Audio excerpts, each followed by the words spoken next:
Good morning, everybody. Welcome to the conference. Welcome to León. Estimados presidentes y presidentas de parlamentos, estimado presidente del Senado,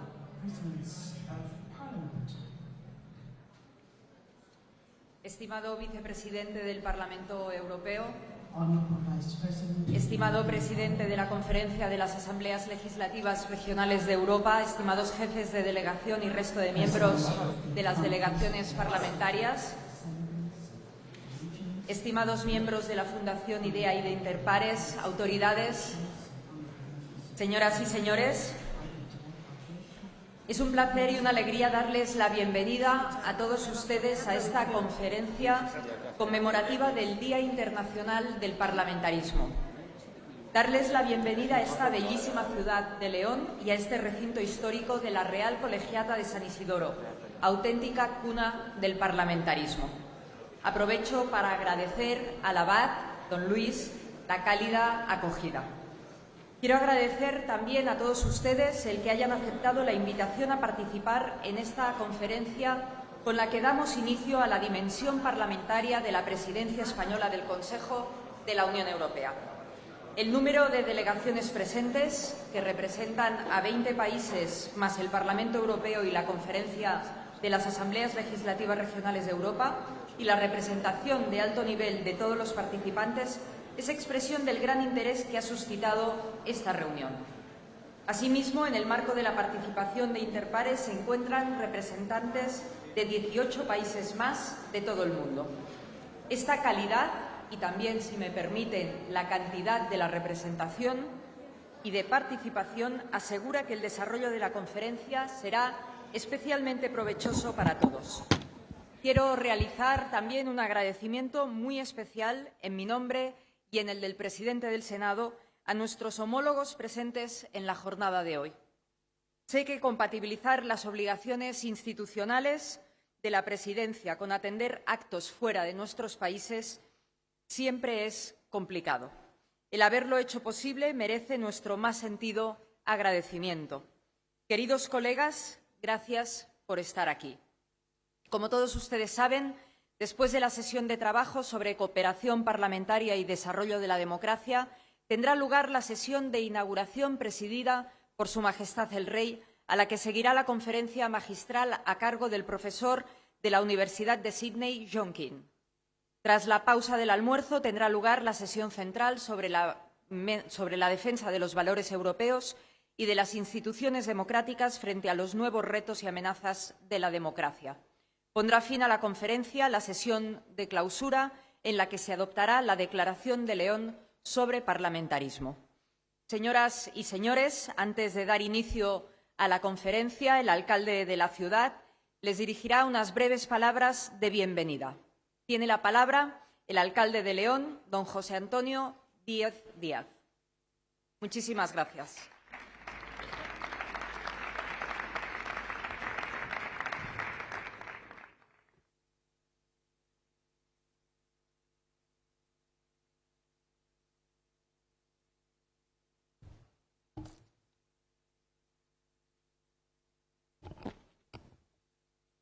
Presidenta del Congreso, presidente del Senado, vicepresidente del Parlamento Europeo, presidentes, vicepresidentes y miembros de los parlamentos internacionales, delegada del Gobierno, señorías, buenos días a todas y todos.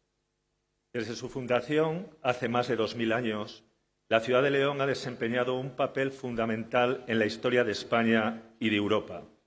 Cruce de caminos y enclave esencial para el desarrollo de nuestro país y de la civilización. Urbe situada en el cruce de la Vía de la Plata y de la Ruta Jacobea, el camino de peregrinación más importante de la cultura cristiana. El Reino de León, el más extenso y prolongado de la Edad Media, fue esencial para la gestación de Europa y de la democracia actual, pese al olvido al que durante siglos se obligó a esta ciudad. Hace 13 años, coincidiendo con la conmemoración del 1100 aniversario del Reino de León, emprendimos el proyecto del reconocimiento histórico para nuestra tierra y así, hace una década, la UNESCO reconoció a nuestra ciudad y a este enclave en que nos encontramos como la cuna del parlamentarismo, La primera vez que un monarca, el rey Alfonso IX, convocaba a los hombres buenos, cibes, al pueblo, con voz en una cura regia. De ese momento, de 1188, se conservan los decreta, el texto considerado esencial para entender algunos derechos fundamentales y que no nacía de otra pretensión que de la de mantener la paz en el reino, que era, evidentemente, la más alta pretensión. El reconocimiento internacional de ese camino, que como río con meandros nos lleva a la democracia actual, se ratifica hoy con su presencia en este acto, esencial para nuestro legado y, sobre todo, para nuestro presente.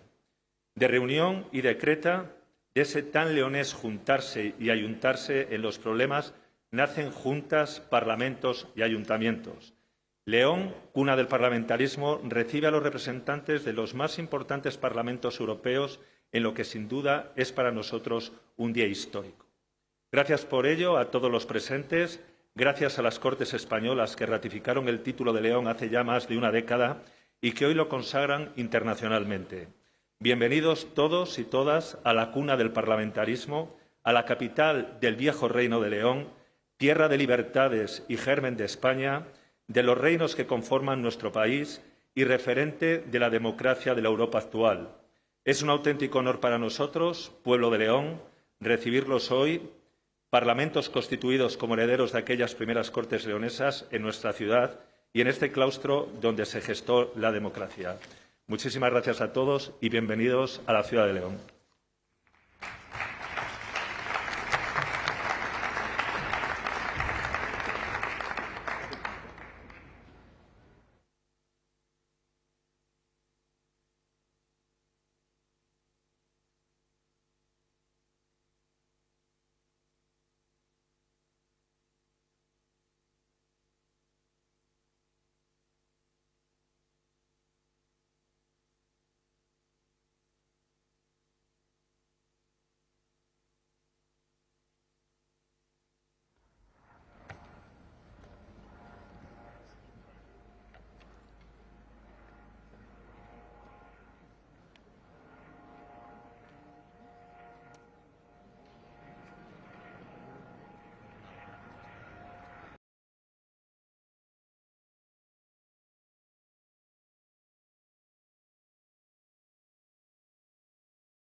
What did we do?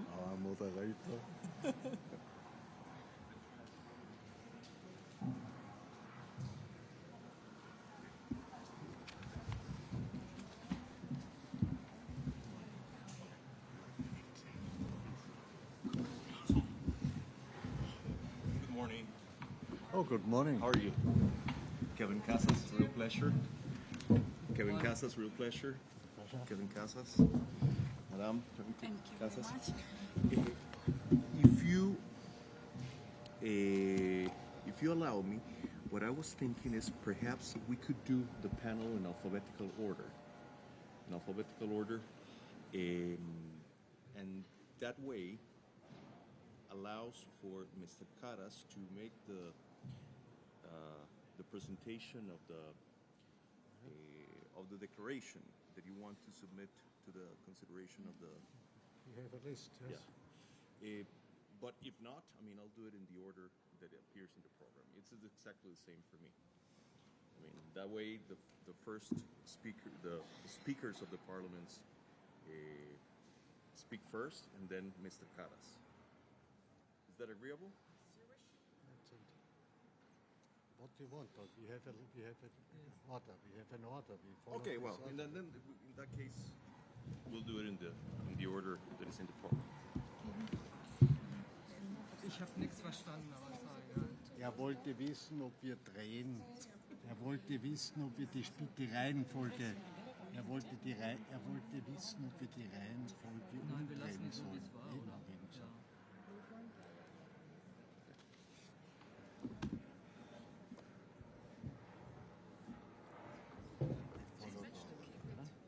I'll follow the order that is here. It's fine. No problem at all. No problem.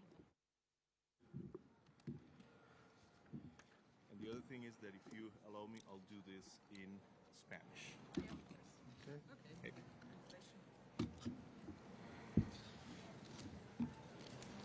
Do you have enough place? Yeah, I'm okay. Okay.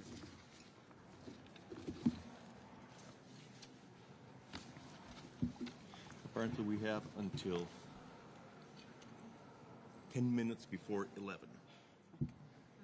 Because people have to move to, there's a picture that needs to be taken. And so, okay.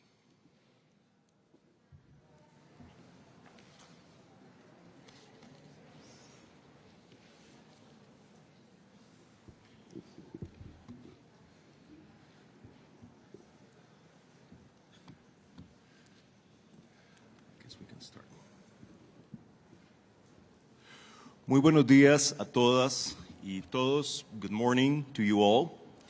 And this is the last, I'm going to say in English. Aquí me voy a dar el gusto de pasar a la lengua de Cervantes, estando donde estamos. Es un enorme gusto para mí estar aquí. Yo soy Kevin Casas, soy el secretario general de IDEA Internacional, una organización intergubernamental con 34 Estados miembros, creada en 1995 con sede en Estocolmo para apoyar el avance de la democracia en todo el mundo. Para mí es un enorme privilegio estar acá, privilegio que empiezo por manifestar agradeciendo a los organizadores de esta actividad, las diferentes entidades que han hecho esta reunión posible y en particular a las Cortes Generales de España. Es además un gusto para todos nosotros, pienso, pero ciertamente para mí, viniendo de donde vengo, estar en una ciudad como León, que no solo es extraordinariamente hermosa, muy importante en la historia de la hispanidad, sino que además sucede que es una de las cunas del parlamentarismo a nivel global. Es apropiado que estemos teniendo esta conversación justo en esta hermosísima ciudad. El panel que empieza esta discusión tiene por título La cooperación parlamentaria y el desarrollo democrático. Y yo quisiera que para tener esta discusión partiéramos de tres premisas. La primera es una que no por obvia debe dejar de mencionarse, que es que la solidez del Parlamento es un elemento esencial en la salud de la democracia.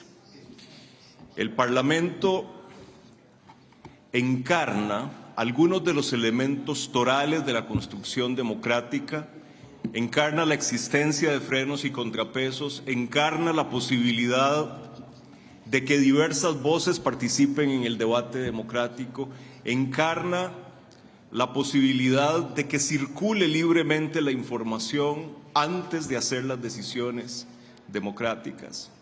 Y encarna sobre todo la posibilidad de tener un debate y un disenso civilizado y dentro de vías institucionales.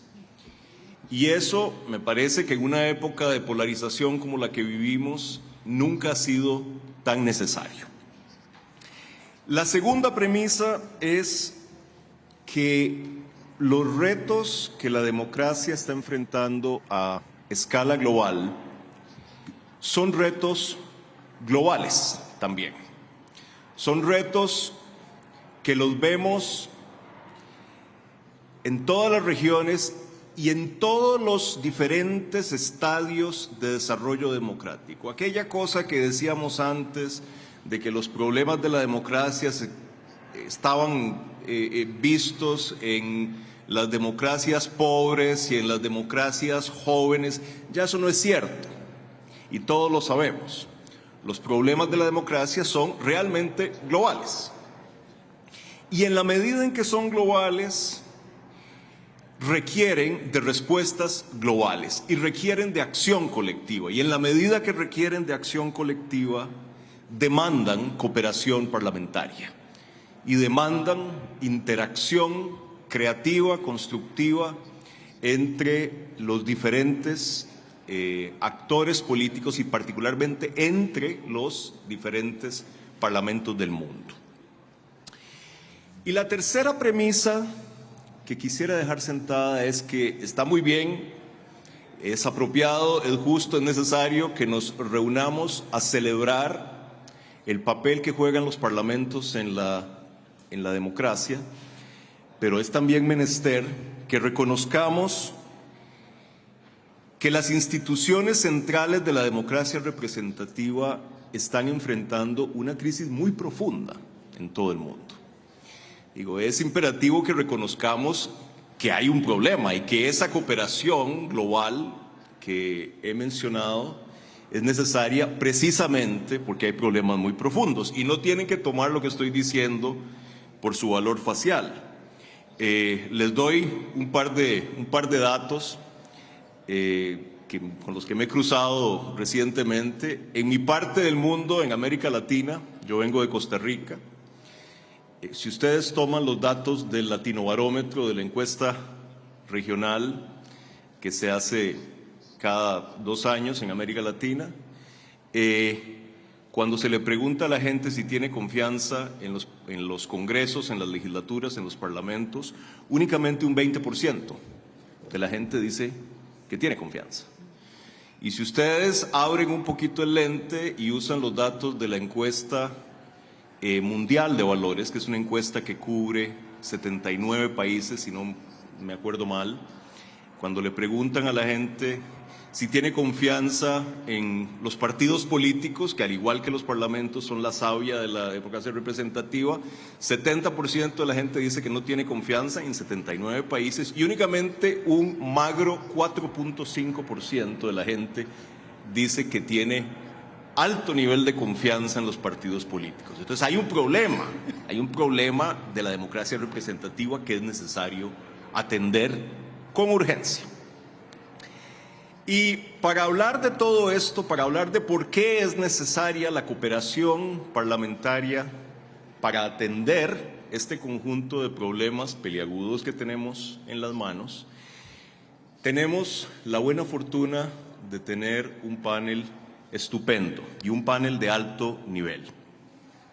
Tenemos con nosotros, y lo voy a decir en el orden en que van a exponer, a mi izquierda tengo al honorable Othmar Karas, miembro del Parlamento Europeo de Austria desde 1999 y primer vicepresidente del Parlamento Europeo desde enero del año 2022. Él es miembro del Partido del Pueblo de Austria y es un honor y un gusto tenerlo aquí.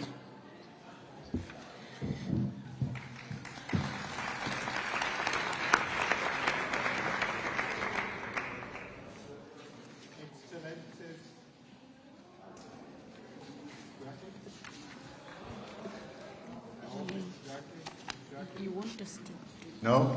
do the Yes, thing no. of Excellencies, good morning. I can switch to my mother tongue German. Sehr geehrte Frau Präsidentin, Frau Marichel Fadet, sehr geehrter Herr Präsident Andergil, sehr geehrte Präsidenten und Vizepräsidenten der Parlamente, Herr Bürgermeister, meine sehr geehrten Damen und Herren. Im Namen des Europäischen Parlaments und unserer Präsidentin Roberta Metsola möchte ich Ihnen sehr herzlich für die Einladung und für die Initiative danken. Am Samstag, dem 1. Juli, übernimmt Spanien die EU-Ratspräsidentschaft. Nach innen wie von außen eine schwierige Herausforderung.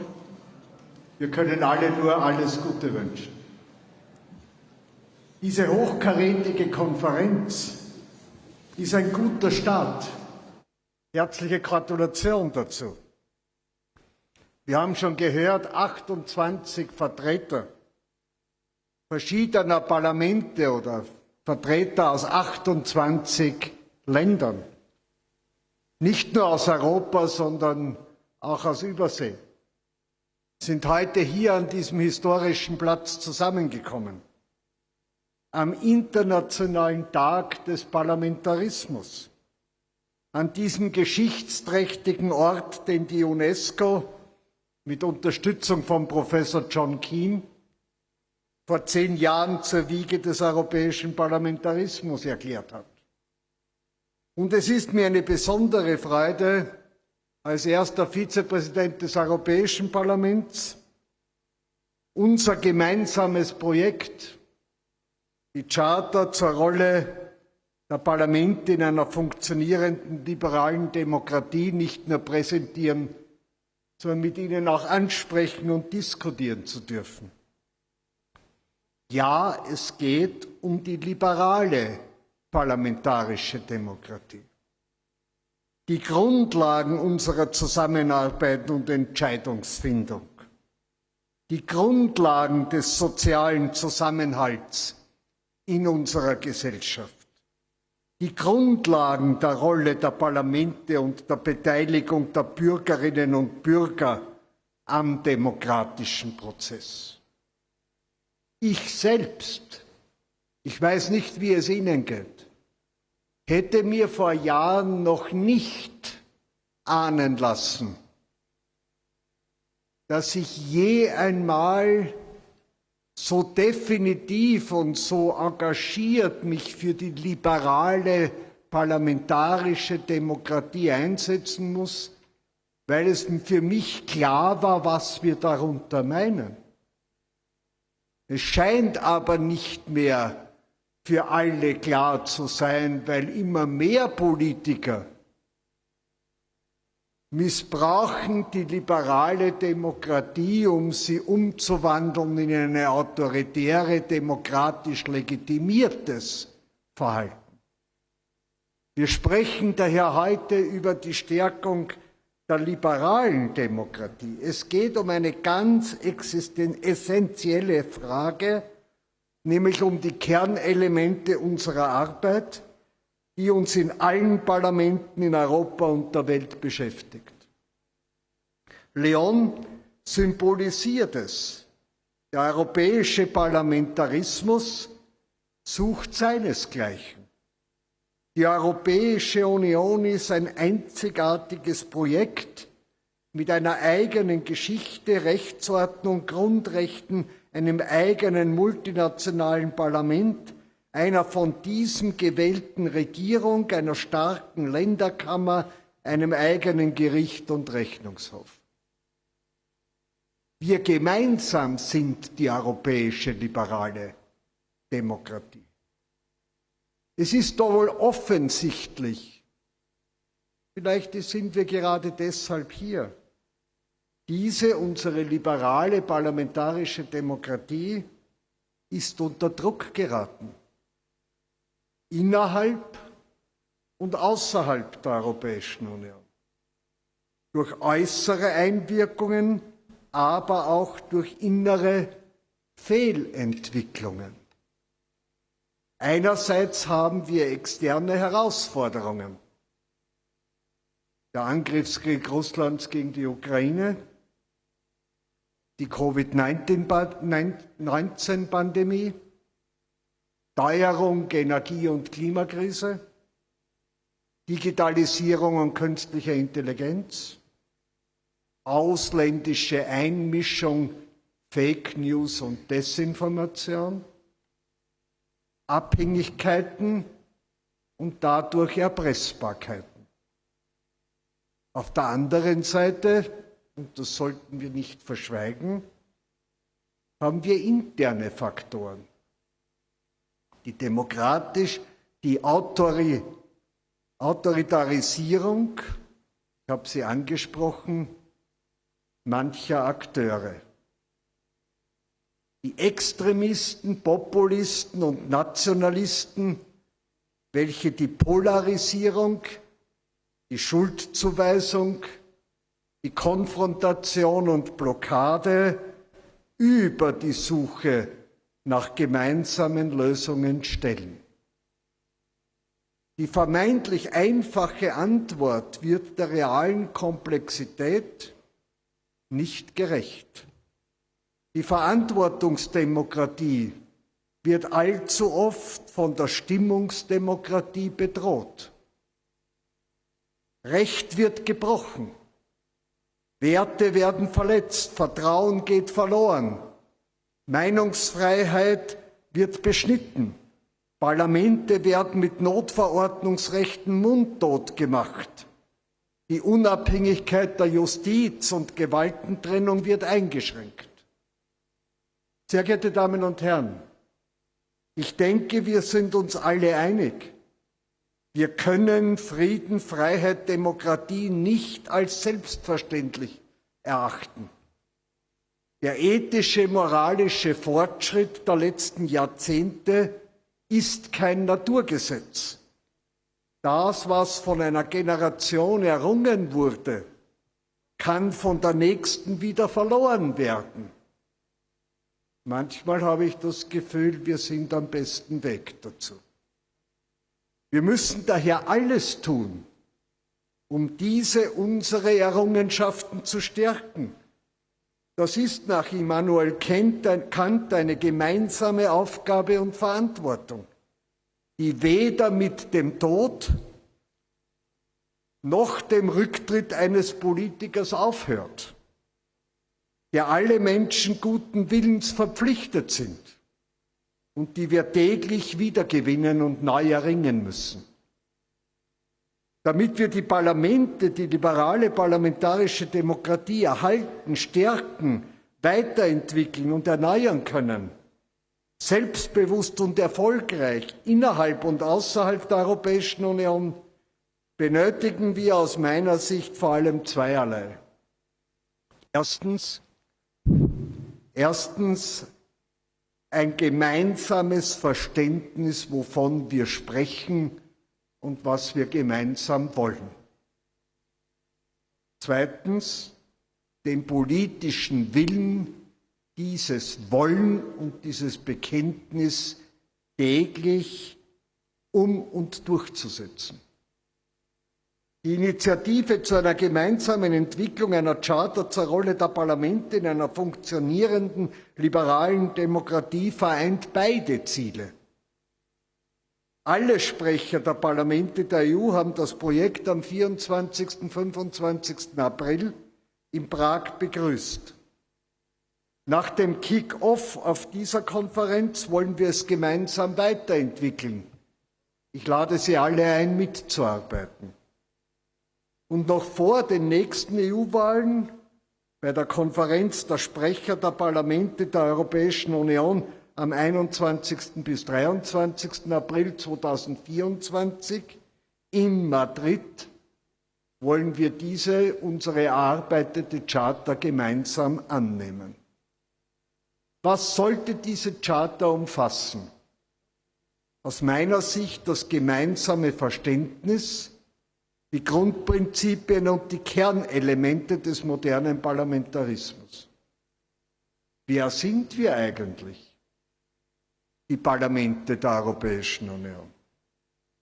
Warum gibt es keine liberale Demokratie ohne uns?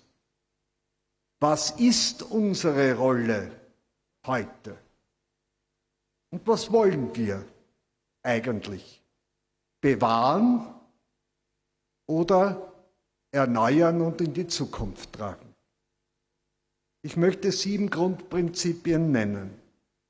Erstens, das Grundverständnis der Parlamente als Herzstück der liberalen Demokratie.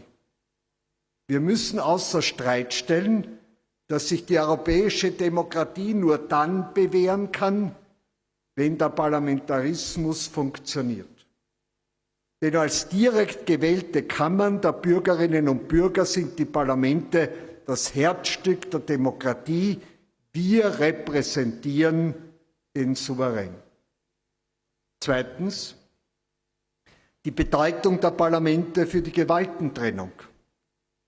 Wir sorgen für Transparenz, Kontrolle, sind Gesetzgeber und schützen Minderheiten und suchen nach einer gemeinsamen, mehrheitsfähigen Lösung.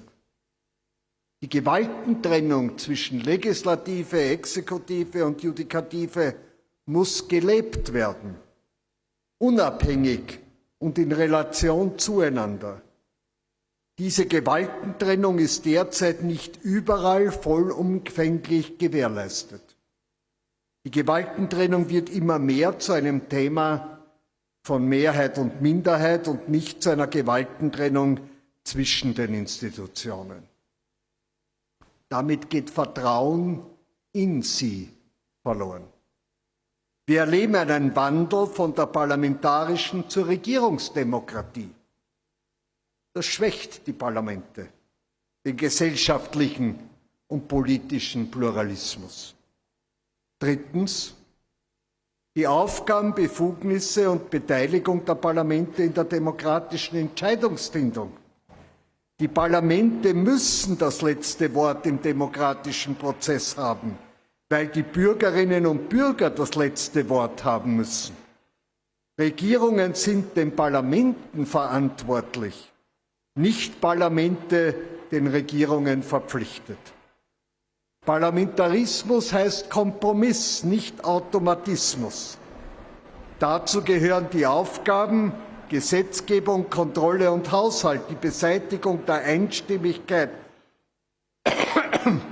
des Einstimmigkeitsprinzips, das die Parlamente schwächt auf europäischer Ebene, doppelte Mehrheitsentscheidungen der Staaten und der Bürgerinnen und Bürger. Viertens, das Bekenntnis der Parlamente zur klaren Aufgabenteilung. Wir dürfen die 4 Ebenen der europäischen Demokratie, Gemeinde, Land, Nation, Europa, nicht durcheinanderbringen und vor allem nicht gegeneinander ausspielen. Politische Entscheidungen sollen bürgernah, transparent, effizient und lösungsorientiert auf jener Ebene getroffen werden, wo auch die Verantwortung für diese Maßnahmen liegt. Fünftens, das Bekenntnis der Parlamente zur repräsentativen Demokratie. Jeder von uns als Parlamentarier ist eigenverantwortlich und nicht fremdbestimmt. Machen wir uns aber auch nicht fremdbestimmt. Mechanismen der partizipativen und direkten Demokratie können nützlich sein, aber sie können und dürfen die repräsentative Demokratie nicht ersetzen. Repräsentative Demokratie heißt nicht Ja-Nein-Demokratie, nicht Schwarz-Weiß-Demokratie, nicht Entweder-oder-Demokratie, sondern die Suche nach einem tragfähigen demokratischen Kompromiss. Meine Damen und Herren, ich komme damit zum Schluss. Sechstens, das Bekenntnis der Parlamente zu Präsenzparlamenten.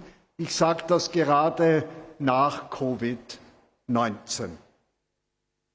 Im Sinne des lateinischen Parlare, erfordert die liberale Demokratie ein Präsenzparlament. Digitalisierung und Pandemie haben zur digitalen Transformation der Parlamente beigetragen. Aber das darf die Abstimmungen, Debatten und Verhandlungen in Präsenz nicht ersetzen, vor allem nicht im legislativen Bereich. Digitale Möglichkeiten haben gleichzeitig das Potenzial, das politische Verständnis zwischen den Parlamenten zu verbessern. Sie können Kommunikation, Information und Bewusstsein stärken und die Verkehrs- und Reisemissionen verringern, den Kontakt zu den Bürgerinnen und Bürgern stärken. 7. Die Widerstandsfähigkeit der Parlamente gegenüber ausländischer Einmischung, Desinformation und Falschnachrichten. Faktenbasierte Information, Debatten und Entscheidungen sind unabdingbar für die liberale Demokratie.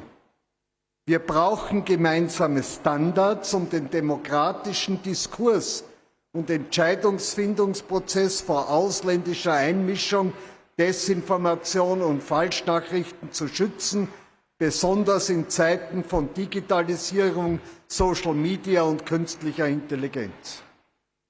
Wir Parlamente und Abgeordnete brauchen wissenschaftliche Dienste und eine angemessene Ausstattung, um unabhängig, eigenverantwortlich agieren zu können. Wir benötigen Transparenzregeln und ein Transparenzregister für all jene, die auf uns Einfluss nehmen wollen. Liebe Kolleginnen und Kollegen, wann, wenn nicht jetzt, in Zeiten so vielfältiger Herausforderungen, mitten in einer Auseinandersetzung der Systeme, der Bedrohungen von außen und von innen und einem wachsenden Vertrauensverlust der Bürgerinnen und Bürger in politische Institutionen, Parteien und Akteure, gilt es, unsere Zusammenarbeit zu vertiefen. Gilt es, selbstbewusst, argumentierend, begründend für die liberale parlamentarische Demokratie und unsere Arbeit öffentlich einzutreten. Fürchten wir uns nicht, zu dem zu stehen, was uns ausmacht. Gehen wir nicht vor jeder Kritik in die Knie, sondern suchen wir die öffentliche Auseinandersetzung. Wir müssen die liberale parlamentarische Demokratie stärken und die Bürgerinnen und Bürger ermutigen, bei allen Wahlen ihre Parlamente zu wählen. Die Zusammensetzung der Parlamente entscheidet über die Richtung, welche Politik gemacht wird. Ich bin davon überzeugt, ja, wir können es schaffen, aber nur gemeinsam. Vielen Dank.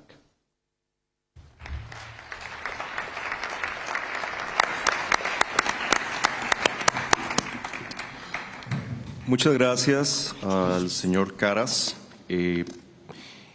Me toca ahora el honor de introducir a la siguiente ponente, que es la honorable Bärbel Bas, presidenta del Bundestag de Alemania desde el año 2021 y miembro del Partido Socialdemócrata Alemán desde mucho antes de eso, y además alguien, debo decirlo, que ha jugado un papel muy importante en el apoyo por parte de Alemania a la causa justa de Ucrania, dentro de Alemania y dentro del G7. Presidenta Bas, la palabra es suya.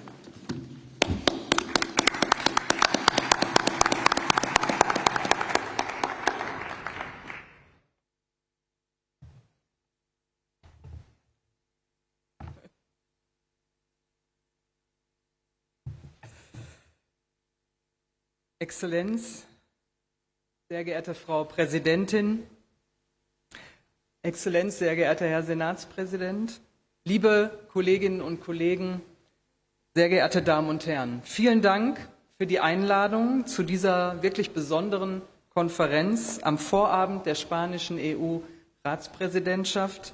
Ich wünsche Spanien viel Erfolg. Ihre Präsidentschaft fällt in wirklich eine entscheidende Zeit. Ich freue mich sehr, hier in León zu sein, laut UNESCO der Geburtsort des Parlamentarismus. Vielen Dank, Herr Vizepräsident Karas, auch für Ihren Beitrag. Sehr geehrte Kolleginnen und Kollegen, überall auf der Welt werden unsere Demokratien herausgefordert, auch in Europa. Von innen durch Populismus und Polarisierung und von außen durch autoritäre Mächte, zum Teil mit brutaler Gewalt. Der russische Krieg gegen die Ukraine ist auch ein Angriff auf die Demokratie und ihre Werte. Zugleich sehen sich Demokratien hybriden Bedrohungen gegenüber. Autoritäre Mächte infiltrieren unsere Gesellschaften. Mithilfe digitaler Technologien verbreiten sie Propaganda und Desinformation. Die Autokratien modernisieren sich. Sie verbünden sich, um die bestehende Ordnung zu untergraben. Darauf kann es nur eine Antwort geben. Auch wir, Demokratinnen und Demokraten, müssen enger zusammenarbeiten. Noch stärker, als wir es bisher schon tun. Die internationale Demokratieförderung ist traditionell eine Aufgabe der Exekutive. Doch Regierungen setzen dabei andere Prioritäten als Parlamente. Darum müssen auch wir Parlamentarierinnen und Parlamentarier uns zusammentun, um die Demokratie zu verteidigen, überall auf der Welt. Wir müssen uns gegenseitig stärken und voneinander lernen und deutlich machen, parlamentarische Verfahren sind der Kern einer liberalen Demokratie. In unseren Parlamenten kommen verschiedene Positionen zur Sprache und werden zu notwendigen Kompromissen weiterentwickelt.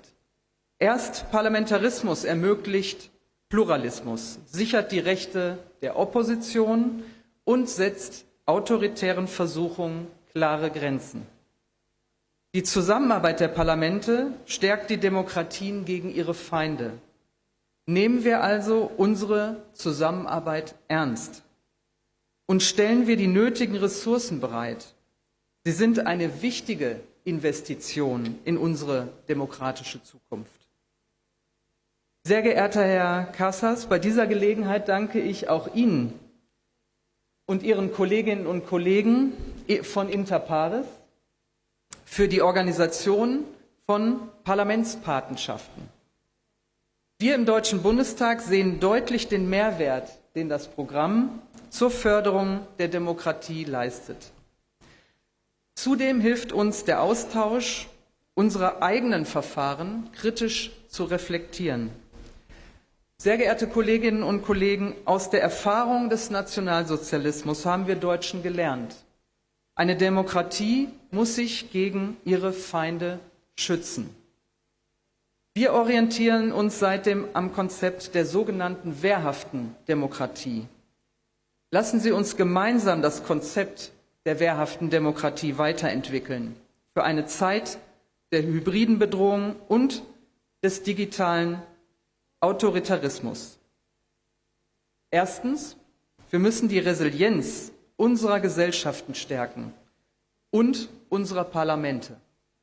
Ich sage bei dieser Gelegenheit ausdrücklich, der Deutsche Bundestag kann von anderen lernen, insbesondere beim Umgang mit digitaler Desinformation oder der Abwehr von Cyberangriffen müssen wir in Deutschland noch besser werden. Zweitens, wir brauchen strengere Regulierung im Sinne der wehrhaften Demokratie. Wir müssen die Betreiber von Messengern und digitalen Plattformen in die Pflicht nehmen. In der Europäischen Union haben wir schon Erfolge erzielt, aber auch hier können wir noch besser werden. Die weitere Entwicklung von künstlicher Intelligenz lässt sich auch noch nicht absehen. Doch jetzt ist klar, KI lässt sich auch zur Destabilisierung anderer Staaten missbrauchen. Ein gemeinsames Vorgehen der Demokratien ist deshalb dringend nötig. Und ich freue mich, dass das Europäische Parlament vorangeht und einen ehrgeizigen Entwurf für das weltweit erste KI-Gesetz verabschiedet hat. Sehr geehrte Kolleginnen und Kollegen, es muss uns zu denken geben, dass auch in stabilen Demokratien viele Menschen unzufrieden sind. Autoritäre Systeme nutzen diese Unzufriedenheit manipulativ für ihre Zwecke. Wehrhaft ist eine Demokratie nur, wenn sie ihre Bürgerinnen und Bürger aktiv beteiligt. Im Bundestag sammeln wir Erfahrungen mit deliberativen Verfahren der Bürgerbeteiligung. Der Bundestag hat im Mai den ersten Bürgerrat dieser Wahlperiode eingesetzt. 160 per Zufall bestimmte Personen werden sich ab September umfangreich mit einem Thema beschäftigen. Anschließend legt dieser Bürgerrat dem Bundestag Empfehlungen vor. Für mich hat dieses Instrument viel Potenzial, um auch unsere parlamentarische Demokratie sinnvoll zu ergänzen. Bei aller notwendigen Selbstkritik vergessen wir unsere Stärken nicht. Demokratien sind leistungsfähiger, weil sie lernfähig sind und weil sie nicht nur Zweckallianzen bilden, sondern zu einer echten Zusammenarbeit fähig sind. Sehr geehrte Kolleginnen und Kollegen, auch diese Konferenz zeugt von der Solidarität von Demokratien. Ich bin gespannt auf Ihre Erfahrungen, auf Ihre Erwartungen an unsere Zusammenarbeit. Mit dieser Konferenz senden wir am heutigen Tag des Parlamentarismus ein starkes Signal der Geschlossenheit aus. Vielen Dank.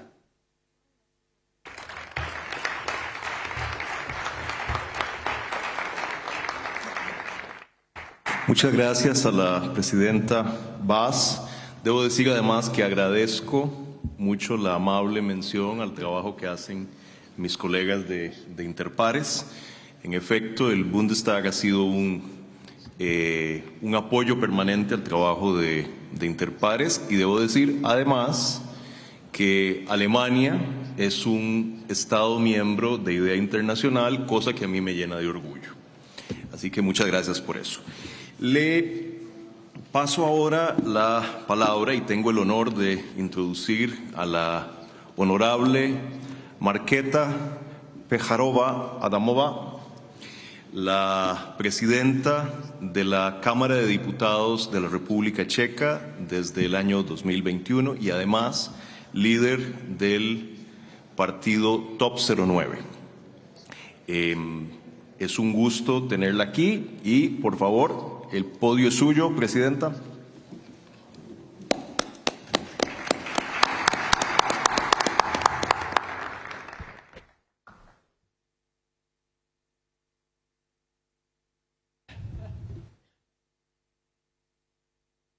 Oh yeah, okay, it's much better. Madam Speaker, dear Marichal, dear Speaker of the Senate, speakers and members of Parliament, dear colleagues, distinguished guests, ladies and gentlemen. First of all, I would like to thank the organizers, the upcoming Spanish Presidency of the EU Council, for hosting this important and timely event. I'm really delighted that I can speak here today in León, one of the cradles of the European parliamentary democracy. But the role of Spain in the struggle for the political rights and representation has not ended in the 20th century. There are many other inspiring chapters in the history of your country. At the end of the 1970s, the successful transition to democracy, la transición española, became a pivotal part of a large democratization wave. Only a decade later, this wave reached the Central and Eastern Europe, and those that had been suffering under the communist oppression finally achieved their democratic aspirations. Why this is important to remind? Back in the time, more than 30 years ago, almost no one would question the fact that parliamentary democracy is the best political system ever invented, the most viable, the most adaptable to change, the most competitive. But what is even more important, it is by far the most representative and the fairest political system. Later on, however, many started challenging these claims. There have emerged powers that tried to foolishly convince the global public that a combination of the ruthless capitalism and dictatorship is more attractive and alternative to parliamentary democracy and market economy. Even more dangerous, though, were those in our own countries who started challenging the democratic system from within, recklessly pursuing their own selfish goals, while at the same time enjoying the freedoms and rights which, ironically, only democratic system can offer. This trend accelerated with the unprecedented events of the last several years. First, the COVID-19 pandemic, and later on, the Russian aggression against Ukraine. A fertile ground has emerged for radical populist and anti-democratic forces that do not hesitate to abuse the legitimate grievances of our societies. This perilous trend must be reversed, and all political institutions and players have to face it together. It is a natural part of the democratic process, after all. As our keynote speaker, Mr. Keane, rightly put it, democracy is not something accomplished and has to be constantly protected and improved. However, it is the situation of Parliament that requires special attention. These core institutions of our political system are in a particularly difficult position. It is a fact that the approval rate of Parliament has been low for some time. This was mentioned before, it's over the whole world the same. Much lower than the approval rate of the executive or judicial powers. It is partly understandable, because our assemblies are often scenes of passionate political conflicts. What is new, though, is the deliberate effort to paralyze the works of Parliament and to undermine its legitimacy. Therefore, we must start taking this seriously and actively come to the defense of the institutions that are the cornerstone of the democratic systems. Maybe it will be necessary to remind ourselves and our citizens of the importance of Parliament and the Parliament democracy.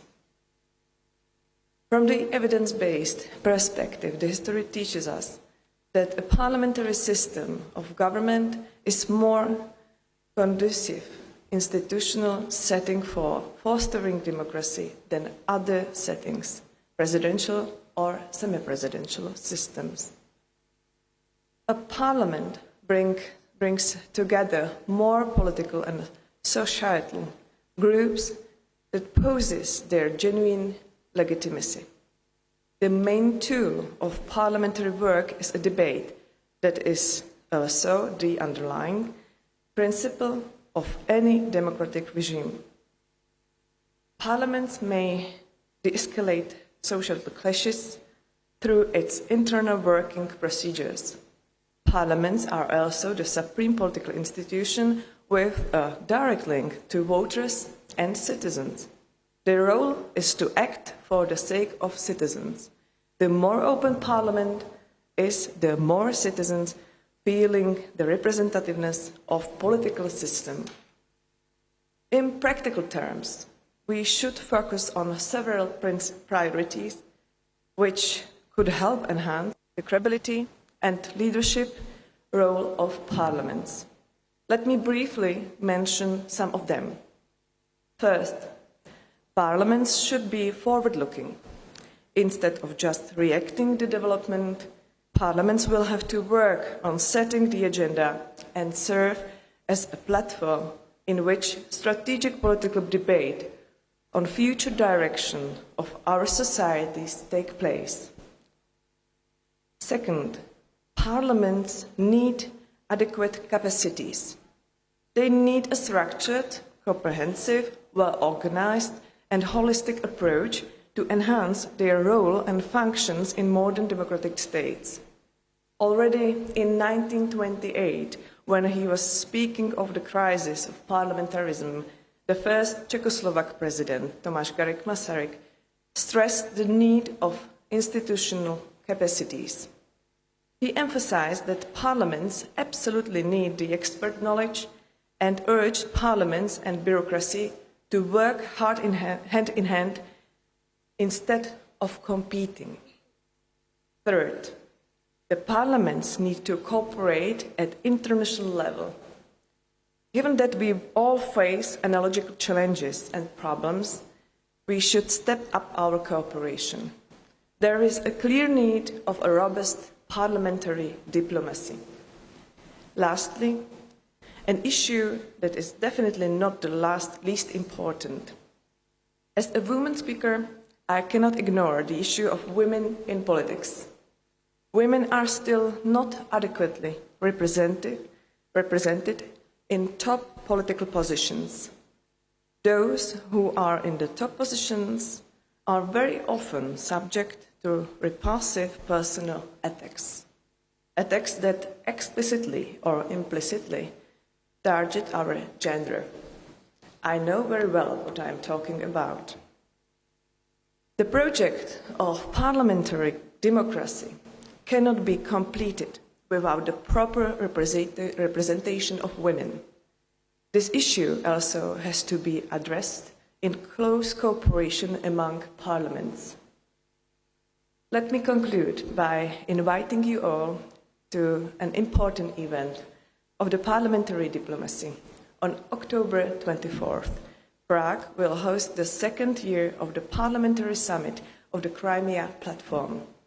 Last October, our Ukrainian and Croatian colleagues hosted the successful first year in Zagreb. I'm very happy that we have agreed with Verkhovna Rada, the Ukrainian Parliament, and its chairman, Stefanchuk, that this year this event will be hosted in Prague. The Crimea Platform focuses on the Crimean Peninsula and the fact that it is illegally occupied in a clear breach in the international law. The platform also has a global dimension and it underpins the very basic principles of our current rules-based order. I look forward to meet you all in Prague in October. And let me use this opportunity to thank our Swedish colleagues for a wonderful and successful presidency. They are just finishing. And to wish our Spanish colleagues to have as well very important but very successful presidency of the EU. Thank you very much for your attention.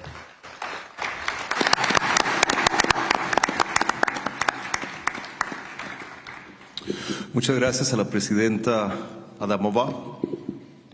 Debo decir también que el Parlamento de la República Checa es otro de los que activamente ha apoyado el trabajo que estamos haciendo a través de Interpares y eso lo agradezco particularmente.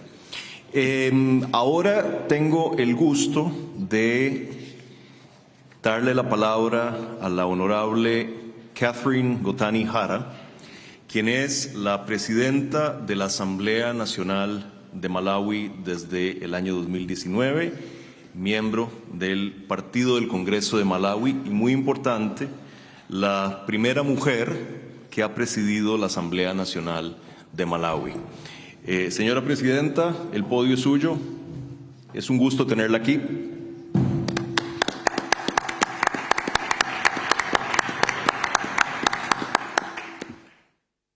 speakers from both houses from Spain, the mayor of the city of León, the Secretary General, and my colleagues, speakers present here, and all honorables present. First, let me thank the Spanish government for the warm welcome that you've given us, and also for the organizers for inviting Malawi specifically to be present at this very, very critical and important meeting. Thank you very much for considering and inviting us as Malawi. I am going to talk about the Inter-Parliamentary Partnership Project at the beginning, because as Malawi, we are one of the beneficiaries. We have this project together with our friends in the Czech Parliament, which Inter-Parliamentary is funding. And I think this just proves and shows the importance of parliamentary diplomacy, because this project is getting people from Parliament of Malawi, especially those that work in Parliament, to interact and work together with their colleagues from the Czech Parliament. As you know, we say garbage in, garbage out. Meaning, as Parliament, we've actually prioritized ensuring that our members of staff are very well equipped. If we want to get best performing members of Parliament, we need our members of staff to be at their best. So we've concentrated on ensuring that we capacitate our members of staff through this project, and in that way, they support the members of Parliament in order for them to do their constitutional right, which is oversight, legislative, and representation.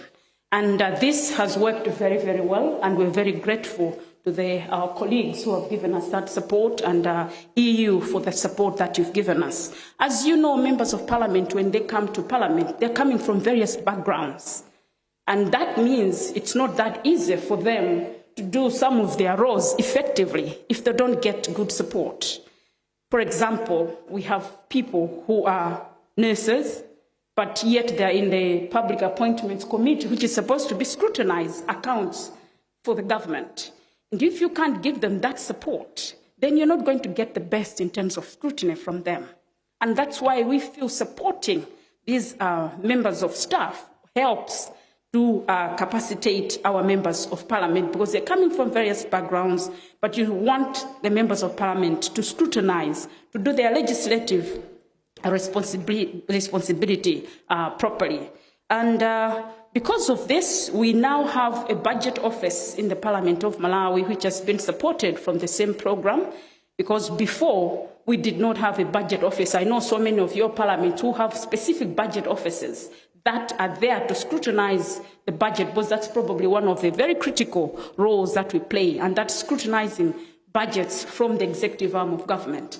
And we felt that is a very critical area which needed support in order for us to give government the proper scrutiny that it needs.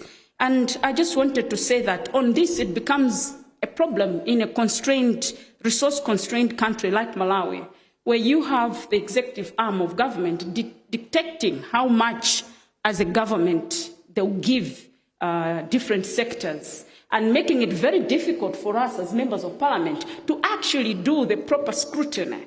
For example, if my members of Parliament were to decide to say that we think health is #1 priority, the chances that they change the budgets is almost close to zero, because the government would have already put in the ceilings.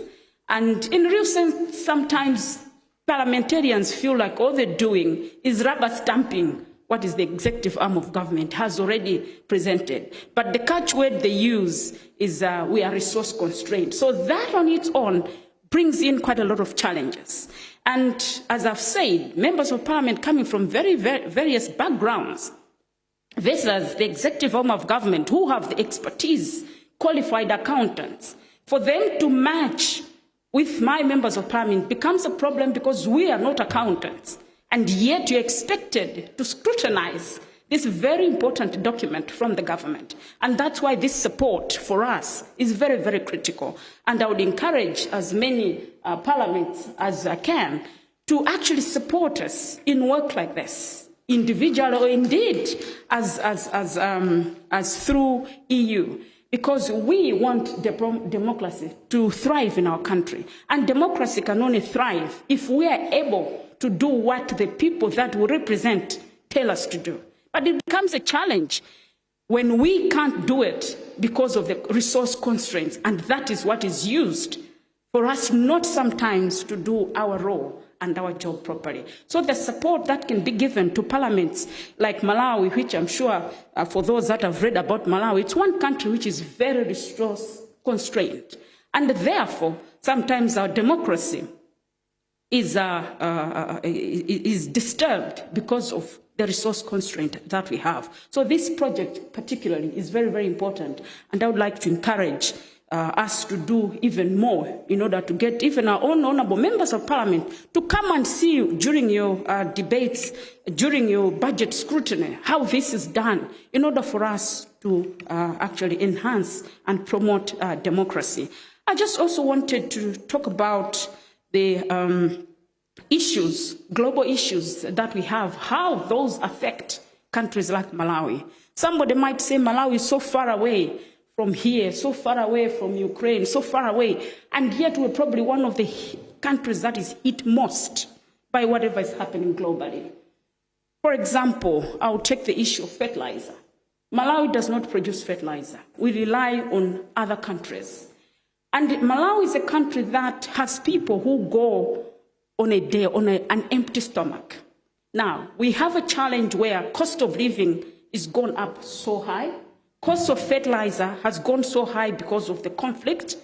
At the end of the day, instead of us having 1 million people starving, we end up having 2 million people who cannot eat at the end of the day because of conflict somewhere. And that's why we feel that parliamentarism and democracy is very, very important, because for those of us that already have a lot of challenges, this is proving to be even more and more challenges. And that is coming after we had gone through problems to do with COVID. And before we had recovered from the COVID, then we've had these other challenges. I think it's time that as a world, we need to look at the countries that already had issues and problems, resource constraint, and now these challenges. It means double tragedy for countries like Malawi. And then for us as members of parliament, when we're doing our oversight roles, representation roles, it becomes even more of a challenge, because we used to have quite a number of development partners, be it the EU, individual, bilateral, multilateral. Obviously, because of the challenges you're facing, we're getting quite a number of countries saying we can't continue supporting anymore because we are also going through economic challenges. That is even more damaging for a country like Malawi, because we can't get the extra resource that we would get. And what that means is the members of parliament themselves are now constrained in terms of what they can do for their country. In areas where, for example, health and agriculture, where we would get countries supporting us, they've now probably reduced their support to Malawi. And as members of parliament, the little resource that is coming from the envelope of government is what we have to distribute. Sometimes not because that's the best way of distributing it, but obviously we're politicians and we end up going for what is the most popular. Populism becomes the most used factor instead of looking at what are the real priorities. So these conflicts are also bringing in that challenge, in a sense that we've been hit because the resource envelope is becoming smaller and smaller. And organizations like EU and so many other multilateral organizations actually do give countries like Malawi aid. At the same time, we also do get loans. And there are times that these loans will come through Parliament for scrutiny. Parliament needs to approve whether the government can get a loan from EU, for example. As the executive arm of government, the priority is to get a loan now because that's going to solve an immediate problem. For Parliament, we scrutinize because we're feeling these loans that we're getting as a government, what do they mean for future generation? Are they sustainable? Can we continue at that path?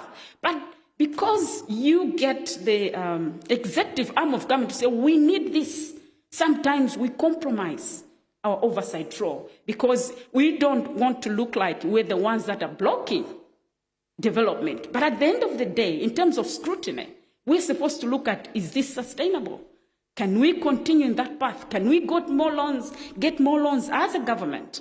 But when it comes to us as members of parliament, that's a time that we have to show and prove that we there representing the people. At the same time, we don't want to be perceived as blocking development, because that's how the executive arm of government sometimes will come out and say, okay, Parliament doesn't want us to get this loan. They are blocking development. It's not blocking development, but probably you're looking at the sustainability of issues. So there are those conflicts that come in between the executive and the, and the legislature in terms of what is a priority. We are the people's representative. But of course, you have to remember as well that we get into in politics through party politics. And at times, as a politician and belonging to political parties, you feel the right way to go is A. But because you belong to political parties, and I think it was mentioned earlier, you're talking of the majority rules. Sometimes you end up moving with a majority, yes, because that's the right way to go in majority. But is that the practical way to go? I think these are questions that are very fundamental and that we need to be asking ourselves as members of Parliament. I also just wanted to say that it was mentioned about separation of powers. For the first time in Malawi, I think about 2 weeks ago, we had a conference on separation of powers for the first time in our country, because we felt that there are times that one arm of government feels they're much more powerful than the other. And in many cases, it's the executive, because they control the purse. In Malawi, we don't really determine what our budget as Parliament should be. And obviously, the areas that are cut are usually the ones that the executive arm of government feels it is pushing more on them. For example, the oversight. If we want to do public hearings, those are the areas that are hardly ever funded, because obviously that's where you're going to unearth what happens in the executive arm of government. And the judiciary as well, there are times they feel that the funding they get is not what they want. The executive is at liberty to decide how much we get as the other branches of government. And the times that the legislature, the judiciary also feels as Parliament, we step on their toes, and we felt having this meeting was going to bring us together to iron out issues that we feel need to be ironed out. For example, we're discussing to say maybe as Parliament and as a judiciary, we should be getting a certain percentage of the national budget for us not to be going with a begging bowl to government as and when we need to do activity. Because that way, that is going to give us more independence and is going to help us to do our role as parliamentarians much, much better. And that has helped us because it's shaping the way in terms of how we should look at ourselves. So we are not in competition with each other. We are all supposed to help in terms of development, but everybody needs to know where their limits are. We have had sometimes court cases that have been determined that we feel are infringing on the rights of Parliament. For example, there are times that as a speaker, the speaker was supposed to declare certain members of Parliament their seats vacant. That was some 5-7 years ago. And what the courts did was to pull out an injunction on the speaker to say you can't make a determination. And I think that is standing up today 7 or 8 years, meaning the speaker couldn't make a decision because the judiciary had decided to put an injunction. Now, those are the issues that we're discussing. Yes, the courts are there for relief, but I think it's supposed to be temporary relief. And let the speaker make a determination. Once the determination is made, then the courts can take up to see if the judgments were fair or not. So those are the issues that we're discussing. And as a country, we think we're advancing. But I thought it is very, very important for us to actually continue pushing for parliamentary diplomacy. Just this morning, I had a meeting with a Slovenian speaker. In the course of discussing, because as we're saying, the parliamentary diplomacy, it's much easier, there are less hurdles. We're able to discuss issues that are for the benefit of my country, because as members of parliament, we have a less bureaucracy than our colleagues in the executive. So parliamentary democracy, I think it's something that we need to use, complementing our colleagues in the executive, because that's much easier, it's got less hurdles, and I think we understand each other as parliamentarians much, much better, and we can actually drive an agenda for our country as well. For example, the issues that I've discussed with my colleague speaker from Slovenia, it's now I to push with my colleagues in the executive to make sure those are taken on board. So I think parliamentary democracy is very, very important, and I would like to thank you once again for listening to us, and thank you once again for inviting a country at Malawi to participate in such an important forum. And I think the need for us to look at what is happening globally cannot be overemphasized, looking at the times that we're going through now. Thank you.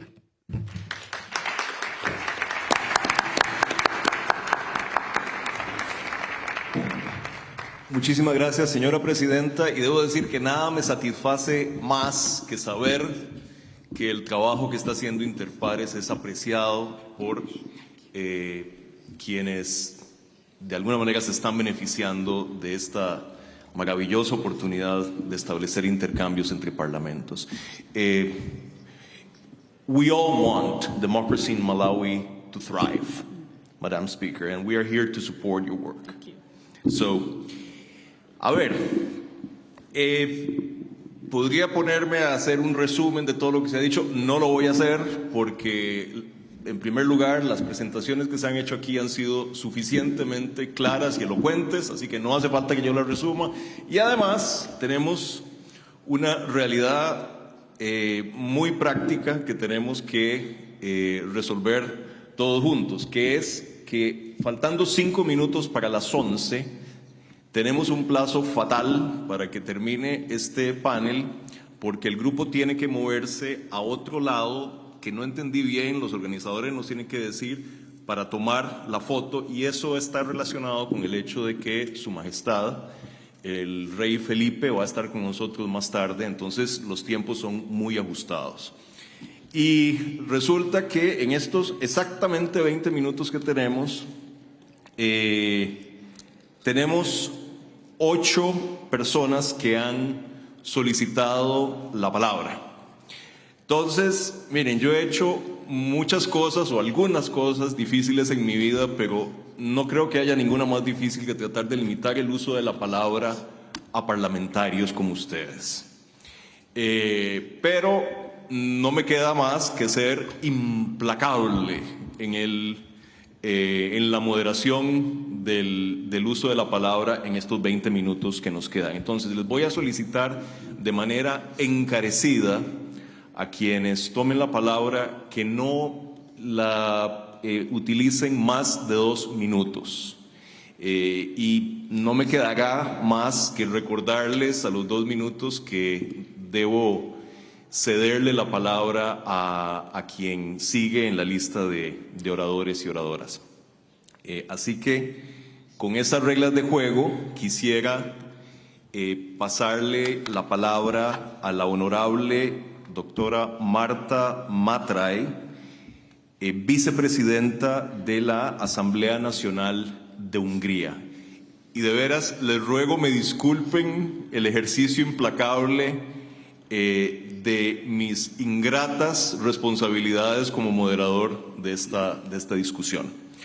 Doctora Matray, la palabra es suya.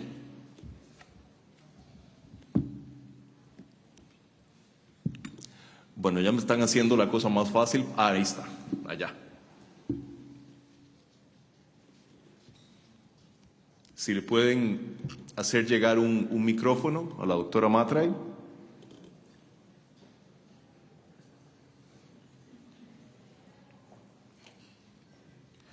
Doctora, si quiere le paso la palabra al siguiente orador y después vuelvo a usted, si les parece, mientras le resuelven el problema del micrófono. Vamos a pasar a la siguiente solicitud de palabra y después volvemos a la doctora Matray.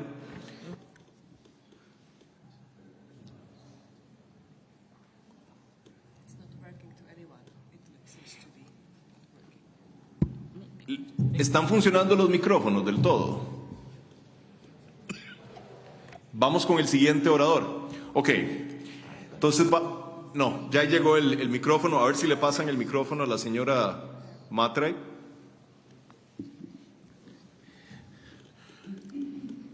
Köszönöm szépen a lehetőséget. Tisztelt elnök asszonyok, elnök uram, tisztelt konferencia, köszönöm a felszólalás lehetőségét is. Az országgyűlés, a Magyarországgyűlés azért tartja különösen hasznosnak és értékesnek a parlamentek közötti jó gyakorlatok megosztását, mert ez mindenképpen demokráciát lehet. Muy amable. A demokrácia fejlesztés fontos elemei a harmadik ország Európai Uniós parlamenti kapacitásfejlesztési programok kerüljen sor ezekre akár parlamenti, vidék vagy technikai programok. Örömmel tájékoztatom,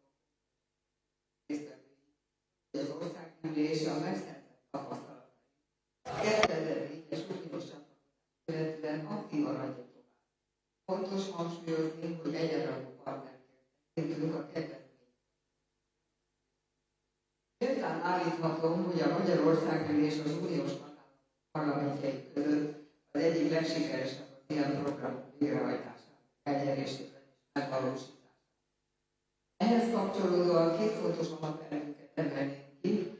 Egyik a programokban számos más uniós tagállami partnerrel együttműködve segítettük elő az uniós alapértékek továbbadását, erősítését, másrészt pedig mindig teljes mértékben tiszteletben tartottuk a kedvezményezett országok és parlamentjei.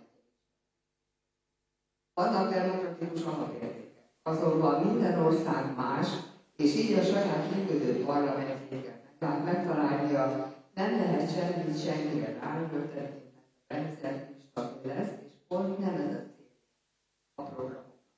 A sikervajsorunk hosszú, de fontos utalni rá, mert részvételünk több térséget is. A Magyar Parlament összesen 12 uniós sikerintézményi programot valósított ki, Románia, Törökország, Moldova, Horvátország, Koszovó, Albánia, Bosznia-Hercegovina.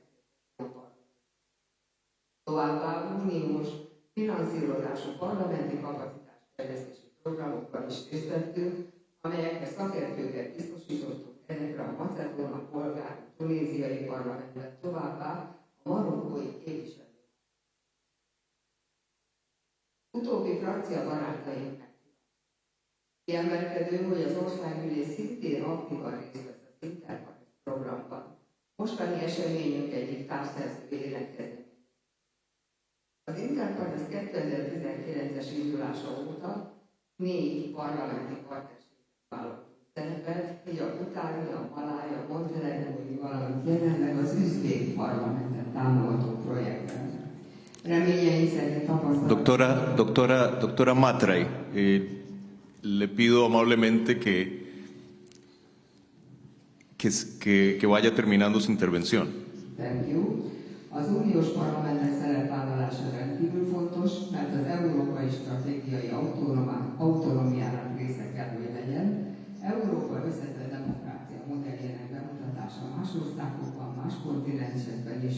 Üdvözöljük ezért, és közösen az Európai Bizottság és az Interpares keretekhez kapcsolódva hozzájárulva lehetünk jelen a mai eseményen. Köszönöm a megtisztelő figyelmet, elnök úr!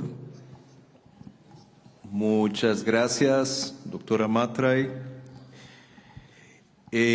Le paso ahora la palabra al honorable Mr. David Agius, vicepresidente de la Cámara de Representantes de Malta. Hello. Good morning.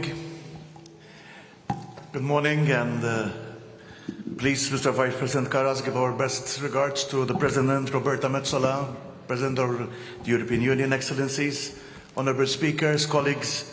First of all, excellent work carried out by the Swedish Presidency of the Council of the European Union, and we thank also the Presidency now of Spain, and we thank you all also for taking the opportunity to commemorate the International Day of Parliamentarism by inviting us to share our experience and insights on such a momentous occasion. Obviously, as the Irish playwright George Bernard Shaw famously said, Democracy is a device that ensures that we shall be governed no better than we deserve. This is a simple but strong statement, meaning that the effectiveness of Parliament depends on us, elected representatives. 2 years ago, the Maltese Parliament celebrated 100 years, the achievement of self-government in 1921. As societies grow and develop and expectations and aspirations of the people evolve and become more complex, parliaments need to keep up with these developments if they are to remain relevant. More transparency and better access using technologies and accountability in the behaviour of members of parliament are two aspects that come to mind in this respect. If we fail to acknowledge the importance of such demands, together with the impact of technology and AI, artificial intelligence, which is reconfiguring the very fabric of our existence, we are at the risk of being detached from those that we are elected to represent. Regaining the lost trust of the electorate would be no easy task. In Malta, all political groups agreed to give more voice to our population by 1. Giving the right to vote in local and general elections to 16-year-olds. 2. By adopting positive discrimination to the least represented gender in representation in our parliament. This meant that as a result of the last general election, we added 12 women to the Maltese parliament. I am confident that many of you can agree with these notions, which show that no matter where we come from, our history and experiences are indeed very similar, and that we share many common challenges. Bilateral and multilateral interparliamentary are at the heart of this cooperation. The established parliamentary assemblies and regional parliamentary organisations such as the Interparliamentary Union, the Commonwealth Parliamentary Association and the Parliamentary Assembly for the Mediterranean provide a platform for parliamentarians from different countries to come together, exchange experiences and learn from each other. Through this international parliamentary cooperation, nations can learn from each other's success and failures, strengthen democratic institutions and promote democratic values globally. In the European Union, with the support of IDEA, has come to be a crucial player. Yo no tuve nada que ver, ¿verdad? Hello? Okay. The last sentence. Soy inocente de eso. Has been crucial a crucial player in developing the capacity of parliaments in partner countries through the Interpares project, by enhancing the legislative, oversight, representative, budgetary and administrative functions. The Maltese Parliament has had the opportunity to participate in one such project.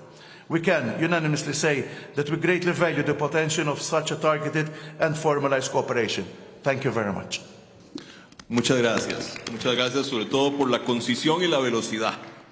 Quiero ahora darle la palabra a la honorable Urška Klasosar Supancic, presidente de la Asamblea Nacional de la República de Eslovenia. La palabra es suya por 2 minutos. Okay, thank you very much. Good morning, ladies and gentlemen. I will be very brief, and in my intervention I wish to make 3 separate points on how I see the potential of parliamentarism in enhancing democracy with and beyond national borders. First, we must prove to our citizens that parliaments genuinely lie at the center of decision-making process, and this is very important. This means parliaments must retain their sovereignty of action in all circumstances, because the COVID-19 pandemic was a litmus test for parliamentarism to prove its role at the pinnacle of democratic life. When executive measures, even emergency measures, limit citizens' fundamental rights, they must always be based on law and subject to rigorous parliamentary scrutiny. And I wish to emphasize that again. Parliaments must build their resilience, strengthen their positions vis-à-vis the executive, and apply this to their everyday operations. Secondly, parliaments should continually address inequalities permeating democratic societies. As the first female president of the National Assembly in the history of Slovenia, I wish to specifically point out the issue of gender equality. In essence, gender equality represents a fundamental question of democracy, as it concerns providing equal opportunities for both halves of our population, including political representation. At a global level, unfortunately, the share of women parliamentarians still reaches only about 25%. And finally, I wish to emphasize the importance of parliamentary diplomacy and interparliamentary cooperation, such as the Honourable President of the Parliament of Malawi also said. I am a strong proponent of parliamentary diplomacy, and I believe that parliamentarians should constantly learn from each other and build mutual trust and understanding through people-to-people contacts. Bearing in mind the value of our different political traditions, I have also tried to focus part of my own international activity on countries and parliaments from regions beyond Europe, such as North and Sub-Saharan Africa and East Asia. So, ladies and gentlemen, democracy without strong parliamentarism lacks sufficient legitimacy, which underpins our citizens' trust into public institutions. Parliaments are and should stay the most important institutions of democracy. Thank you. Muchas gracias, Presidenta Zupancic. Le paso ahora la palabra, con gusto, a la honorable Gabriela Morawska-Stanecha, vicepresidenta del Senado de la República de Polonia. Gracias. Señoras y señores, un parlamento fuerte es crucial para el desarrollo de la democracia tanto en los estados que aspiran a establecer un sistema democrático, como también estos en los cuales la democracia funciona desde mucho tiempo ya.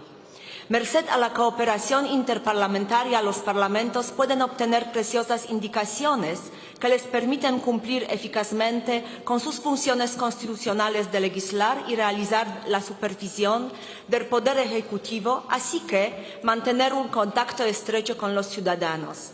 Pues no hay democracia sin una sociedad democrática.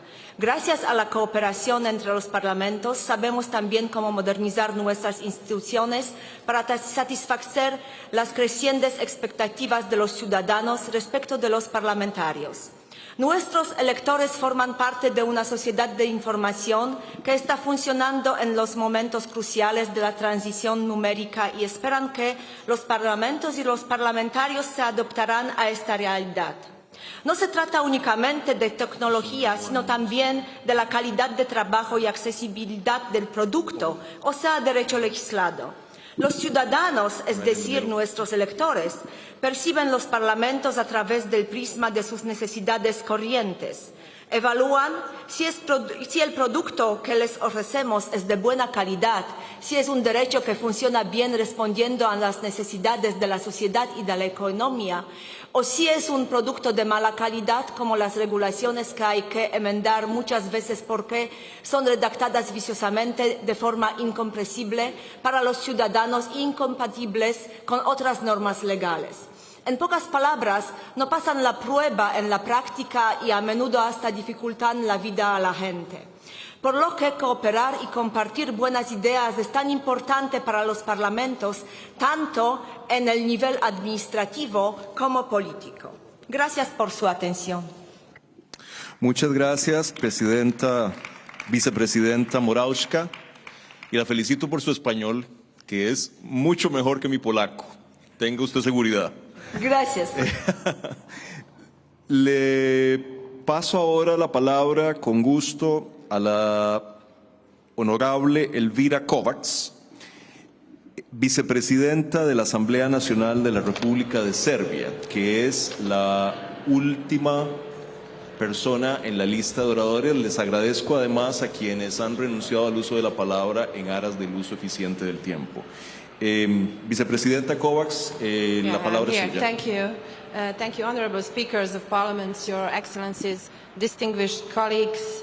On behalf of the National Assembly of the Republic of Serbia, allow me to extend gratitude to the Spanish President of the Senate and the Speaker of the Congress of Deputies for organizing this event, and to wish Spain and all of you a lot of success within the parliamentary dimension of the Spanish Presidency of the Council of the EU. I would like to use this opportunity to remind us all of the United Nations statement of the reasons for marking this day, Strong parliaments are a cornerstone of democracy.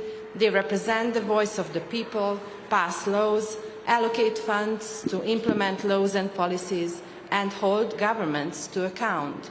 They work to make sure that policies benefit all people, especially the most vulnerable.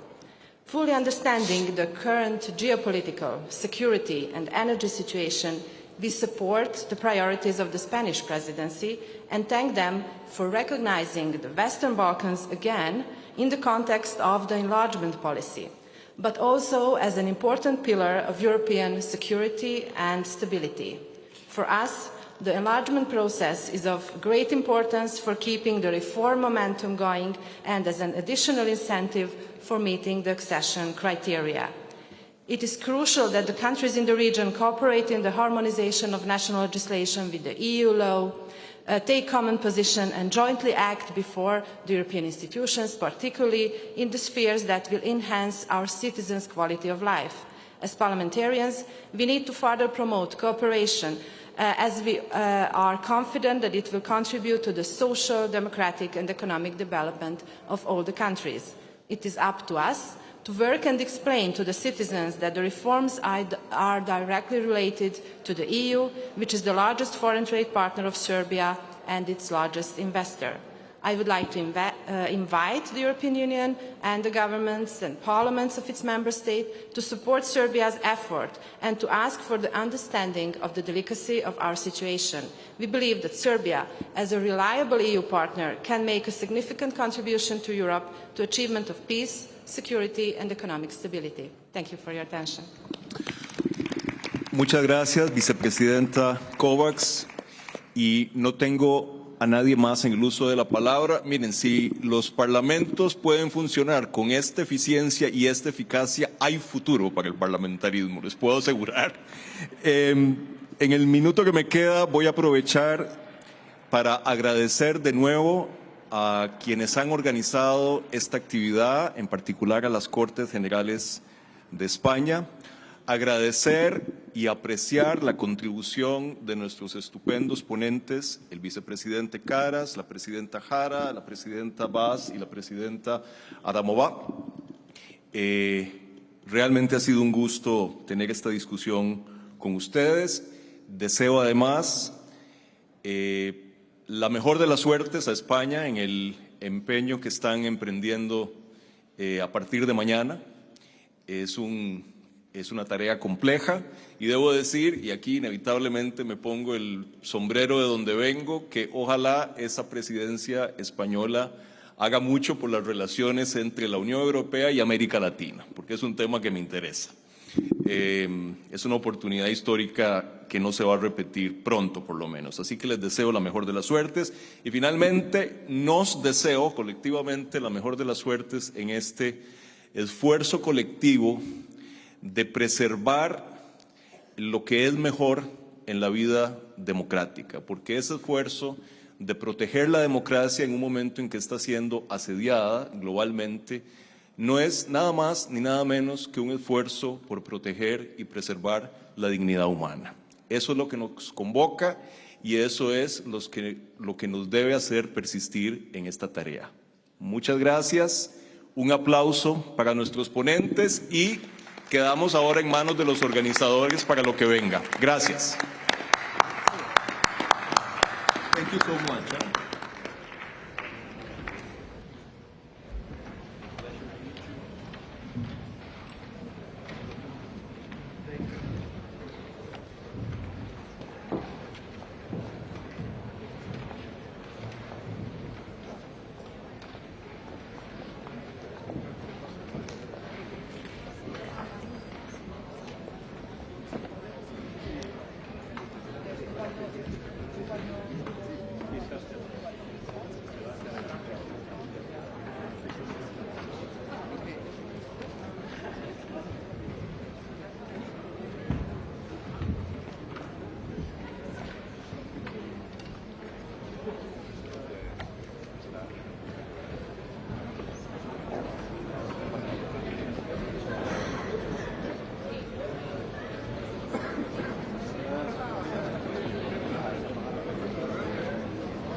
Tenés cuidado con la cámara, ponemos toda la cámara, ¿vale?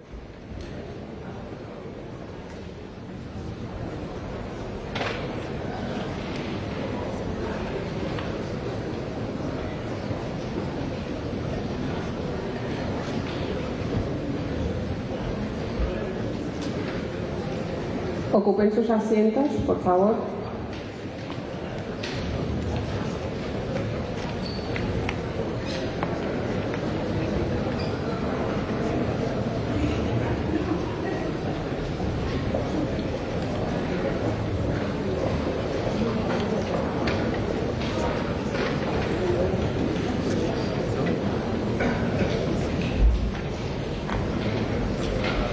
Ocupen sus asientos, por favor.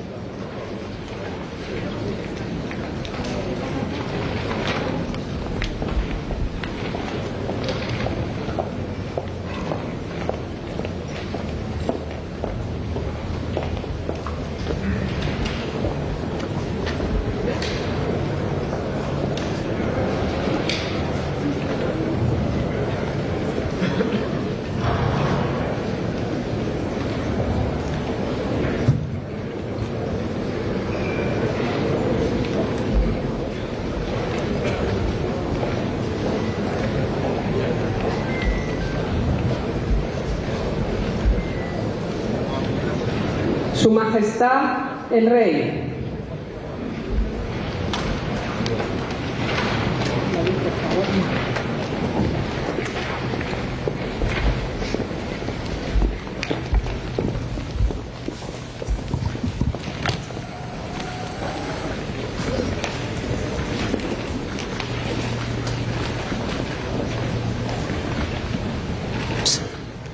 Bienvenidos a la sesión inaugural del Día Internacional del Parlamentarismo, este año dedicado a reforzar la democracia fortaleciendo a los parlamentos.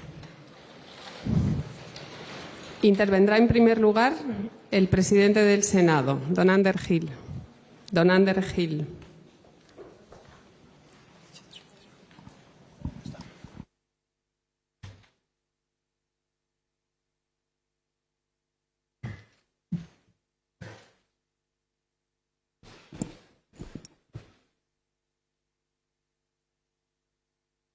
Muy buenos días, bienvenidos y bienvenidas a todos y a todas a España, a Castilla y León, a León, a esta maravillosa ciudad de León.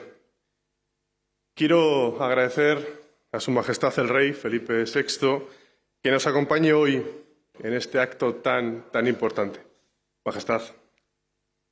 Presidenta del Congreso de los Diputados, querida Meritxell Batet, Ministro de la Presidencia, querido Félix Bolaños, querido alcalde, José Antonio Díez, alcalde de la ciudad, de esta bella ciudad que hoy nos acoge, presidente de la comunidad, presidente Mañueco, delegada del Gobierno, miembros de la mesa del Congreso y del Senado, parlamentarios y parlamentarias, presidentas y presidentes de diversas cámaras, por supuesto, también a los representantes de diferentes organismos europeos, resto de autoridades e invitados, trabajadores y trabajadoras de las Cortes Generales, trabajadores y trabajadoras del Ayuntamiento de León. Gracias a todos ellos por haber hecho posible esta importante reunión. Queridas amigas y amigos, esta legislatura que finaliza ahora en España ha sido dura. Fuera de España, sin duda, también lo ha sido, pero me consta igualmente que el mundo parlamentario, ante estas dificultades, ha realizado un gran esfuerzo por afrontarlas y para demostrar con hechos que cree profundamente en el ideal democrático. Y ha sido así porque en la naturaleza de la actividad parlamentaria se aúna la esencia del juego democrático y los valores de la democracia representativa. Los parlamentos, las elecciones y el Estado de Derecho son, desde luego, su mejor manifestación. Nos reunimos hoy en León para celebrar el Día Internacional del Parlamentarismo, lugar elegido para recordar su origen y sus conquistas. No me extenderé demasiado en la historia porque en breve escucharemos además una voz mucho más cualificada, la del profesor King. Pero sí quiero rescatar, porque es tan necesario volver la mirada atrás para reflexionar sobre algunos conceptos que considero esenciales. La limitación del poder, la representación de la ciudadanía y las diferentes formas en la toma de decisiones. Todos ellos giran en torno al parlamentarismo y la democracia y nos permiten revisar nuestros sistemas, nos permite evaluarlos, nos permite mejorarlos y, sobre todo, nos permite protegerlos. No hay cabida para el fundamentalismo institucional, como lo llama Schneider, ni para una visión lineal de la historia de la democracia. Tampoco cabe el relativismo moral y, por supuesto, tampoco cabe el todo vale. Me gustaría poder deciros que no hay motivo para preocuparse, pero estaría faltando a la verdad. Estoy preocupado y estoy, en cierta medida, indignado por algunas cuestiones. Se ha dicho esta mañana, es verdad. Hay gente que está cuestionando los avances más importantes conseguidos en España en materia de derechos fundamentales. Amigas y amigos, el deterioro de las democracias, la degradación de las instituciones, no nace de la casualidad, nace de decisiones conscientes a través de personas y de organizaciones que operan en el interior de nuestras democracias. Los enemigos de las democracias no solo son externos, como los regímenes extremistas de carácter religioso o dictatorial, también, se ha dicho esta mañana, hay enemigos internos. Los populistas, los nacionalistas radicales, la extrema derecha, estos, como los llama Todorov, son los enemigos íntimos de la democracia.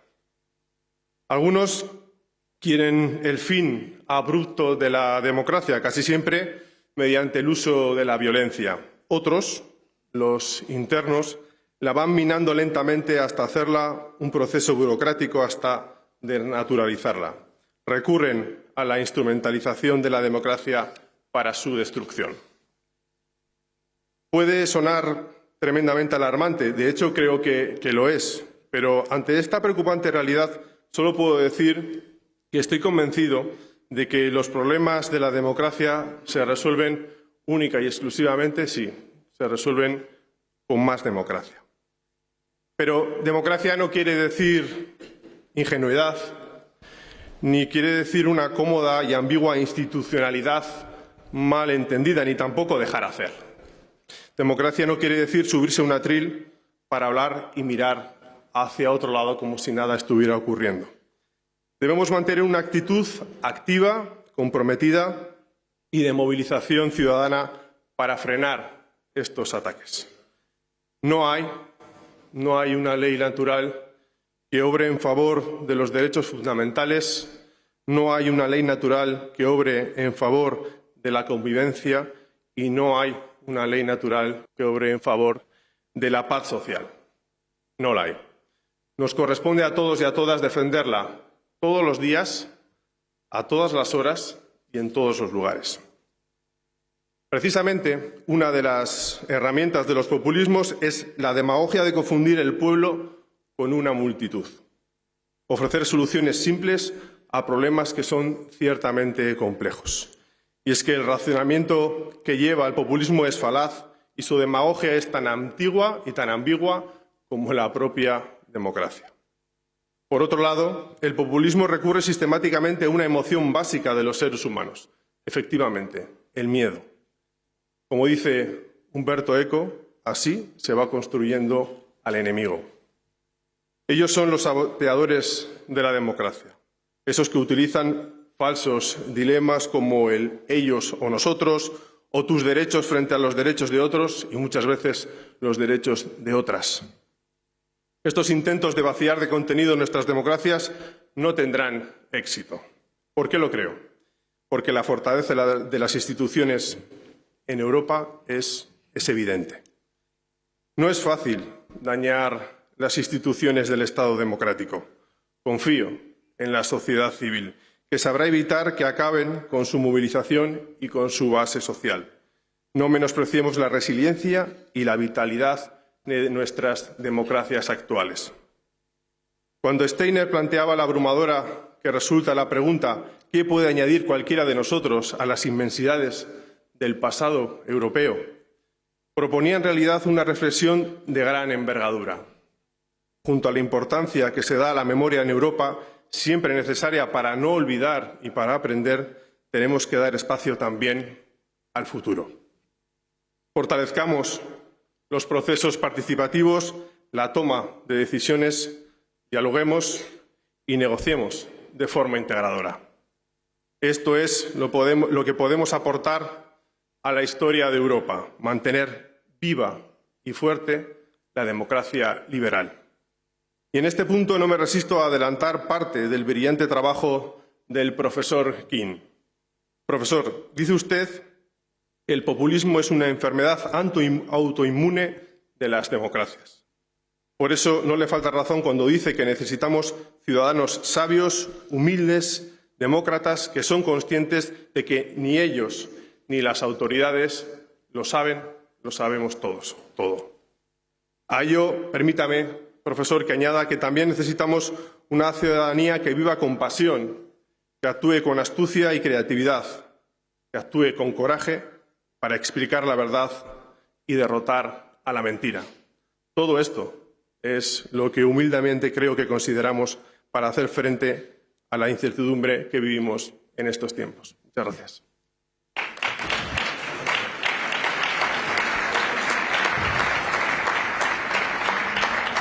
Interviene a continuación la señora presidenta del Congreso de los Diputados, doña Meritxell Batet.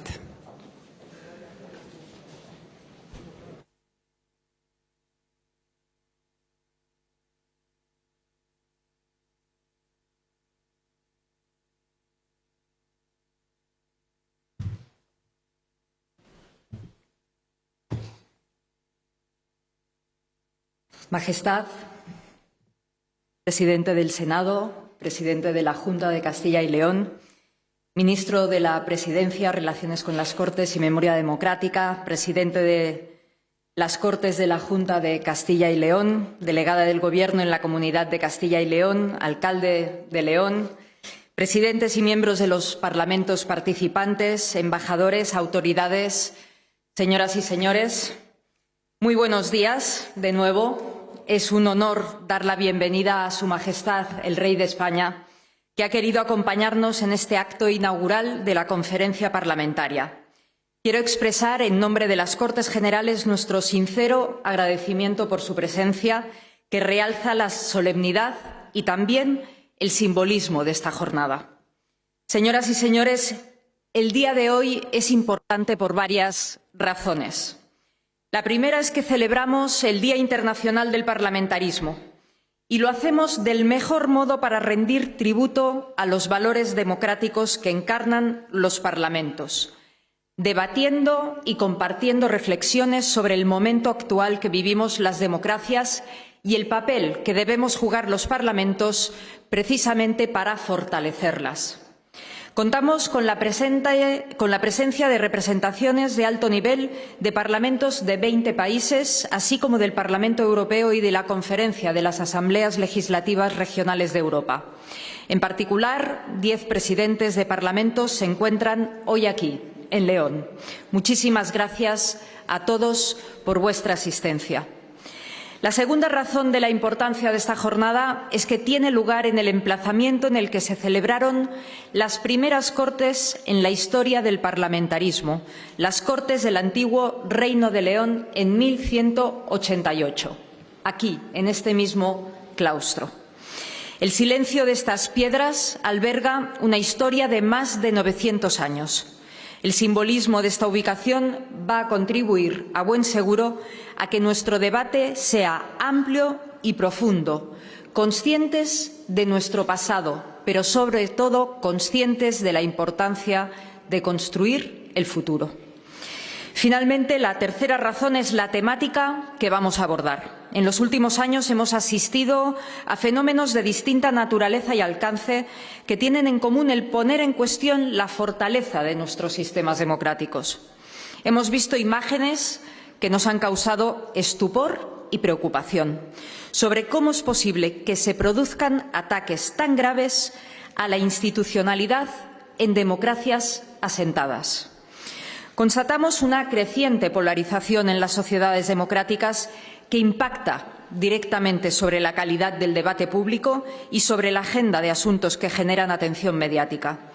El sistema comunicativo se ha transformado por la extensión de nuevos canales como las redes sociales que han impulsado la simplificación y la espectacularización de los mensajes, la fragmentación de las audiencias, la propagación del odio y de la desinformación. También asistimos a la competencia de regímenes autoritarios que de distintas formas intentan condicionar el correcto funcionamiento de nuestras democracias. En este contexto de amenazas es crucial que compartamos nuestros análisis y, sobre todo, que establezcamos un marco común de acción. Frente a amenazas comunes debemos unirnos. No sé si ha habido una edad de oro del parlamentarismo, pero lo que sí existe es una idea compartida de Parlamento, de los valores que encarna como institución y de las funciones que debe ejercer.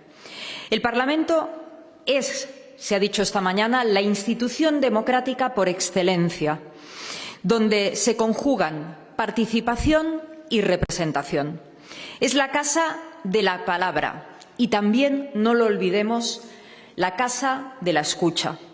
Es el lugar donde se contrastan ideas y proyectos y donde se median los conflictos y se concilian las diferencias. Cumplen los parlamentos las funciones esenciales de representar el pluralismo de la sociedad, favorecer y garantizar la gobernabilidad y promover la integración a través de los acuerdos y del respeto al equilibrio mayoría-minoría. Todo esto son valores y principios compartidos, pero ante los retos que enfrentamos como democracias parlamentarias sigue siendo determinante hoy, como en los tiempos de Burke o Constant, el papel de los representantes. Somos los representantes de los ciudadanos quienes asumimos no solo el privilegio de la representación, sino también el deber de que nuestra actuación preserve y sea coherente con los valores de tolerancia, respeto y pluralismo consustanciales al sistema democrático. Nos corresponde ser ejemplares a la hora de desarrollar nuestras funciones. Nuestras palabras y nuestros actos tienen un valor propedéutico para los ciudadanos. Según nos estimen, así estimarán a la institución, al Parlamento. Por eso creo firmemente que nosotros, los representantes, somos la primera línea de defensa de la democracia parlamentaria. En la conferencia de hoy vamos a tener la oportunidad de reflexionar conjuntamente sobre las amenazas y los retos que tenemos como sistemas parlamentarios. El alto nivel de los participantes asegura que el debate será muy valioso para todos. Lo ha sido ya esta mañana. Estoy convencida de que los resultados serán provechosos para todos nosotros. Quisiera acabar estas palabras remarcando que la presencia de Su Majestad el Rey dota de un especial valor a este acto. Es expresión de la naturaleza parlamentaria de nuestra monarquía constitucional y, asimismo, subraya el carácter esencial de los parlamentos en la arquitectura institucional de nuestros Estados democráticos. Gracias, Majestad, por acompañarnos. Muchas gracias a todos por escuchar.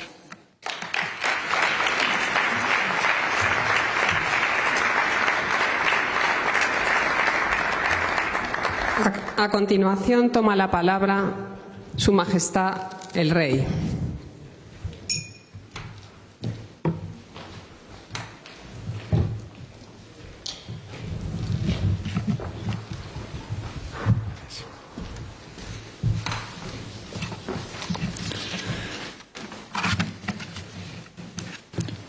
Muy buenos días a todos. Presidenta del Congreso de los Diputados, Presidente del Senado, gracias por sus palabras. Presidente de la Junta de Castilla y León,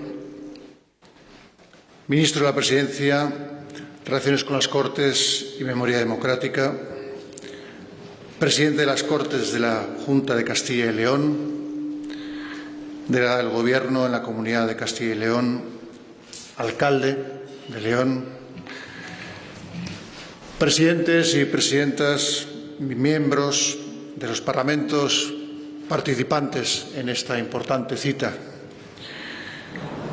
Monseñor y Padre Abad, que nos acogen aquí en la Real Colegiata, embajadores, autoridades, señoras y señores.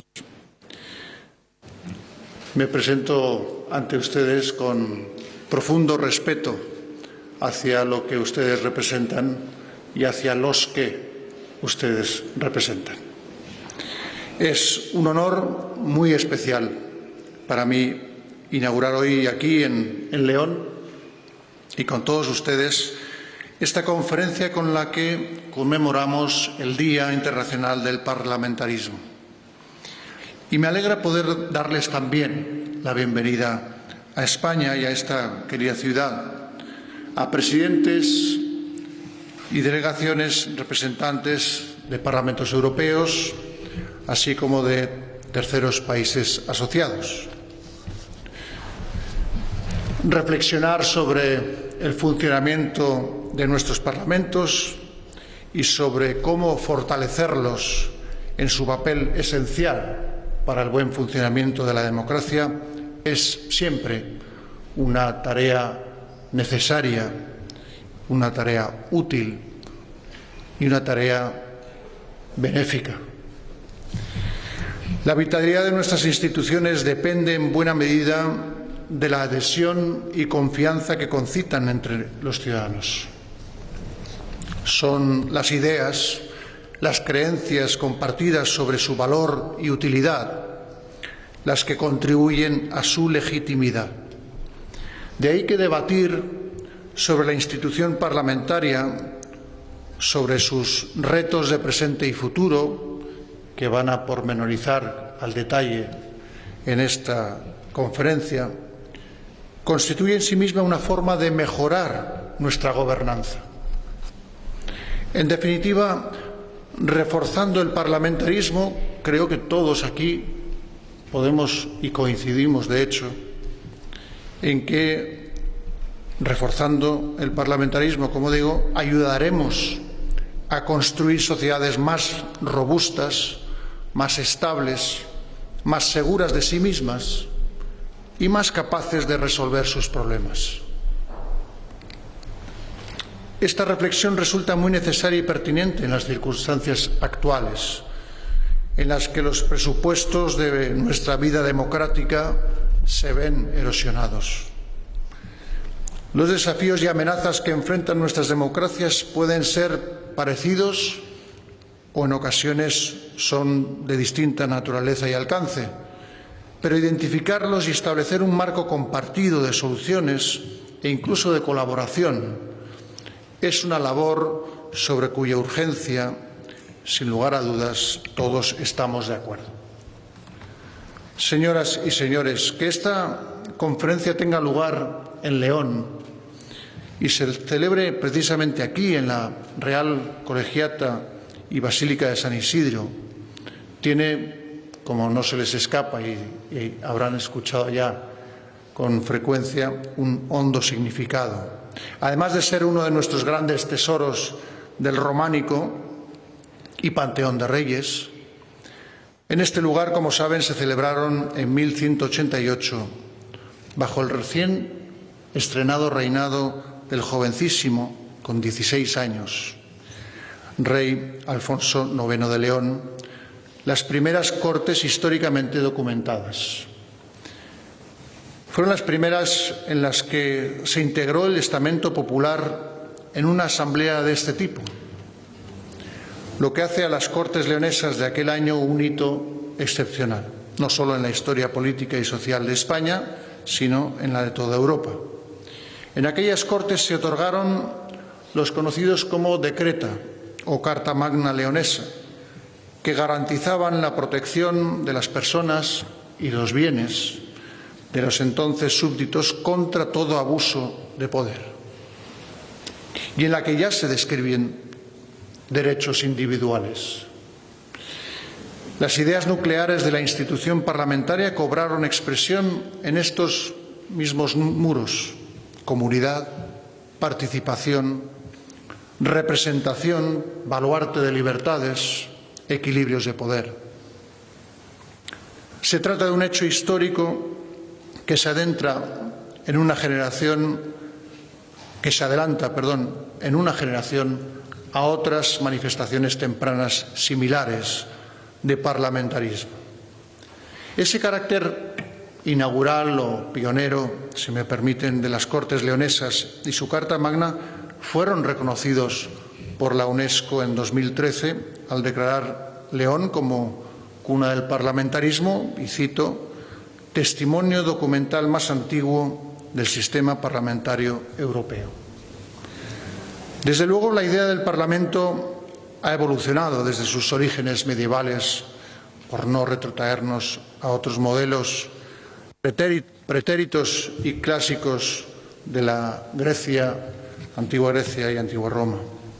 Ha densificado su significado netamente democrático como asamblea que representa a la soberanía popular y que, en virtud de esa legitimación democrática directa, ostenta las principales potestades públicas: hacer las leyes, aprobar el presupuesto y la función de control del Poder Ejecutivo. La institución parlamentaria y el sistema democrático se asientan sobre el derecho de todos los ciudadanos a participar en los asuntos públicos. Un derecho que presupone, a su vez, la existencia de una opinión pública libre, es decir, de un discurso abierto a todos, en el que se pueda acceder a ideas, puntos de vista, hechos, datos e informaciones con los que cada ciudadano pueda tomar sus propias decisiones. Democracia es debate, es confrontación de ideas y posiciones, pero dentro de un espacio común en el que se comparte la creencia en el valor de la verdad, del respeto y la tolerancia frente al rechazo y la negación del otro, en el que se comparte el valor del bien común frente al egoísmo excluyente. El pluralismo caracteriza a las sociedades contemporáneas y el papel fundamental de las instituciones representativas es conciliar y mediar las divergencias que puedan existir. El Parlamento desempeña, pues, la función básica de articular esa pluralidad y dar un sentido común a la acción colectiva. Reivindicar esa misión de la institución parlamentaria es plenamente actual. Señoras y señores, el alma de Europa es hoy la democracia. Los impulsos en la construcción del proyecto europeo han venido de la voluntad de los ciudadanos de reforzar y ampliar la Unión. Los parlamentos han desempeñado un papel determinante en ese proceso porque la idea de Europa es inseparable de lo que representan las asambleas parlamentarias. La pluralidad, el respeto a las diferencias, la voluntad de aproximar para avanzar, el debate y el acuerdo como herramientas de progreso. Frente al ataque a los valores europeos que ha supuesto la invasión rusa de Ucrania, los parlamentos de la Unión han mostrado no solo su solidaridad con el pueblo ucraniano, sino también la voluntad de unidad en la defensa de los principios que nos hacen europeos.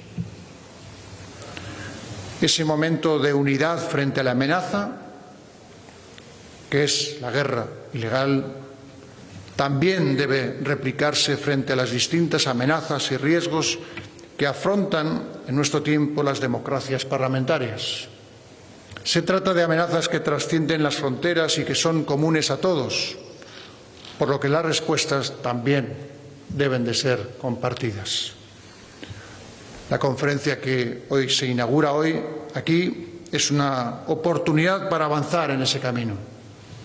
La presencia de representaciones de alto nivel de los parlamentos europeos y no solo europeos asegura un debate positivo y fructífero. La historia que albergan estos muros, sin duda, favorecerá la mejor disposición para que esa reflexión sea valiosa y constructiva. Con estos mimbres estoy convencido de que la jornada será un éxito. Así que a todos les deseo un magnífico trabajo. Muchas gracias.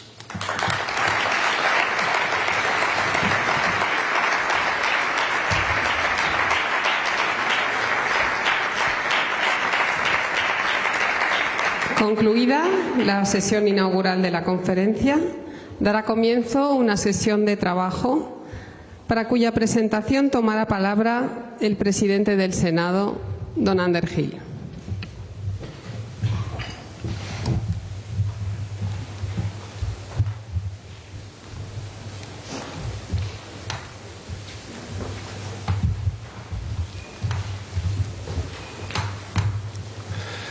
Muy buenos días otra vez. Contamos hoy como invitado con el profesor John Keane. El profesor Keane, nacido en el sur de Australia, imparte sus clases de política en la Universidad de Sydney y en el Centro de Ciencias Sociales de Berlín. John Keane fue educado en las universidades de Adelaida y Toronto, así como en el King's College en la Universidad de Cambridge. Es fundador del primer Centro para el Estudio de la Democracia del Mundo en Londres, en 1989. Y también es cofundador y director de Sydney Democracy Network. Es reconocido mundialmente como uno de los grandes pensadores y escritores políticos actuales por sus trabajos acerca de las democracias y su historia.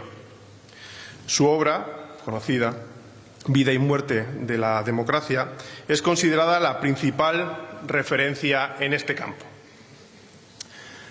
Señor Keane, profesor, vivimos tiempos complejos, pero también muy confusos.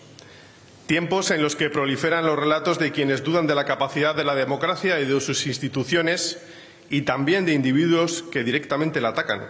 Tiempos en los que no abundan precisamente los mensajes de aliento. Los suyos, profesor, sin duda lo son. Sus reflexiones nos alientan, nos animan y también nos hacen reaccionar ante esta realidad tan abrumadoramente compleja. Y también nos hacen mucho bien, porque nos avisan. Quiero darle las gracias por todo ello de corazón. Me parece todo un acierto que sea usted, profesor, quien nos explique el valor del primer ejercicio documentado del parlamentarismo de la historia. Creo que es usted el primer estudioso que ha dado luz al origen real de las primeras experiencias parlamentarias, más allá de relatos históricos casi míticos de algunas potencias. Hoy sabemos que de este parlamentarismo incipiente en León bebieron otras iniciativas que siglos después fueron dando forma a la democracia representativa.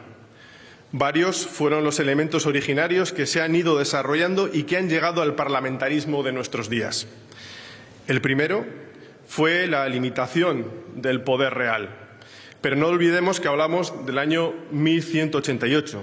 Este paso, aparentemente indiscutible, tiene desde luego mucho mérito. El segundo, la representación del pueblo por vecinos de las propias ciudades, aunque todavía no de manera electiva. Y, por último, que se revelaron como una nueva forma de toma de decisiones que tenía en cuenta intereses diversos. Creo que existe una coincidencia elemental entre esa experiencia parlamentaria y los parlamentos democráticos actuales: el ánimo de ordenar y garantizar derechos individuales y colectivos de la sociedad.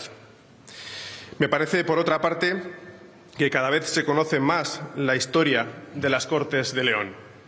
Y creo que el espíritu de aquellas primeras Cortes representa el despertar de los pueblos a una nueva forma de relacionarse con el poder y también de tomar conciencia de que podían ejercerlo. Quizás otra enseñanza que podemos extraer de aquellas Cortes es que Alfonso IX comprendió que su propio interés dependía de la satisfacción de los intereses del conjunto de los estamentos, una apreciación igual de legítima hoy en las monarquías parlamentarias. Hoy celebramos la democracia en cada uno de nuestros países y lo hacemos juntos, porque cuando se reúnen representantes de la soberanía popular, cuando lo hacen en libertad y fieles al mandato del pueblo y cuando lo hacen en el lugar que fue la cuna del parlamentarismo, nos invade la satisfacción de que el ideal democrático, a pesar de algunos, sigue vivo. Pero junto a estos logros, el profesor King, y debiéramos señalarlo singularmente, nos advierte sobre las amenazas presentes contra la democracia, las externas y especialmente las internas. También nos traslada un mensaje de esperanza sobre nuestra capacidad para frenarlas y, sin duda, nos alerta para que actuemos a tiempo, subraya él. Debo decirle, profesor, que la extrema lucidez de su apreciación sobre los democidios, como los llama usted, nos aportan luz sobre la compleja situación que vivimos hoy. Una de las formas lentas de democidio es, según usted, el populismo. Este populismo al que aludía anteriormente y que tan sigilosamente pretende acabar con nuestras democracias. Afirma usted así que la democracia muere cuando un gobierno elegido democráticamente manipula y destruye de forma sutil las instituciones de la democracia constitucional. En definitiva, desmantelar la democracia en nombre de la propia democracia. Sin embargo, el profesor King nos anima a huir del catastrofismo y nos invita a analizar el democidio con más cautela y, sobre todo, con más profundidad. Dar el lugar merecido a los cimientos de la sociedad civil sobre la que descansa cualquier democracia. El profesor King nos transmite en toda su obra un conocimiento profundo sobre el recorrido histórico y el significado de la democracia, pero sobre todo, profesor, nos invita a la reflexión sobre su presente y sobre su futuro. En su obra, Vida y muerte de la democracia, nos descubre además la democracia monitorizada, que ha sucedido a la asamblearia y a la representativa. Y justo ahora, cuando nos sentimos eufóricos ante un modelo que reconoce a la sociedad civil su justo protagonismo, nos advierte que la democracia monitorizada tiene un enemigo peligroso, quizás hasta capaz de neutralizarla. Sí, nuevamente me refiero al populismo. Gracias, profesor. Gracias por su compromiso intelectual y personal para hacer de este mundo más justo y, sobre todo, un lugar más humano. Estamos deseando escucharle. Muchísimas gracias. Thank you so much, profesor King. Muchas gracias.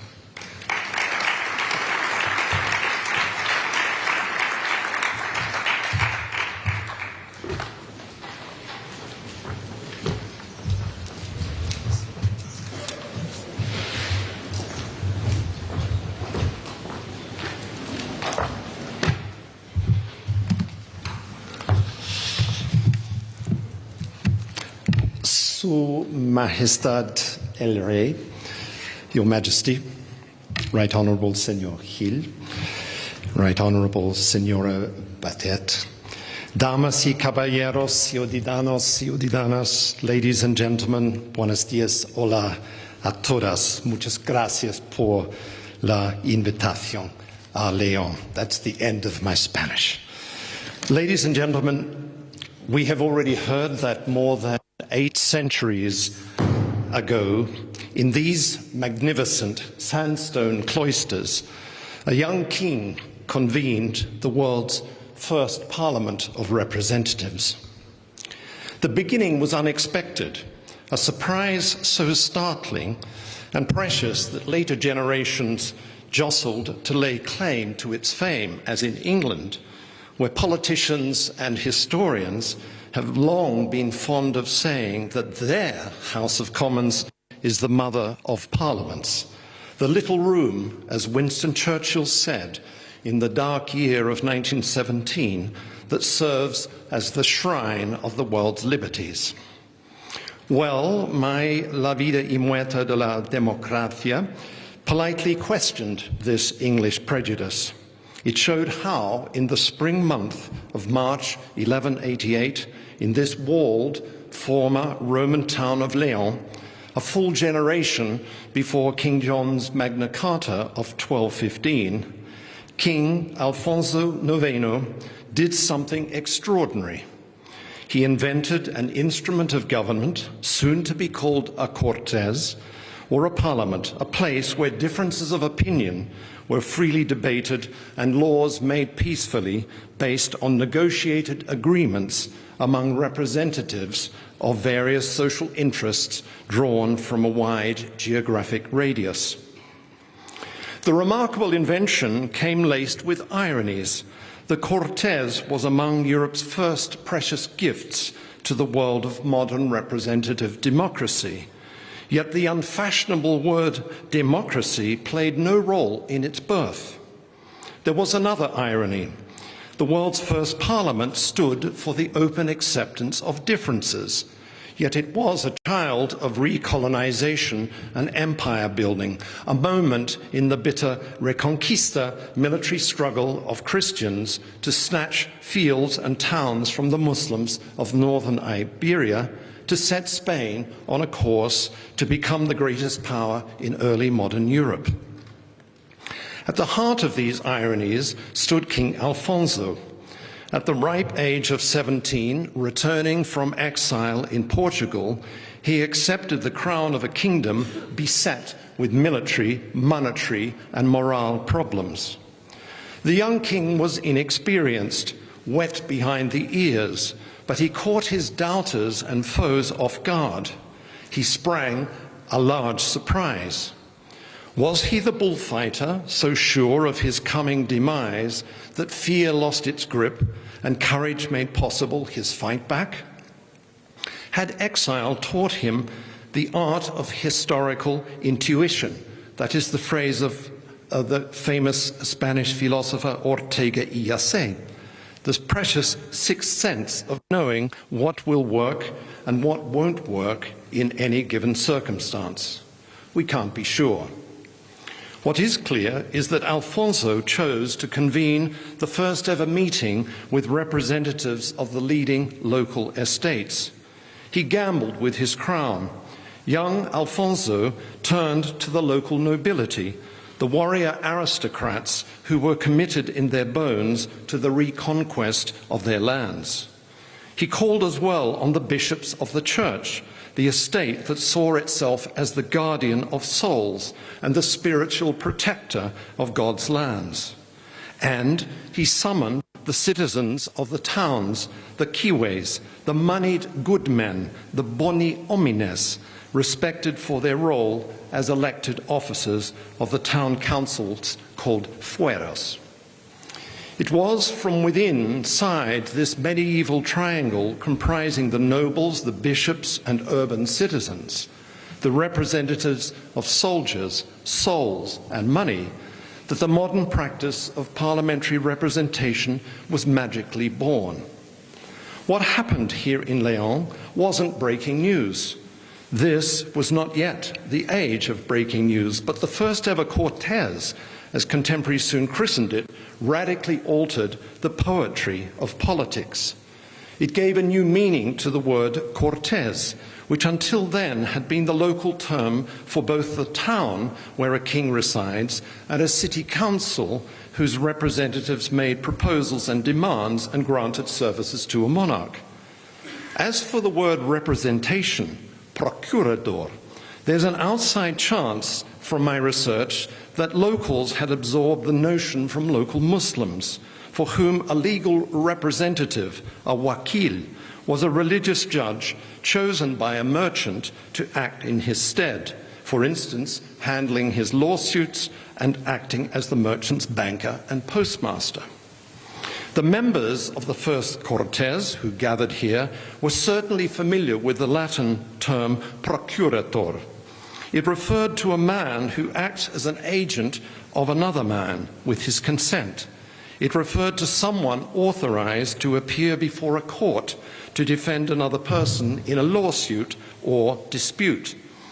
It was a word, procurator, that was used as well to speak of an official known as the Procurador General, who took care of the property and well-being of the city, who acted as a guardian of the interests of the poor, a Procurador de Pobres. The León Parliament transformed the language of politics. It was also a great refusal of absolute monarchy. This Cortes was no gathering where monarchs waved the flags of courtly pomp to impress their subjects on bended knee. Against the backdrop of war, the old custom of meeting to swear fealty to a sovereign's will was cast aside. Tough bargaining among conflicting social interests in the presence of the king was the new monarch. A parliamentary monarchy was born.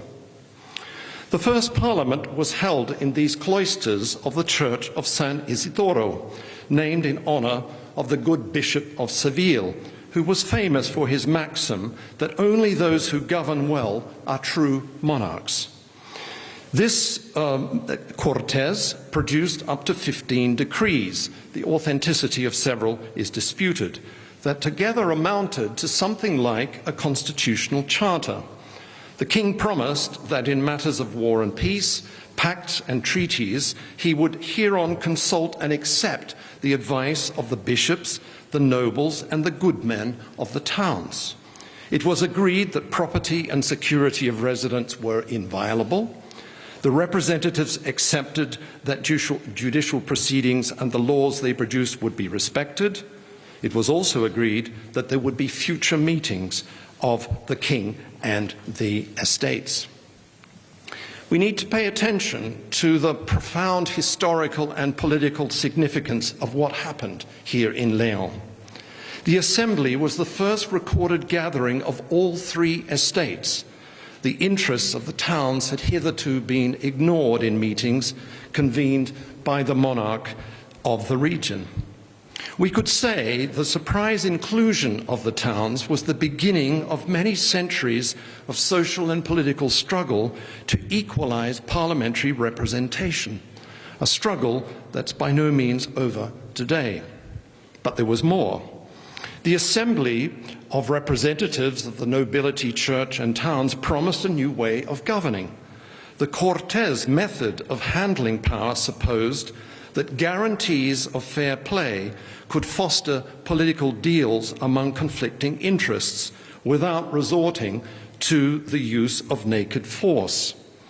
In striking contrast, say, to ancient Athens and its democracy, where citizens feared division and supposed that democracy required an undivided sense of political community, the Cortes rested on the opposite precept, on the unavoidability of competing and conflicting interests, and for the sake of the common good, the desirability of forging peaceful compromises among them. Please allow me briefly to put things a bit more abstractly. We could say that the Cortes redefined politics in four ways. First, its embrace of representation sharpened people's sense of the contingency or alterability of power relations. The Cortes questioned arbitrary power. It encouraged representatives to summon up the courage to tell the king to go to hell. Well before the age of party politics, the Cortes also underlined the point that representatives don't necessarily share the same realities, and that parliaments are therefore spaces in which reality itself becomes contestable and negotiable. The Cortes, we could say, anticipated Cervantes. It destroyed the metaphysics of reality. Within its walls, representatives affirmed that things always have at least two sides, that the windmills of hard reality are inescapably shaped by interpretations that lend them significance. But the Cortes had a third important effect. It offered the possibility of turning disagreements about reality into binding agreements in support of the common good. During these years, Spain was not yet a country, of course. It was very much an invertebrate polity, again, to quote Ortega y Gasset. It was paralyzed by social divisions, rebellion, and threats of war.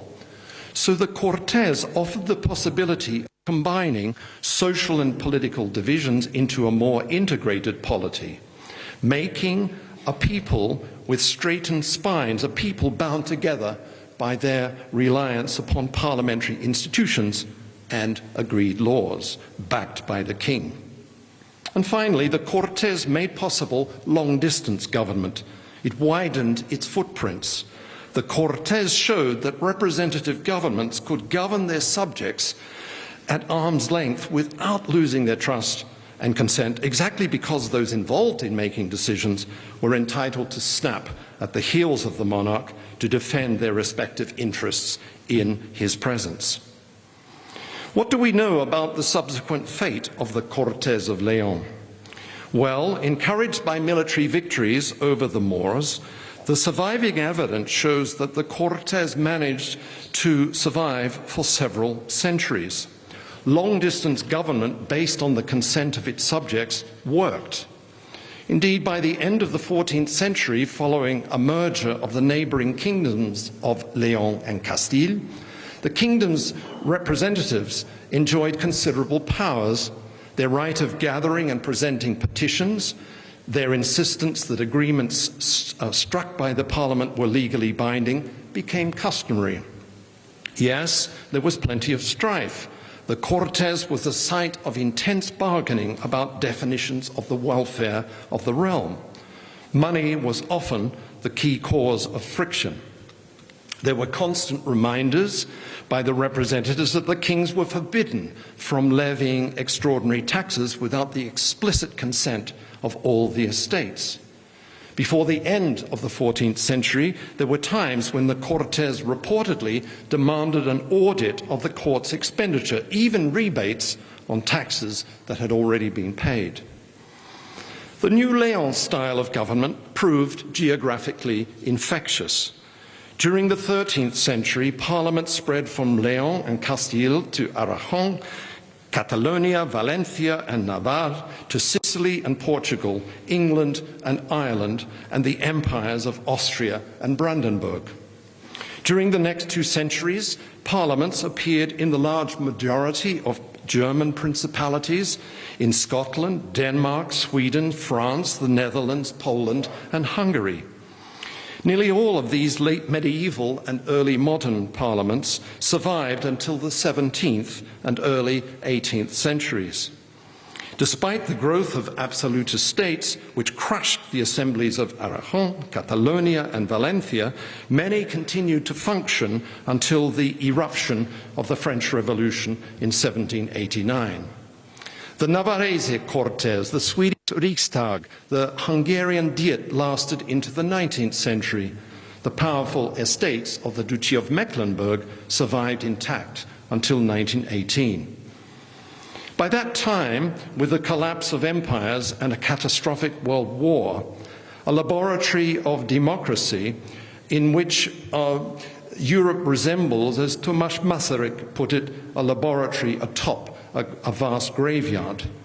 It was in this period, after 1918, a period in which Europe was a laboratory of democracy, that most European parliaments were besieged by political parties, trade unions, suffragists and suffragettes, and other citizens demanding universal suffrage. Many observers expected the dawn of parliamentary democracy, but as we know, the cruel opposite happened. The butterfly of parliamentary democracy became the caterpillar of arbitrary rule. The long democratic revolution unleashed by young King Alfonso was stillborn. Here's another irony. Just as the people mounted the stage of history after 1918, demanding one person, one vote, parliaments were racked by factional disputes, fierce resistance, and acts of violent sabotage. In Yugoslavia, Romania, and other countries, monarchs strangled parliaments. Military-backed dictators also savaged their parliaments, as happened in Pilsudski's Poland. Totalitarian rule triumphed in Italy, Germany, Russia and Spain, and also in China, which might otherwise have become the world's largest parliamentary republic. During these first decades of the 20th century, the downfall and disappearance of parliaments gathered pace. Politicians dressed in frock coats and top hats, all of them men, grew scared. Lenin spoke of the spirit of dead bourgeois parliamentarism. It certainly fractured and paralyzed parliaments in this period. Governments rose and fell in quick time. In Portugal, whose first 15 years of republican government had been marred by dozens of governments, 8 presidents, and countless attempted coup d'etat, the words of the new dictator Salazar blew like a winter wind across the whole continent and well beyond. So long as there is not some retrograde movement in political evolution, Salazar said in 1934, I am convinced that within 20 years there will be no legislative assemblies left in Europe. Salazar's wishful prediction almost came true. By 1941, there were only 11 parliamentary democracies left on our planet. Only 3 survived in Europe: Britain, Sweden and Switzerland. But what then happened? Well, historians and political scientists tell us the good news that after World War II, parliamentary government made a stupendous political comeback. The not so good news is that the long post-1945 renaissance of parliaments is, in my view, today losing momentum. We have heard many laments of this kind this morning. There's certainly writing on the walls of parliaments. We are living through times in which parliaments are again plagued by legitimacy and performance problems. We need to pay special attention to this new trend. My point is, we aren't backsliding to former times, say to the catastrophes of the 1920s or 1930s, or even to the world of overnight emergencies of the kind that gripped Spain on February 23, 1981. The moment described with great precision in Javier Cercas's Anatomía de un Instante, a wonderful book which describes how, in a hail of bullets, a frightened Cortes fell to the floor and was held hostage for 6 hours by golpistas. More recent events in Bolivia, Burkina Faso, Mali, Myanmar, Sudan, Thailand and Yemen suggest that armies are still enemies of Parliament. But in my view, the forces threatening the integrity of parliaments are nowadays different. They seem more banal. Their rhythm is different. But I want to say that these new threats, if left unthreatened, will in the long run destroy parliaments as effectively as happened a century ago in the heartlands of Europe. What are these new sources of ruination? Most obviously, rising tides of reputational damage are lapping around Parliament's doorsteps. Look at what is going on in France.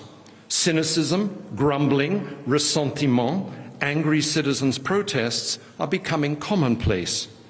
On an already overheated planet, parliaments are said to be hot air chambers, mere talk shops, fabricators of unreality, warehouses of division, irrelevance and incompetence.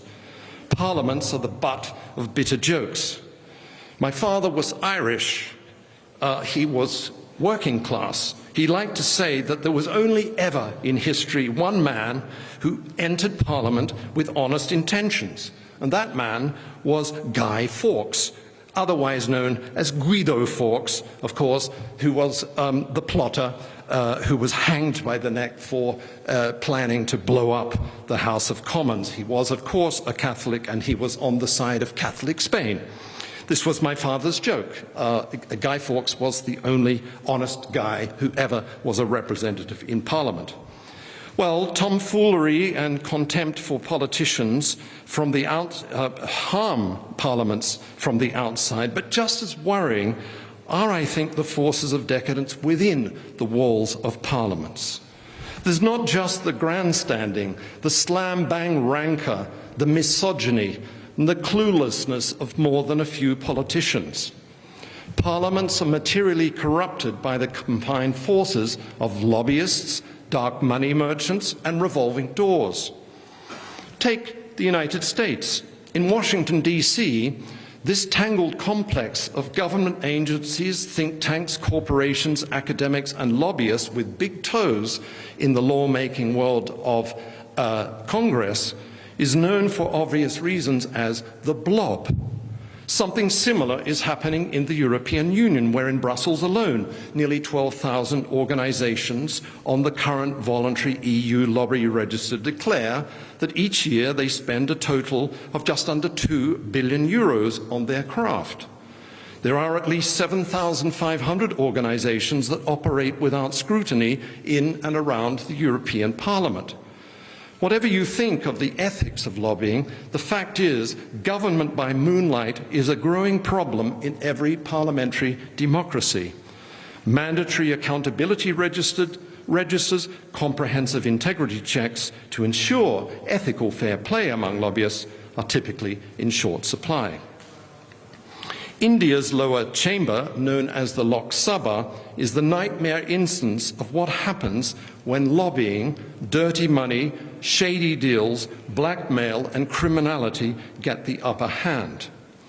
In what is otherwise known as the world's largest democracy, more money is spent in India on elections than in the United States, even though average per capita income is only 3% of US levels.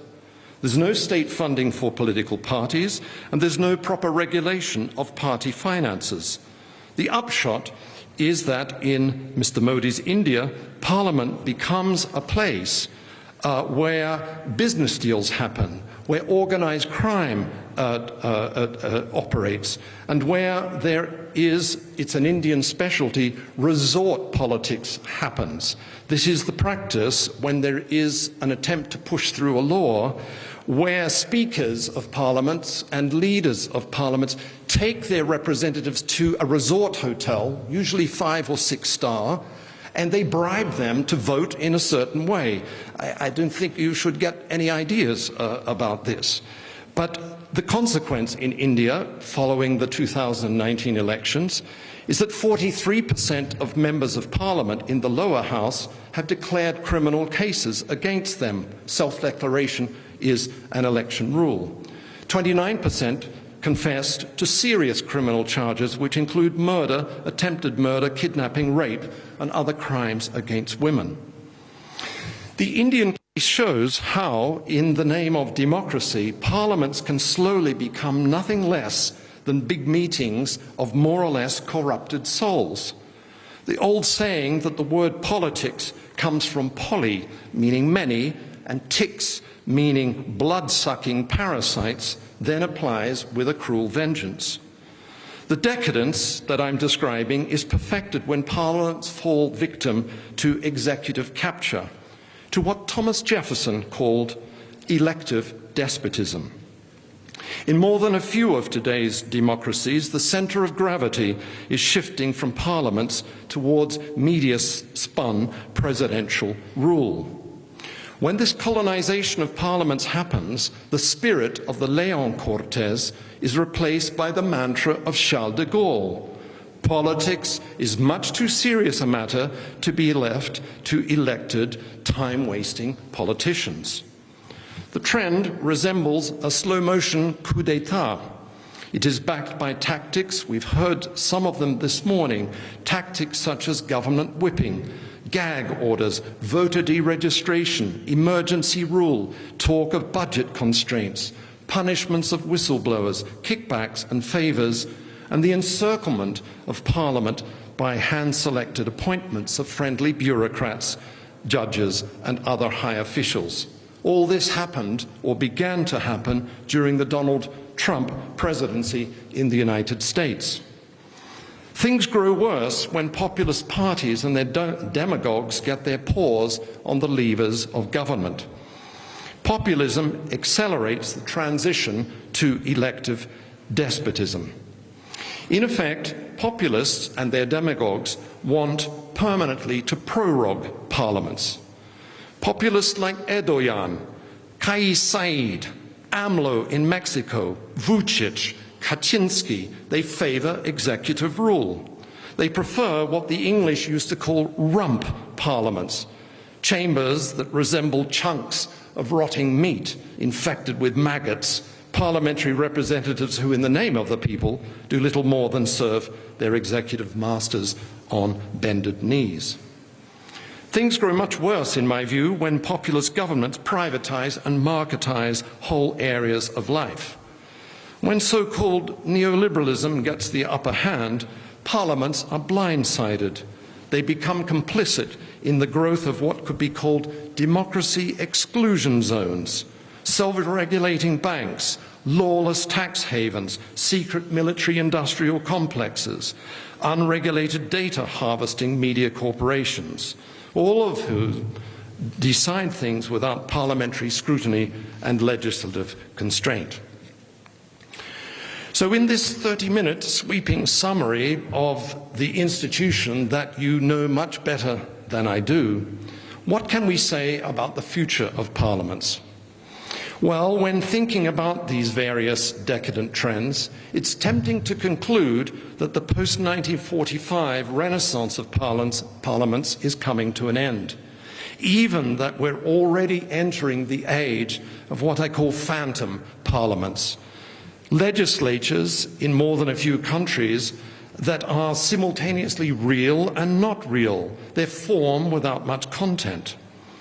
Some might welcome a shift to phantom parliaments and executive rule. But before the kava is poured, let's consider the counter-trends and the reasons why, in these years of the 21st century, the Cortes model of government remains indispensable, or so I want to say to you. I want to say that nothing is set in stone. To speak in quantum terms, contemporary parliaments are in a state of superposition. Just as the fate of Schrödinger's cat in a box was undecidable, so parliaments are today suspended unpredictably between alternative outcomes. Fightbacks are possible. They are necessary. Remarkably, renewals are happening at multiple points on our planet. Consider Denmark's Folketinget. In meetings called consultations, its powerful European Affairs Committee regularly grills ministers real-time during sessions of the Council of the European Union. The National Assembly of the Republic of Korea has signed off on the world's first comprehensive laws against verbal abuse and bullying. Kapjil is the Korean word. Bullying and verbal abuse by family-run conglomerates and other powerful organizations. Romania's parliament is now digitally fed citizen suggestions and complaints with the help of Ion, sharing my name, John, an AI smart robot, say the comedians in Romania, designed to improve the intelligence of politicians. In September, Bebelbas has already mentioned, the German Bundestag will begin receiving non-binding reports from lottery-selected citizens' assemblies. Parliaments are also heavily preoccupied with time past and time future. The Welsh legislature regularly consults with the world's first Future Generations Commission. New Zealand's parliament has granted ecosystems the rights, powers, duties and liabilities of a legal person. The cross-border Nordic network of Sami parliaments, a case of interparliamentary cooperation, promotes indigenous self-determination, and so on. How are we to make good sense of this new wave of experiments? My suggestion is to see them as points on a larger canvas, single performances in a grand carnival of parliamentary efforts to rejuvenate the spirit of the Cortes. Shadows are certainly falling on too many of the world's parliaments, but these innovations, I believe, are the first signs of a dawn of renewal. These parliamentary experiments are today doing what parliaments did for over 8 centuries. In the name of the common weal, they represent the claims and interests of the represented. They are significant because they remind us that parliamentary representation is by definition tricky business. Populists and demagogues be warned. Representation is not a simple face-to-face contract between a representative and an imaginary people or nation. Representation isn't mimesis. It has a vicarious, fiduciary quality. And this means that when voters choose a representative, representation is as much an ending as it is a beginning. Representation is an open-ended process contingent upon the assent, disappointment and displeasure of the represented. When representatives underperform or fail on too many fronts, they are sent to hell in a handbasket. These principles of representation, traceable to the León Cortes, convened by Alfonso IX, are most definitely alive and kicking in the new parliamentary experiments. That's why today textbooks still tell us that the prime task of parliaments is to represent the interests of citizens by means of free and fair elections. But I want to say to you this morning that there is an error within the textbooks, because if we look more closely at what today's smart activist parliaments are actually doing, we see there's something new, something very 21st century and of great historical significance ignored by the textbooks. Parliaments, I want to say, aren't just chambers where elected politicians represent their constituents. In our age of monitory democracy, democracia monitorizada, legislators are becoming what I wish to call watchdog parliaments. In the name of the common good, they blow whistles, they sound alarms, they warn of wicked problems, and they pass laws to push back or ban power exercised arbitrarily. The contrast with parliaments of yesteryear couldn't be clearer. You can only see this with a sense of history, with a sense of a pair of eyes in the backs of your heads. Think of it this way. The first ever Cortes was born of military reconquest. Parliaments of the more recent past were too often the castles of the aristocracy.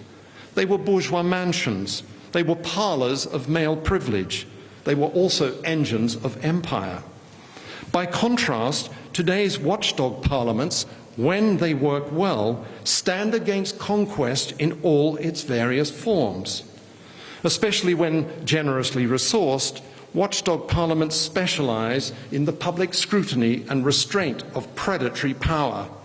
They stand against foolish governments which abuse their power. Watchdog parliaments snap the chains of majority rule, the blind worship of numbers, by granting voices and rights to minorities excluded from high politics. These parliaments also alter our shared sense of time. They extend the vote, the franchise, to endangered species, to wronged ancestors and future generations. In opposition, say, to predatory corporations, greedy banks, rogue mining companies, watchdog parliaments protect and promote the rules of the democratic game. Not to be underestimated is the way they tackle long-term problems currently neglected by the short-term mentality of election cycles. Ladies and gentlemen, my time's up. My farewell idea is that watchdog parliaments are more than the guardians of electoral integrity. As champions of the public monitoring and restraint of power, they target complex, difficult, wicked problems. Their job is to find just solutions in such matters as artificial intelligence, tax havens, polluted environments, pestilences, stateless peoples, and the business of ending wars. When performing these functions, paradoxically, watchdog parliaments push beyond what used to be called the parliamentary road and the fetish of periodic elections. Actually, they help redefine democracy because they give it teeth. Electoral democracy becomes monitory democracy. Democracy comes to mean nothing less than free and fair elections, but something much more. Citizens' freedom from predatory power in all its ugly forms, including our unsustainably reckless relationship with the earth on which we dwell. It's true that these new watchdog parliaments are fragile. There are no grand political theories that come to their defence. Think of John Stuart Mill's classic 19th century considerations on representative government. These watchdog parliaments lack how to do it operating manuals. This is to say that watchdog parliaments enjoy no historical guarantees of success. Except to future historians, their chances of survival are currently unknown. The only thing that's certain is that the spirit of these watchdog parliaments, the spirit of young King Alfonso IX, is the grit we humans are going to need as we struggle wisely, equitably, democratically with the rich opportunities and cascading dangers of our 21st century. I know you are all hungry, so I shall simply say muchas gracias, dziękuję wam, herzlichen Dank, zikomo kwambiri, kuzanem, merci beaucoup, fala, thank you very much.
Advertimos a los señores participantes que el almuerzo está servido en el claustro.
¿Dientes o qué?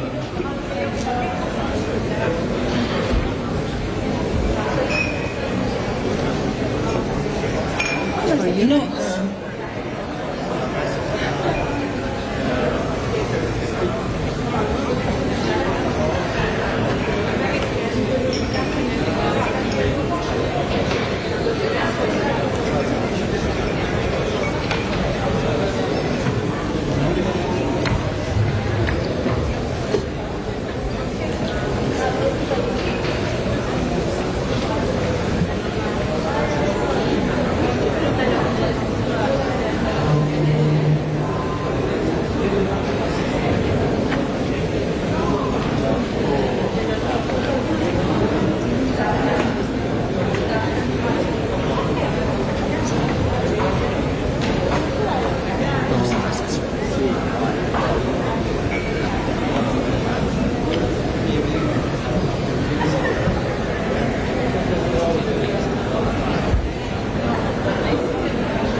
person speaks his or her native language.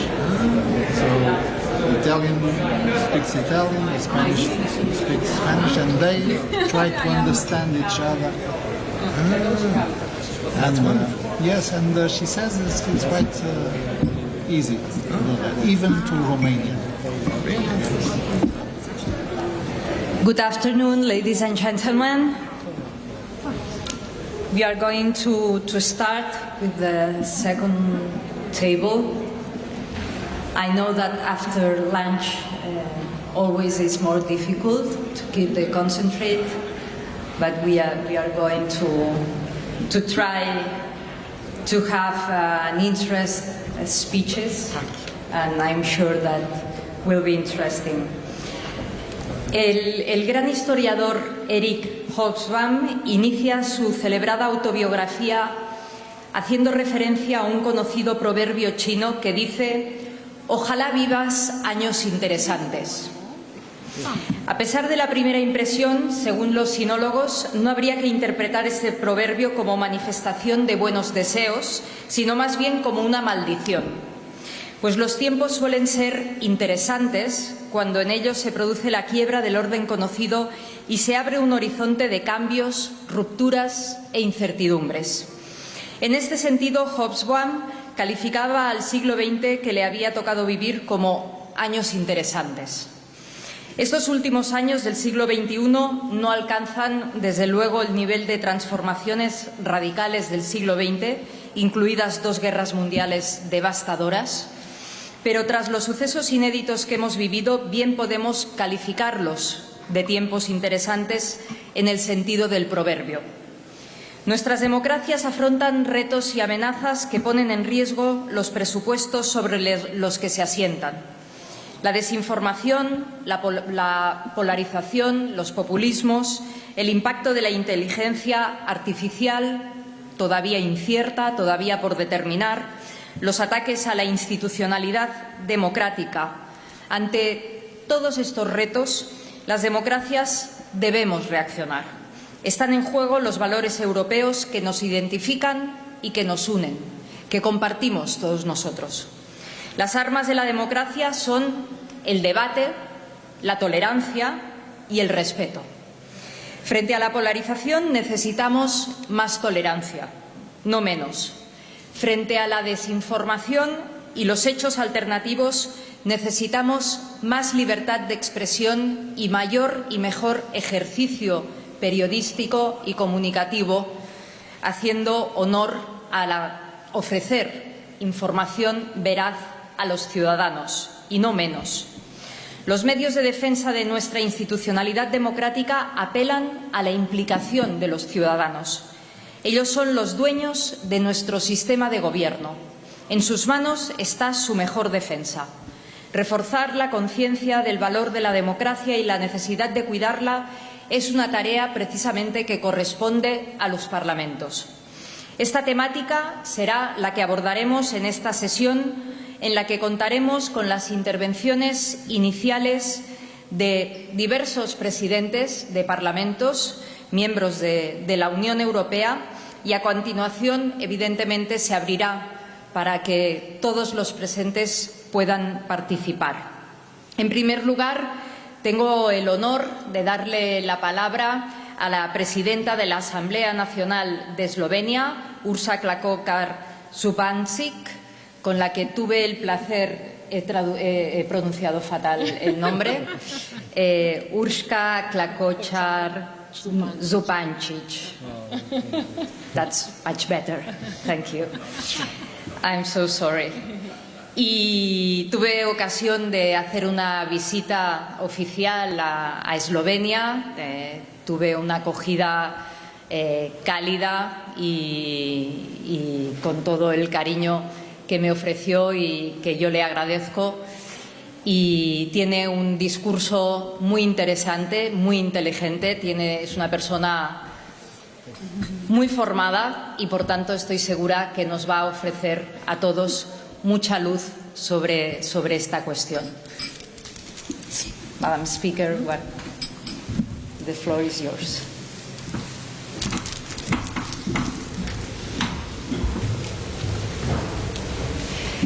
Thank you so much, dear President Batet Lamagna and President Gil Garcia, distinguished fellow speakers and parliamentary colleagues, ladies and gentlemen. When President Batet invited me to deliver this address, I did not hesitate for a moment, as it was precisely my profound personal commitment to fundamental European values of democracy, human rights and the rule of law that made me decide to enter parliamentary politics. Over the past years, our societies have been confronted with a series of crises calling for a strengthened defense of our democracies and democratic institutions. One such crisis is the brutal invasion of Ukraine, an illegal military aggression by the autocratic Russian regime taking place at the very doorstep of our Union. Importantly, beyond generating significant geopolitical shifts in the short term, this crisis has, in the long term, put the questions of democracy and internal threats to democratic processes back high on the agenda of both international and national institutions. Turning a blind eye to illiberal and autocratic tendencies is no longer an option. In this whirlwind of changes, parliaments are called to re-establish themselves as centres of democratic legitimacy, tasked with upholding the rule of law and the values contemporary Europe is built upon.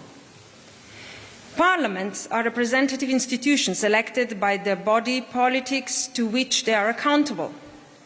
When citizens feel their involvement in governance is limited, their political disengagement becomes a cruel reality.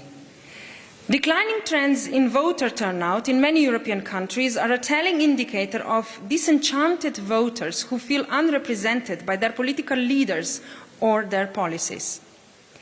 In this regard, I am glad that the last Slovenian parliamentary election, the voter turnout was the highest in over 20 years. To sustain such trends, we are working hard to support a vibrant civil society and promote civic education that will equip citizens, particularly the youth, with the knowledge and skills required to participate in democratic processes. Our National Assembly, for example, is visited by several schools every week, giving young people the opportunity to experience parliamentary work in person. Ladies and gentlemen, a thriving democracy also requires inclusive political dialogue, which in the era of modern technologies has come under significant threat. The use of social media and digital platforms by political actors does not live up to the promises of virtual democracy. Quite the contrary. Digital tools are often used by political opinion leaders as a means of spreading hate speech and misinformation. This fuels populism, drives polarization, breeds extremism, and makes misled citizens unknowingly contribute to perverted electoral processes, thereby corroding one of the most sacred democratic institutions, free and fair elections. A combination of such impacts may lead to instances of a complete breakdown of the social fabric, as we have seen in the attacks of the United States Capitol and the National Congress in Brasilia. As parliamentarians, we have a fundamental responsibility to act against all illiberal tendencies. Freedom of speech is a value indispensable to European democracy. However, free speech ends the moment it infringes on the equal right of others to personal dignity and security, as consistently confirmed by the case law of the European Court of Human Rights. Hate speech is a populist tool for gaining political power by driving wedges in our societies at the expense of selected scapegoats. We must abhor behaviour that promotes intolerance and exclusion. In parliamentary debates, we must strive for a high level of culture in dialogue by respecting the diversity of our opinions, while at the same time condemning hateful and populistic rhetoric. Parliaments are places of critical and well-argued debate, not verbal slaughterhouses.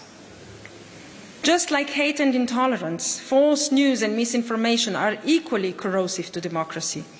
COVID-19 conspiracy theories, disinformation campaigns surrounding the war in Ukraine, and false news perverting electoral processes worldwide are some of the striking examples of how misinformation represents the cancer of contemporary democracy. In a democratic society, informed citizens rely on accurate information to make rational decisions.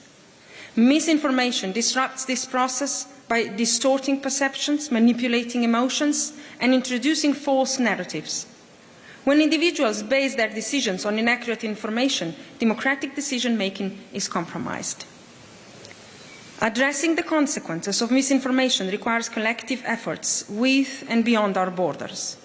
We must promote media and digital literacy, support critical thinking, and adopt legislation demanding transparent and ethical practices within media and technology platforms. We must stand firmly in support of independent journalism and free media, particularly free public media, which serve as watchdogs holding politicians accountable for their actions, thereby maintaining transparency and integrity within democratic systems. I hope that the European Media Freedom Act, once agreed upon, will help to secure our citizens' right to freedom of information as enshrined in the Charter of Fundamental Rights. Ladies and gentlemen, democracy at home and abroad stands before a myriad of challenges: pandemics, wars, financial and economic breakdowns, and climate change are only a handful of exemplary crises that fuel the engines of populism, intolerance, misinformation, and other threats disrupting democratic processes.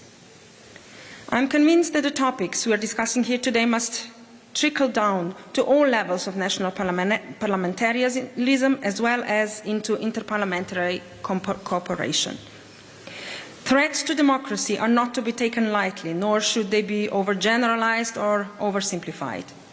Like any other fundamental value we hold dear, democracy should not be a scarce commodity, but rather flourish in abundance. Thank you very much, dear ladies and gentlemen, for your attention.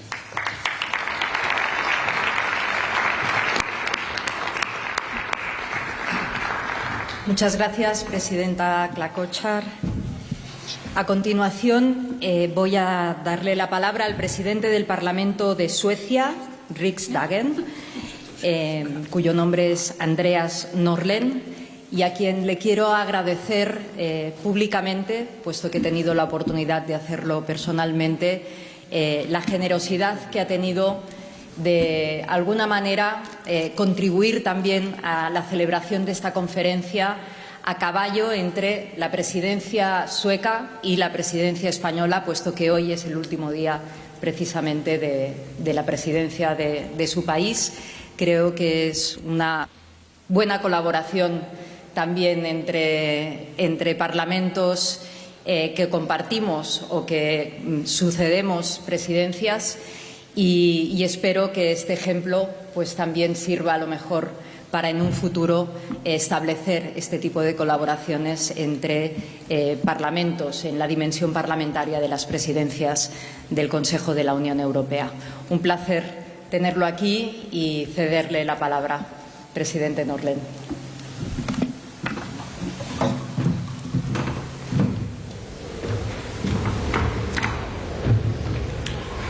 Madam President, colleagues, excellencies, ladies and gentlemen, it is a great honor to be here in León today to commemorate the International Day of Parliamentarism and to discuss challenges to our democracy.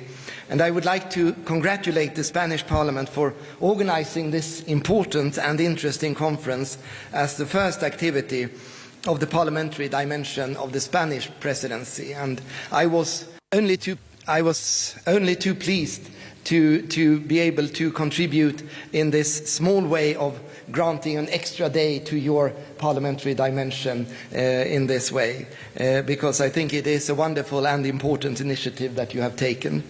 So as we conclude the Swedish presidency, we look with great expectation to our the coming activities of our Spanish friends. And I think the start of the parliamentary dimension of the Spanish presidency here today is something that really promises great activities to come also in the future. So thank you very much. Ladies and gentlemen, when speaking about the importance of democracy and the rule of law, we often talk in terms of legal and constitutional frameworks. And indeed, having solid frameworks of this kind in place, creating predictability for the people, is essential. But that in itself is not enough.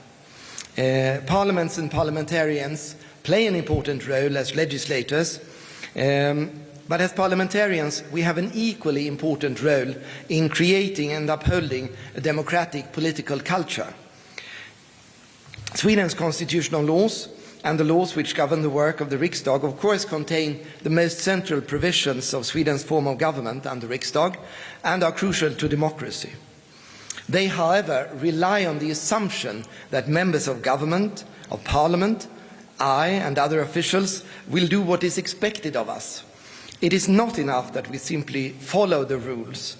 We must also be loyal to the spirit of these rules, especially in areas which lack detailed regulation.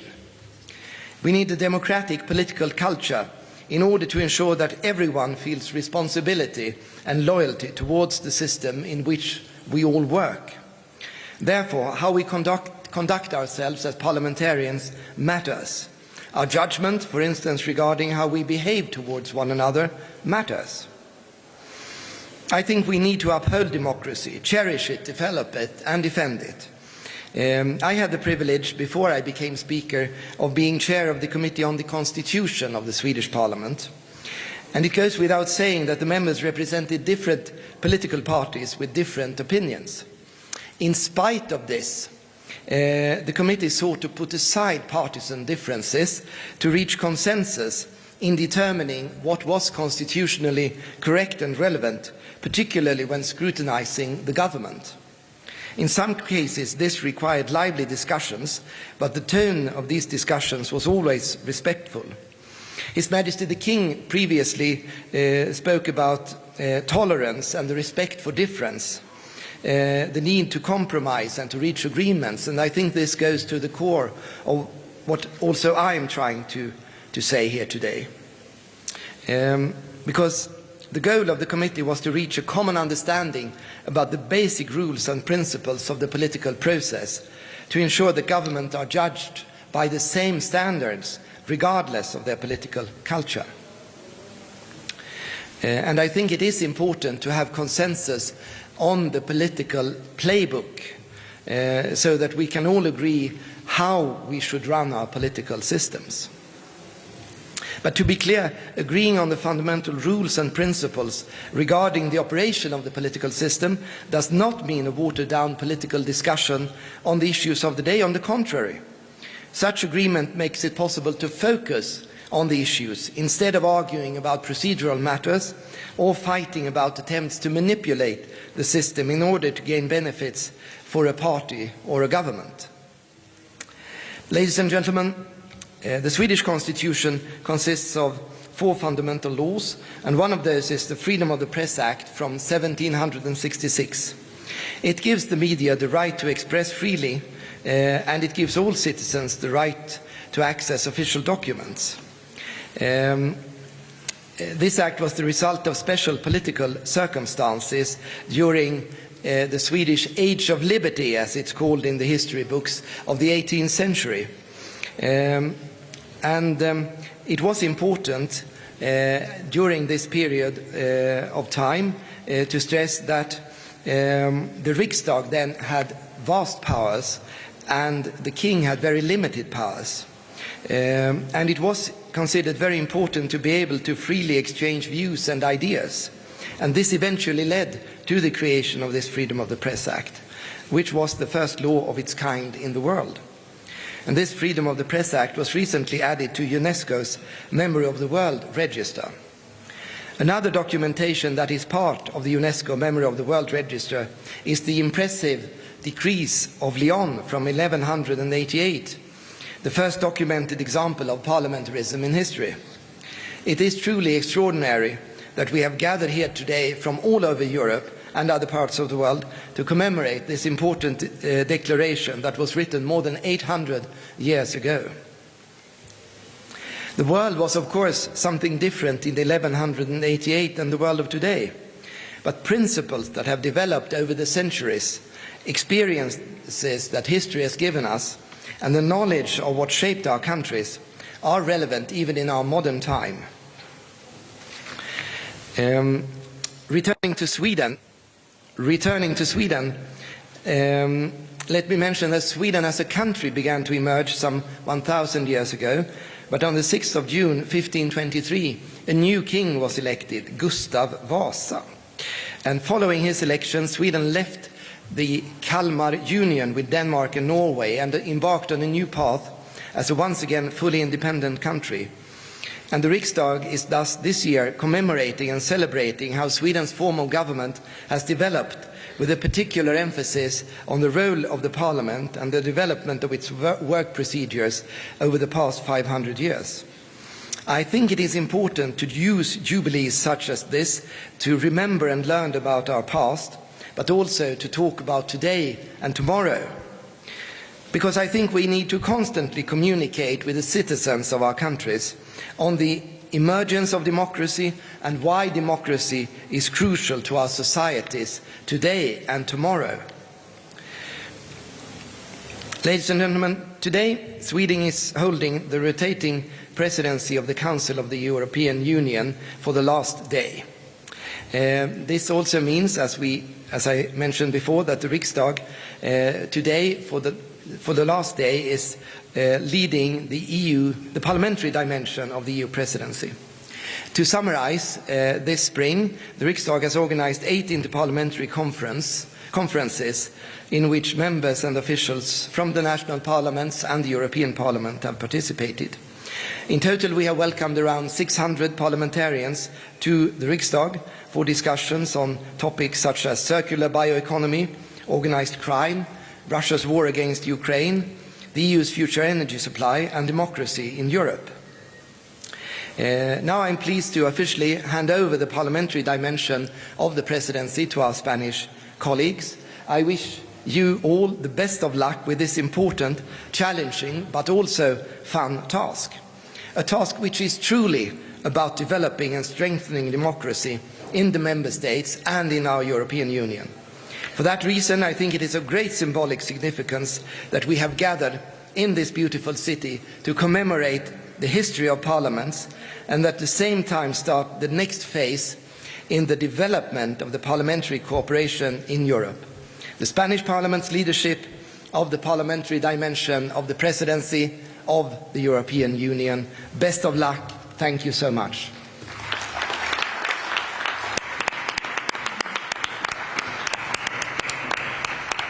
Thank you so much, Mr. President Nordland. A continuación, voy a dar la palabra al presidente de la Asamblea de la República de Portugal, don Augusto Ernesto Santos Silva, profesor de universidad con el que tuve el placer de mantener un debate abierto a los alumnos en una universidad portuguesa, y también, además de político, hombre de reflexión, hombre de pensamiento y, por tanto, especialmente adecuado para esta mesa redonda. Presidente. Gracias. I will say the first three sentences in Spanish and then I will move to English. Solo para te agradecer, querida Marichal, la invitación para estar acá con vosotros y para desear todos los éxitos a la presidencia española de la Unión Europea y para te felicitar también por esta involucración con la dimensión parlamentaria de la presidencia europea. I think that we can say and we must say that currently European values and democratic institutions are under several threats. And we can distinguish between external factors and internal factors concerning those threats. Democracy in Europe is coming under threat from outside it, from authoritarian regimes and their advocates inside our parliament, as well as from extremist and violent ideologies and from several non-state actors like, for instance, human trafficking groups, private armies, or cyber hackers and attackers. But I think we also need to recognize that some internal factors, internal to the functioning of our democracies, are weakening our democracies. And I would like to contribute to our debate focusing on these internal factors, factors that are internal to the way in which our institutions, our democratic institutions, relate themselves with public and function themselves on their everyday life. And I think three questions, at least three questions, we need to address.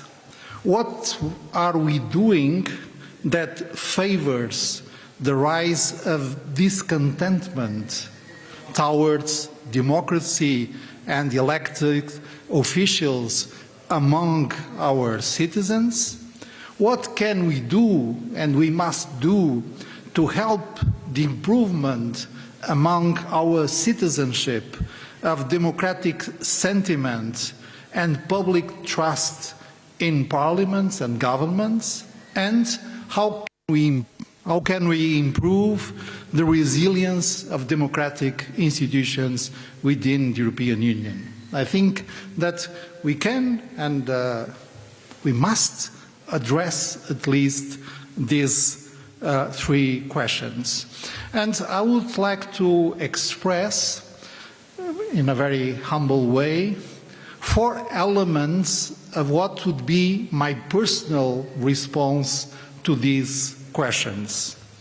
First, I think we must acknowledge a certain entropy of institutions. We can see it in lower efficiency, short-term politics that predominates the hegemony of short-term policies, and less autonomy we can see among public powers towards the media agenda or even private interests. To counter this trend that weakens our democracy, I think that we need to focus on public policies that respond to social needs and expectations of our citizens. This is really, I think, very important. We have to draw some lessons from our recent past. The imposition following the sovereign debts crisis in 2010, the imposition of orthodox austerity measures caused in many countries, for instance Portugal, a massive disaffiliation of citizens vis-à-vis government and elected officials.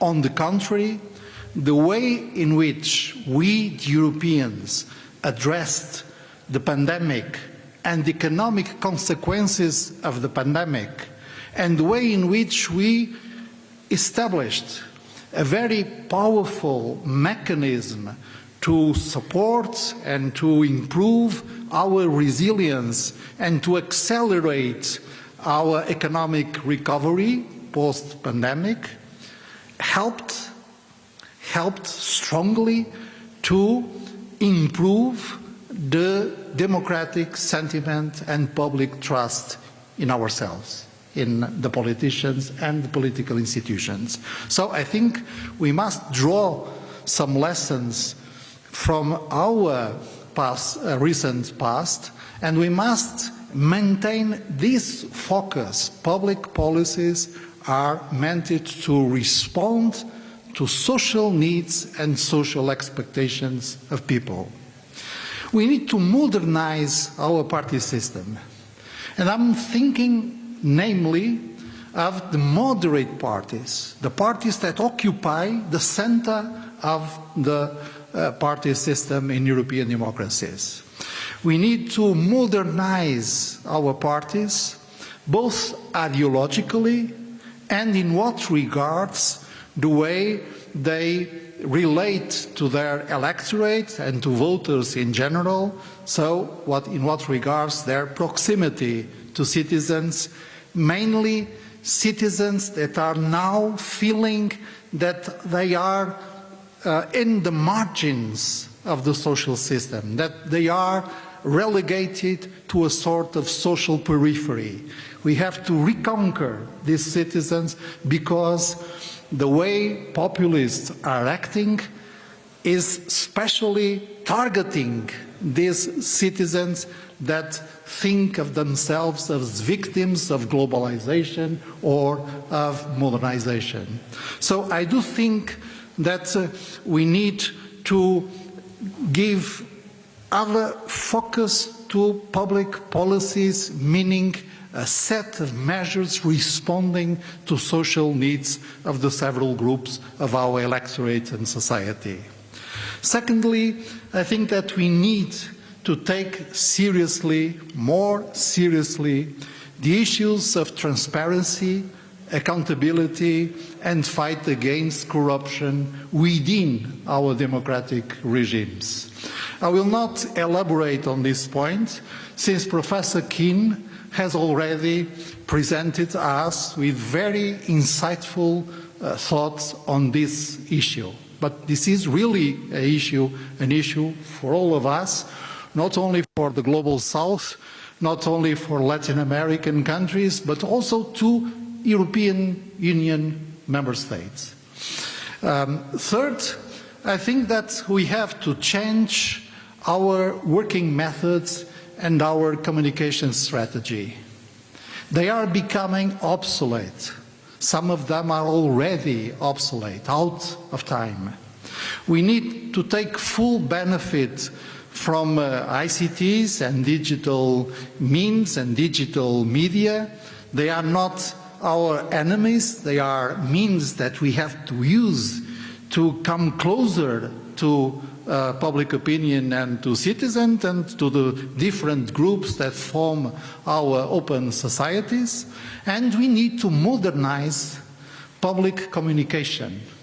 The public communication of our institutions are not that much in favor of getting the attention and the involvement of citizens, namely of young citizens. And finally, I think that we still think in terms of the post-Second World War consensus in Europe regarding the achievements and the foundations of democracy. We do it rightly. but we have to add something else to this post-war consensus, namely between liberals, social democrats and Christian democrats in Europe. We need an orientation towards the future. It is not enough to celebrate the past achievements, to celebrate Europe as Europe is, the best combination ever of liberal democracies, economic growth and social cohesion. We need to add to this awareness of our achievements an orientation towards future. And in my view, this means two things particularly. First, we have to not to talk to the youth, but to listen to the youngsters. And we, in order to listen to them, we have to accept their own terms of reference.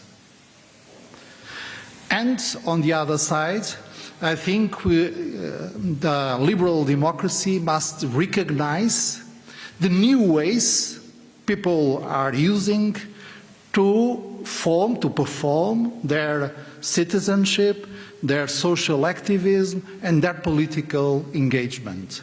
Of course, representative democracy is at the heart of the open societies of a liberal democracy, but it can dialogue and it can incorporate new forms of doing politics that are not, again, similar to the old conventional ways of doing politics and to decide policies in post-war Europe. So this orientation towards the future, I think, is one of the best remedies we have to fight populism and to reconquer our electorate. Thank you.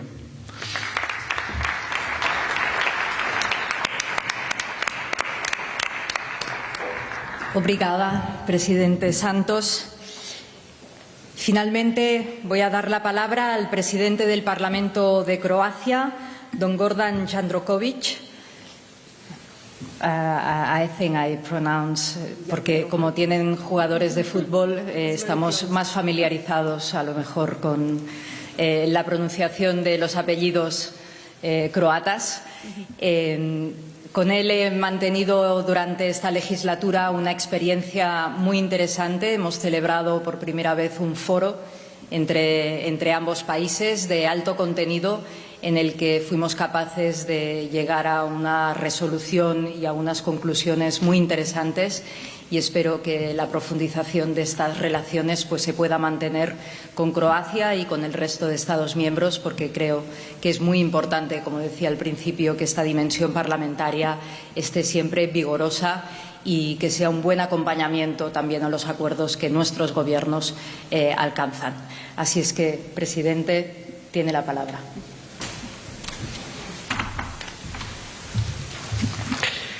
Thank you, Madam Speaker, dear Marichal. First, allow me to thank you for bringing us all here to the amazing city of León, the cradle of parliamentarism, and thank you for excellent organization and warm hospitality.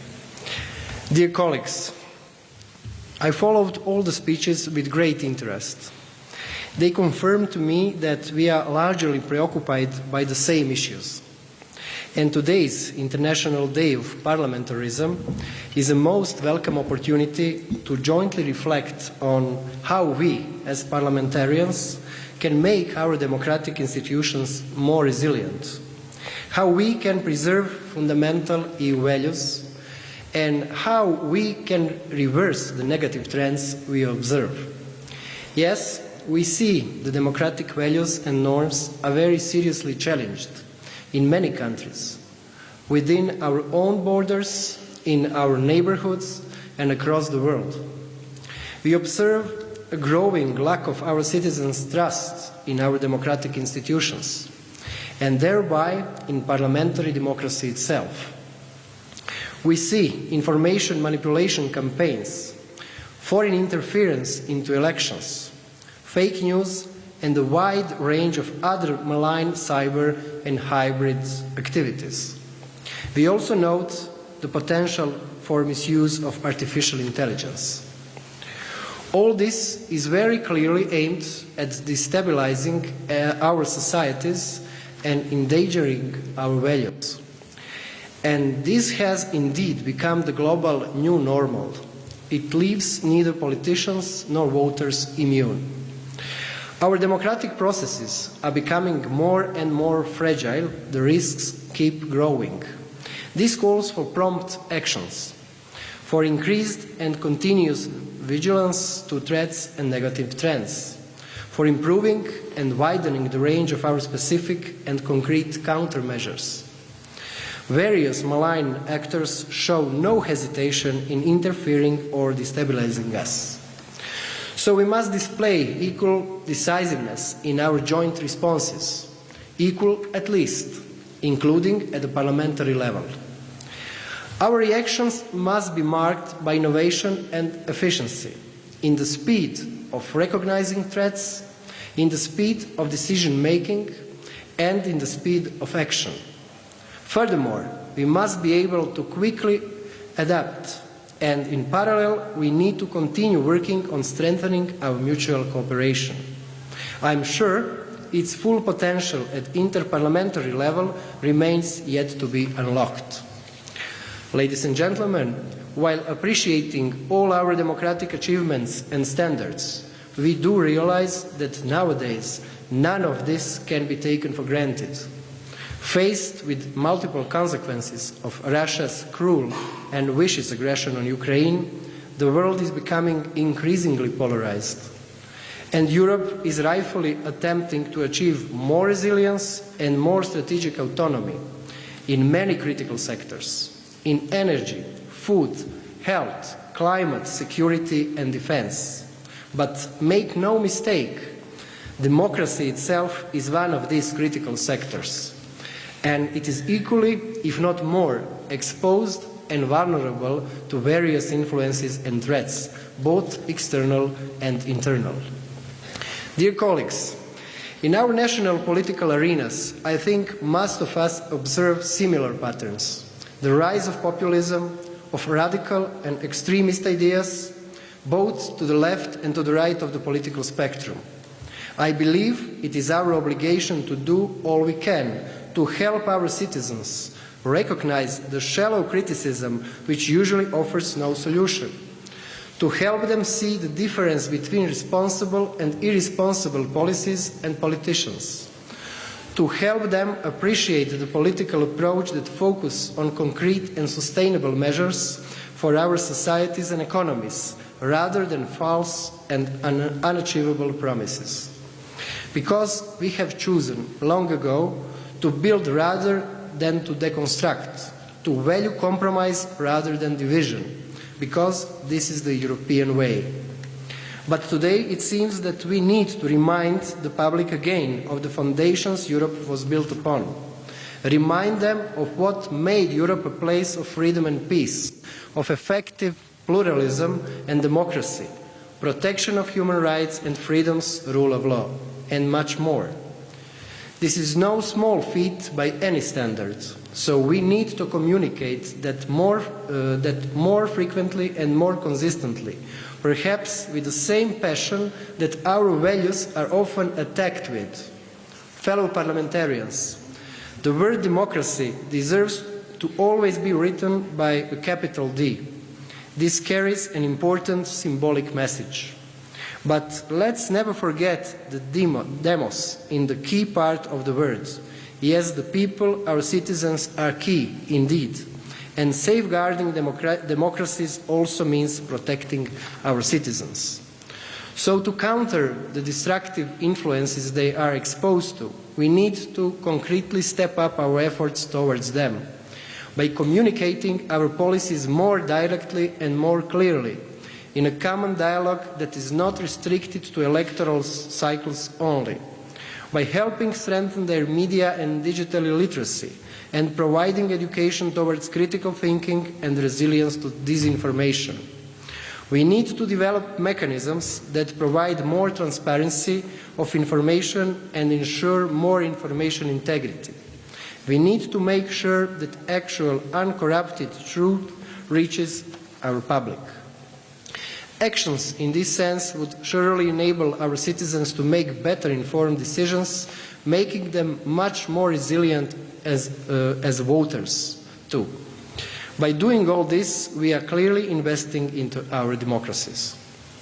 Dear colleagues, at the same time, we must bear in mind that democracy is not given. It really needs constant care, investment, and when necessary, adjustment. Croatia is living proof that an effective adaptation is very much possible, however demanding it may be.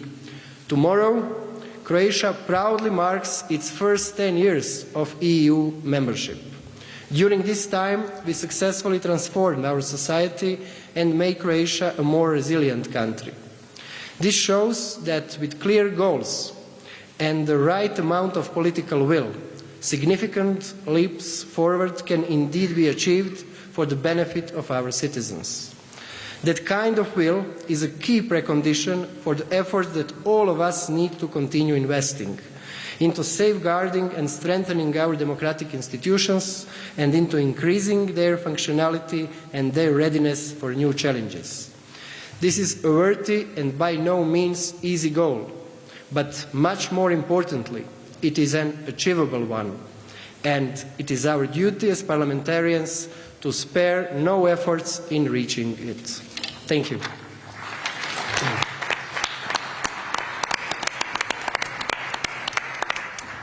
Thank you very much, Mr. President. Seguidamente procederé a dar la palabra a los distintos participantes que lo han solicitado. En primer lugar, al señor Mikhail Popchoy, vicepresidente del Parlamento de la República de Moldavia.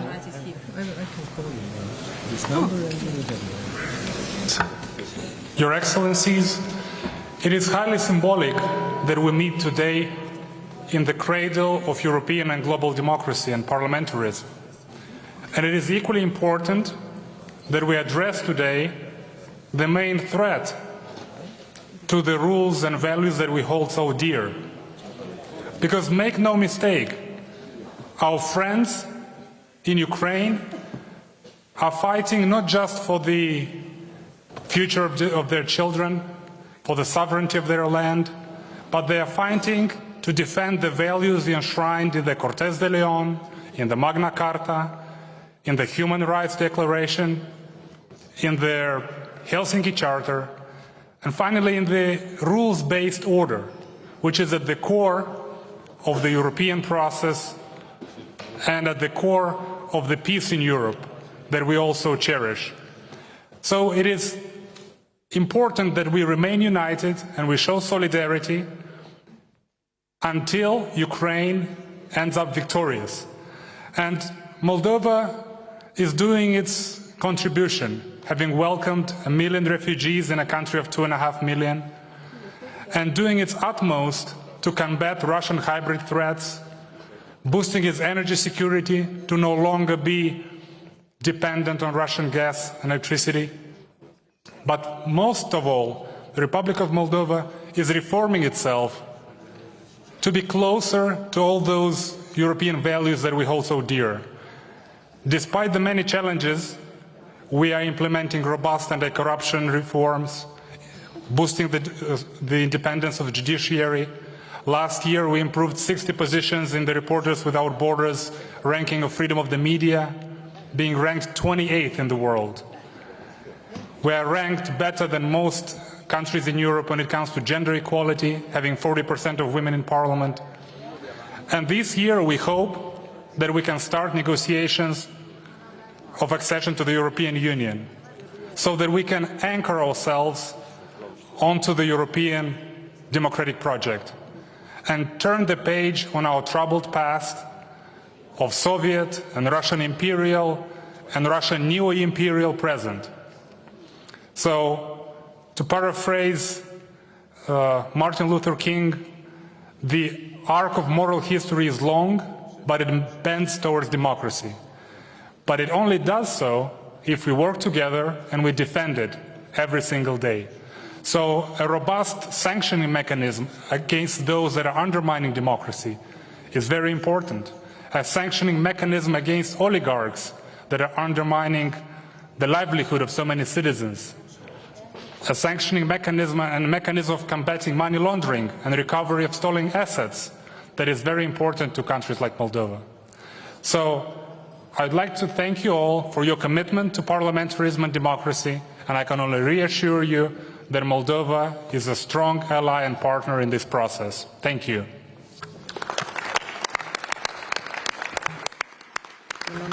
Thank you very much, Vice President. Voy a dar la palabra a continuación al presidente de la Asamblea Nacional de la República de Bulgaria, don Rosen Jeliashkov.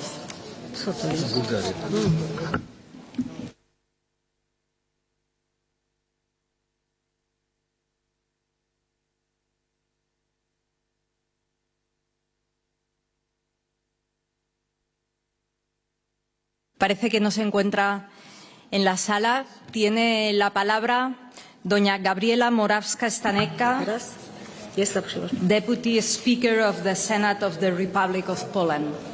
Thank you. Señorías, desde hace varios años la democracia está sometida a duras pruebas en Europa y en el mundo. Tras la caída del telón de acero, todos tendíamos a pensar que la era de Guerra Fría y de confrontación había irrevocablemente terminado y nunca volvería, y que los Estados y las naciones iban a cooperar armoniosamente resolviendo problemas comunes. Sin embargo, la crisis económica de 2008 y la política de austeridad, así como finalmente la crisis migratoria de 2015 en varios estados habían generado problemas que han sido utilizados por las fuerzas que no respetan los principios de separación de poderes y la democracia. Hay movimientos políticos en Europa que están librando una guerra híbrida contra la democracia por estar, no obstante las malentendidas ideas patrióticas y soberanistas, impregnados por un modo de pensar autoritario, herencia de la época histórica anterior. Al fin y al cabo dicen abiertamente que quieren una democracia iliberal. Por eso, la democracia en la Unión Europea exige protección y apoyo constante. Los gobiernos que pisotean los valores comunitarios fundamentales recogidos en el artículo 2 del Tratado lo hacen al principio impunemente a pesar de las numerosas resoluciones del Parlamento Europeo, del Consejo de Europa y varios procedimientos de incumplimiento de las obligaciones del Estado miembro y de los fallos del Tribunal de Justicia, como también la activación sin precedentes del llamado procedimiento del artículo 7 del Tratado. Señorías, debemos decirle claramente: la Unión Europea no es únicamente la Organización para la Cooperación Económica, es algo más que una unión aduanera. Los derechos fundamentales, la dignidad del ser humano y el Estado de Derecho deben respetarse porque la Unión Europea no es un cajero automático.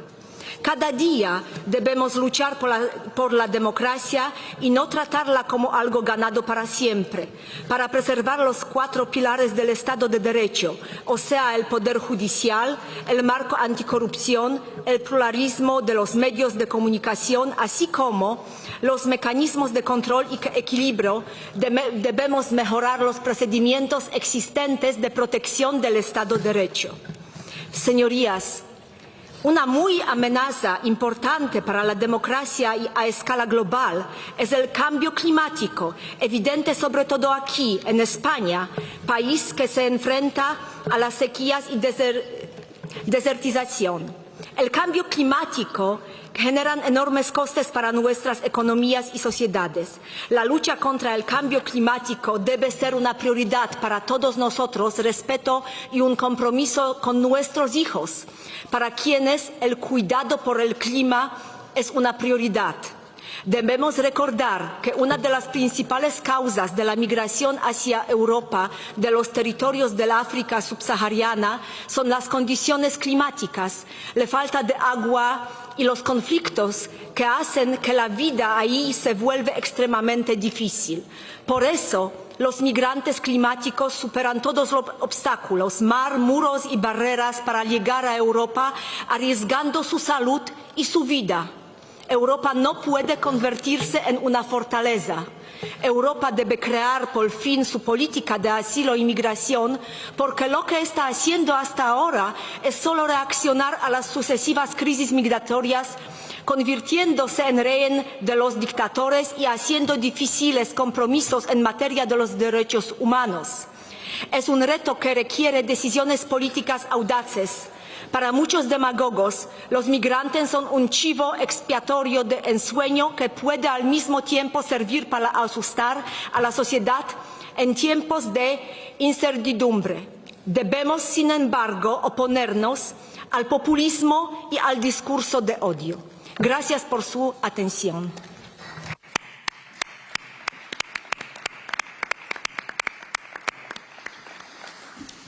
Muchas gracias, querida vicepresidenta, querida Gabriela. Ahora sí doy la palabra al presidente de la Asamblea Nacional de la República de Bulgaria, don Rosen Jeliashkov. Muchísimas gracias, excelentísima señora Presidente del Congreso de los Diputados, estimados presidentes de parlamentos, estimados colegas y amigos. Estoy muy tentado de seguir en español, pero nuestra diversidad lingüística me obliga a cambiar al búlgaro.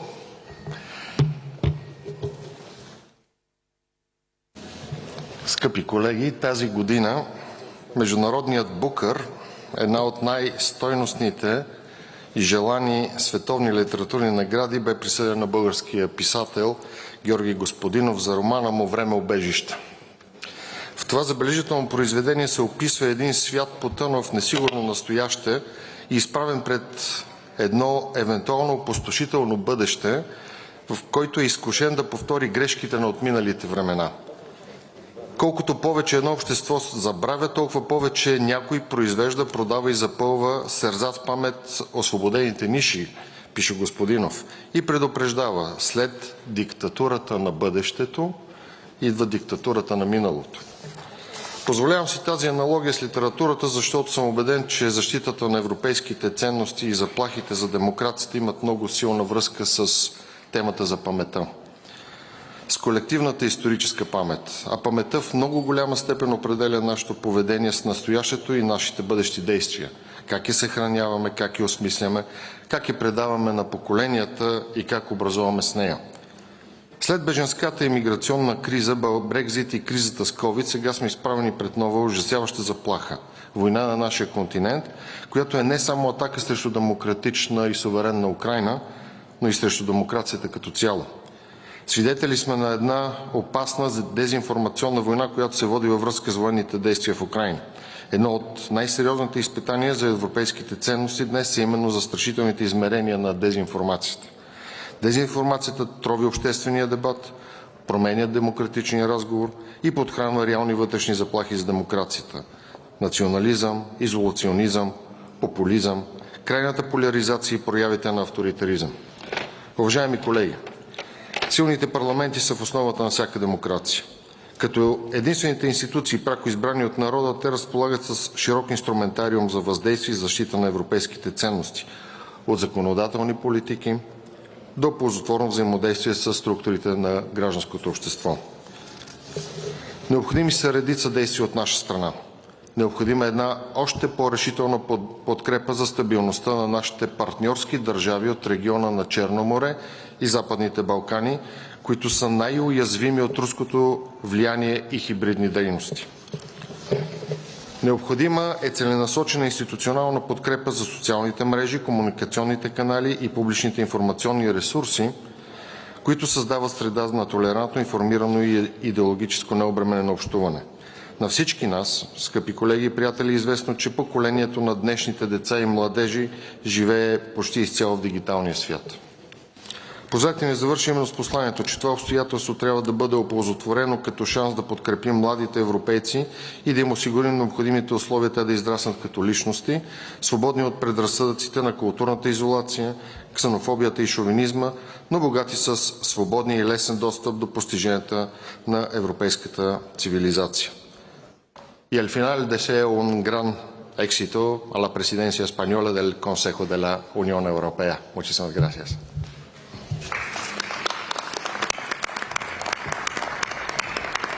Muchas gracias, señor presidente. Voy a dar una palabra más y luego preguntaré a la mesa si algún miembro quiere reaccionar o comentar, hacer alguna reflexión adicional. Tiene la palabra el señor Andries Griffroy, First Vice Speaker of the Belgian Senate. Your Excellencies, ladies and gentlemen, first thank to the organization for this wonderful day here together in León. And we heard today that our parliamentary democracy is in danger, and this for many reasons, like extremism, war, influence, lobbying, etc. And to be clear, this is true. But from my different roles, I have the opportunity, when it comes to the democracy, the parliamentary democracy, to experience what works and what doesn't work. One of the solutions is multi-level governance. Parliaments must take more into account the needs of lower decision-making authorities, such as regional and local authorities, when voting laws and making decisions. In practice, local authorities are confronted with climate change, digitalization, poverty, media, and are looking for concrete measures. And the solution to many of these problems often lies locally, but they usually do not have the tools to solve this.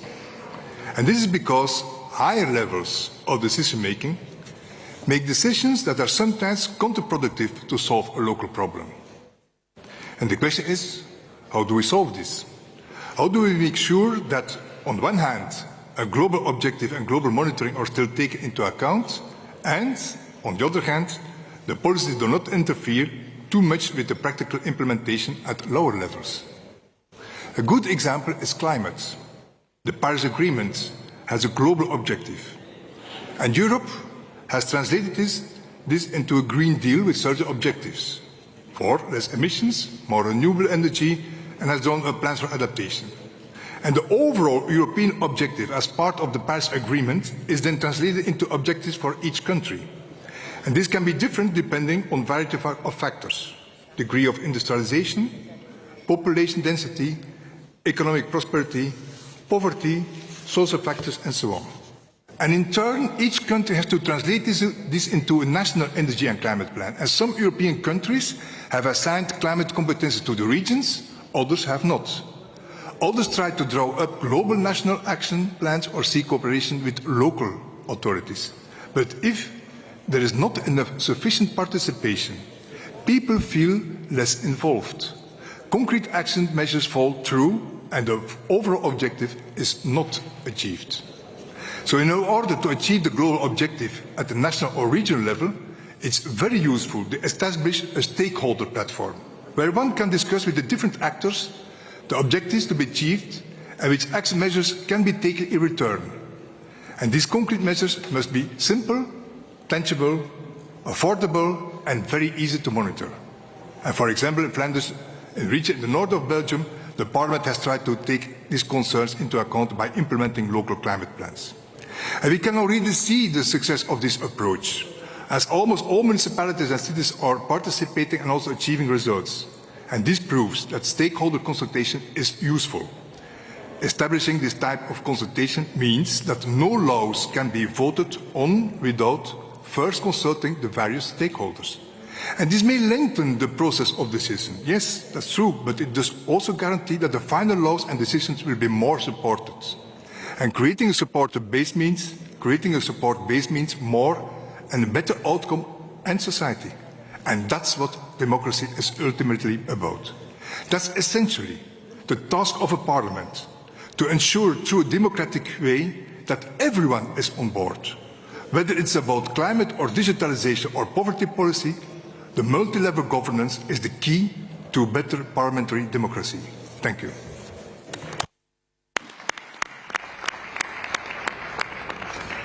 Muchas gracias, vicepresidente primero. Tiene la palabra a continuación el señor Svein Harberg, First Vice President of the Norwegian Parliament.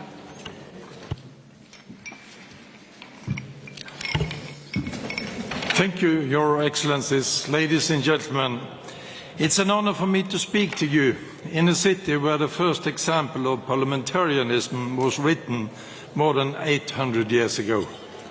In recent years, the number of countries moving in an authoritarian direction has been twice as high as the number of those moving towards democracy.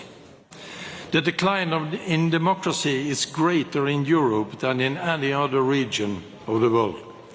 The wave of freedom in the wake of 1989 has not just faded out. In some places it has even been pushed back. What's more, the democratic path of one country is sometimes the source of a brutal invasion by another, as we are witnessing in Ukraine today. Dear all, Putin's war of aggression is a stark reminder of what may happen in a country when leaders systematically set aside democratic principles. Ukraine is fighting for its freedom, but the Ukrainians are also fighting for a free Europe, for a Europe where relations between states are regulated by law, for a Europe defined by democracy and human rights. Societies based on these values serve everyone well. Societies based on these values are more resilient, more attractive to everyone. Let me also stress the vital role that the young generation plays in maintaining a resilient democratic society. As politicians, we have a distinct responsibility to include and engage young people in politics. Dear friends, the war in Ukraine has shown us Europe's dark side, but there are also many glimmers of light. NATO is united. The EU is united. Though we are not an EU member, Norway is a part of the European partnership. We have committed ourselves to a long-term engagement in support of Ukraine, and we stand firmly together with our European partners and friends in defending our common values. This is more important than ever. Thank you.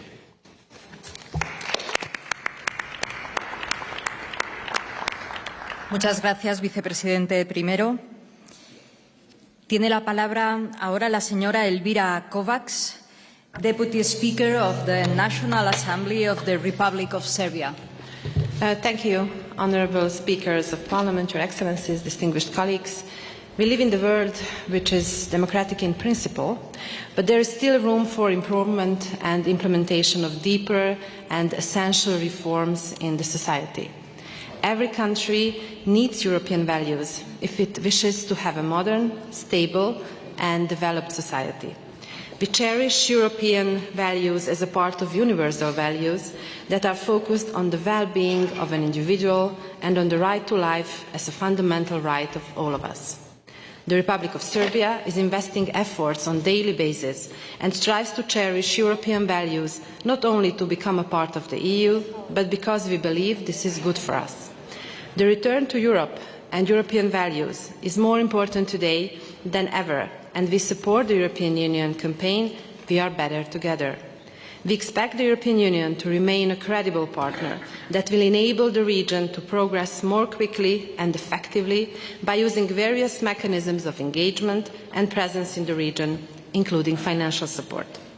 Multi-annual experience and best practices have proved that major areas of parliamentary work that serve to strengthen the democratic nature of institutions relate to harmonisation of the national legislation with the acquis, monitoring and oversight through regular reports submitted by competent institutions, interparliamentary cooperation and promotion of rights and obligations arising from the EU accession, and to the promotion of basic European values.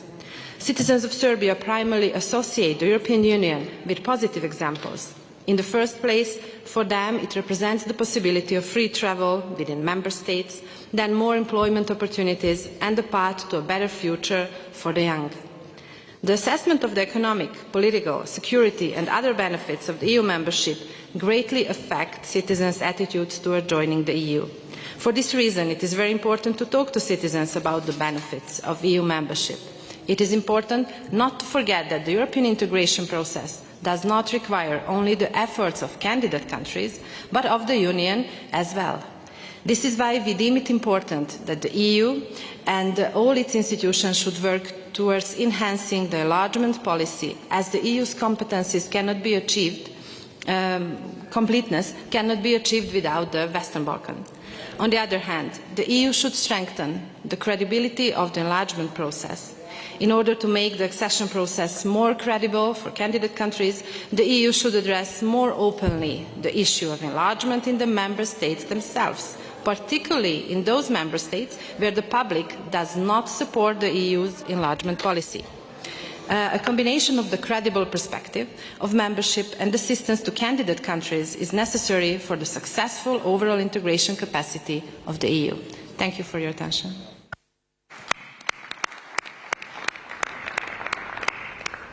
Thank you, Madam Deputy Speaker. Voy a preguntar al presidente Santos si quiere añadir alguna reflexión.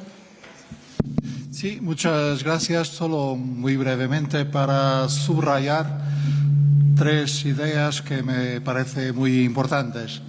La primera idea es la necesidad de defender todos los días la institucionalidad democrática.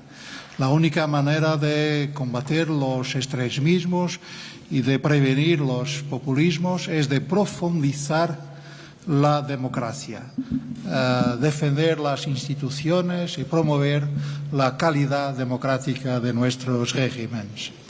La segunda idea es la necesidad de comunicar todos los días también con la ciudadanía. La ciudadanía es la base de un régimen democrático y con la ciudadanía y todos los grupos que la constituyen es necesario que sus representantes tengan una comunicación simple, clara, directa y cotidiana. Y la tercera idea, por fin, es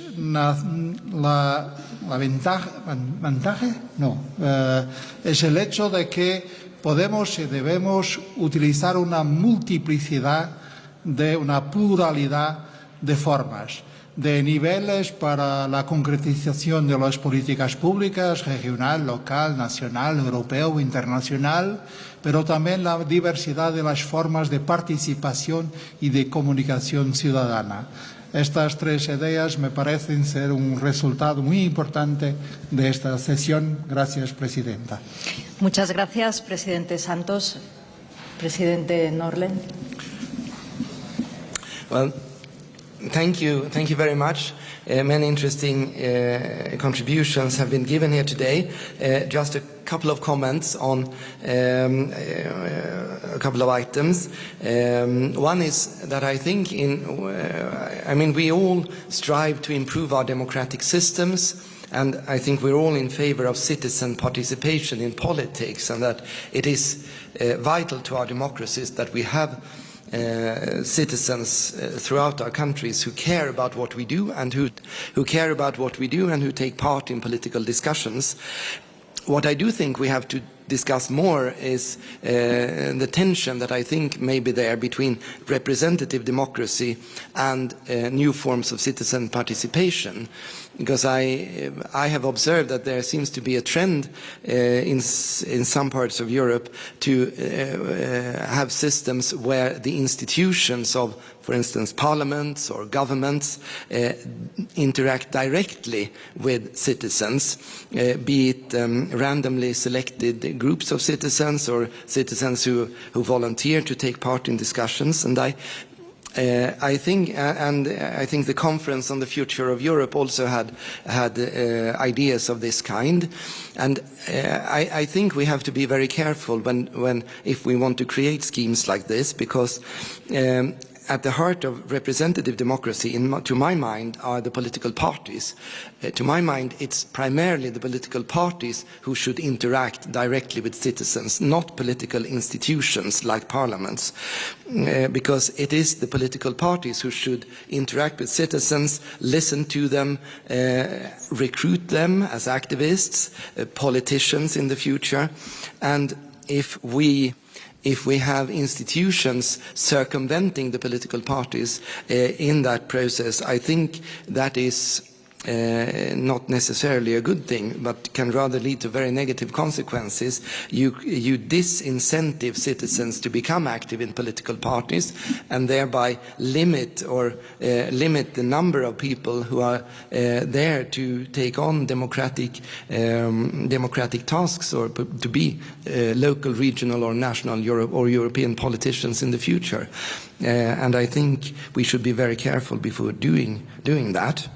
On the other hand, I'm of course very open for including stakeholders in society in all kinds of processes. In Sweden there is, for instance, a constitutional obligation that the government or the parliament acting in the legislative process should consult with stakeholders, authorities, trade unions, employers, organizations, or whomever might be affected by a draft legislation. And that, I think, is very important. And one final point, I didn't mention, or I didn't address Russia's war against Ukraine so much in my speech, because I focused on other issues. But I want to agree with everyone who has mentioned this war here today, and saying that I too feel that this is the war, the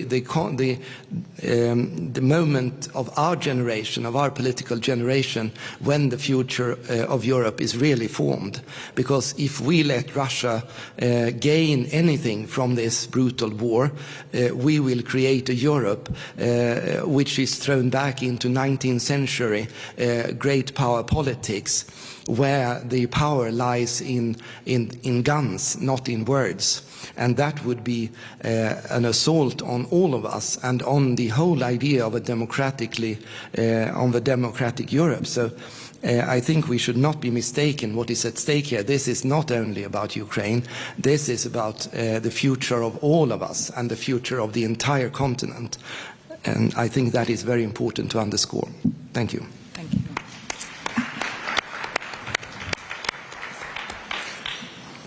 Voy a dar la palabra a los tres últimos oradores que tengo apuntados y luego preguntaré si hay alguien más interesado. A continuación tiene la palabra el señor Talat Shaferi, President of the Assembly of the Republic of North Macedonia.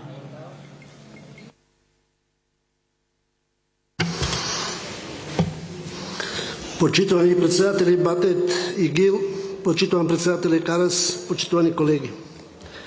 Дозволете ми да изразам особено задоволство што денес повторно се среќаваме за да го одбележиме Меѓународниот ден на парламентаризмот во Леон, првиот документиран пример за парламентаризам во историјата. Форматот на денешната конференција во рамките на шпанското председателство со Советот на Европската Унија е јасен показател за обединетоста на земјите од Европа во одбраната на демократските вредности. Но морам да го изразам моето жалење што денес во 21. век, наместо да зборуваме за горливи проблеми кои се резултат на глобализацијата и миграцијските процеси досега беа главна преокупација на нашите граѓани, ние денес упатуваме пораки и апел за заштита и зачувување на територијалниот интегритет и суверенитет, почитување на меѓународно признатите граници, заштита од напад на нашите институции, почитување на правото на самоопределување, правото на говор и слободата на изразување, како и правото на пристап до објективни информации. Денес, кога повеќе од една година сме сведоци за бруталната агресија на Руската Федерација врз Украина и непоколебливата борба на украинскиот народ, на украинските политичари за победа на демократијата и пошироко, na multilateralizmot onakov kako sme go prihvatili pred mnogo deceniji, mora da priznajeme дека актуелно поделениот свет бара од нас, како представници на народа, делуваме поодлучно во заедничките напори за одржливост на нашите либерални демократии. Како одговорни политичари и длабоко убедени хуманисти, не смееме да дозволиме идните генерации да живеат во свет кој ги игнорира и задушува договорните универзални права и вредности и свет во кој доминира апсолутизмот, правото на силата и едностранното информирање на јавност. Ваквите ново креирани системи на власт, кои протежираат селективно перцепирање демократија, немаат место во современиот свет и истина налагаат наш силен и истраен одговор, со кој јасно ќе демонстрираме дека нивното прифаќање како демократски држави во мултилатералната рамка во целост ќе биде можно во оној момент кога тие се обврзат да ги почитуваат тие општо прифатени права и вредности. Почитувани колеги, парламентите се носители на спроведувањето на демократијата во својата основна форма, преку обезбедување транспарентност и отчетност пред граѓаните за својата работа и преку ефективно представување на нивните интереси во процесот на донесување на одлуки. Република Северна Македонија, која има кандидатски статус за членство од 2005 година и земја која треба да ги отвори поглавлијата за преговори како последна фаза од процесот на пристапување во Европска Унија, вклучително и ние како собрание, континуирано работиме и покрај сите бариери во изминатите децении на исполнување на копенхашките критериуми за унапредување на нашиот евроинтегративен пат. Доказ за доследното почитување на европските вредности е нашата целосна усогласеност со заедничката надворешна и безбедносна политика на Европска Унија, вклучително и со рестриктивните мерки кон Руската Федерација. Во однос на законодавството на Европската Унија, кое досега го донесовме во собранието, оценките се дека земјата има значителен степен на усогласеност и истиот треба да продолжи понатаму со отварањето на преговарачките поглавја. Почитувани представници од земјите членки на Европска Унија и Европскиот парламент, апелирам со оглед на променетата геополитичка состојба во Европа да се одржи моментумот и динамиката на процесот на проширување, особено во поглед на предвиденото членство на Република Северна Македонија во Европската Унија до 2030 година како реална цел, но и на останатите земји од регионот кои ќе ги исполнат критериумите за членство. Воспротивно, ризикуваме посакуваната победа и заштитата на европските вредности кои се негуваат повеќе од 70 години на нашиот континент да бидат сериозно загрозени од трети центри на моќ. На крајот, би сакал да им честитам на домаќините за успешното организирање на оваа конференција. Ви благодарам на вниманието.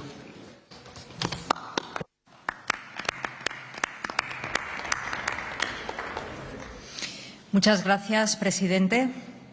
Tiene ahora la palabra el señor Stefan Musoiu.